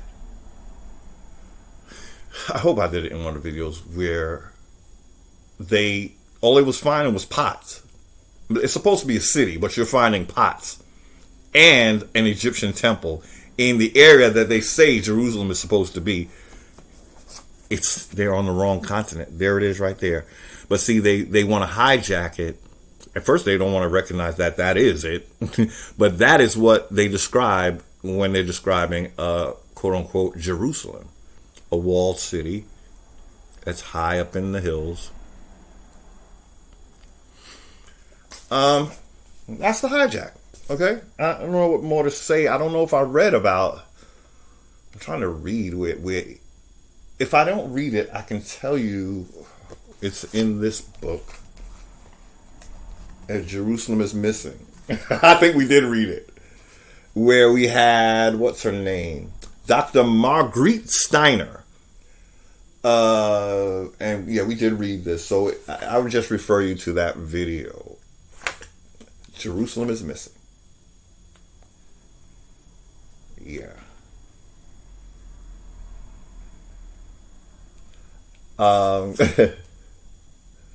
Let me see.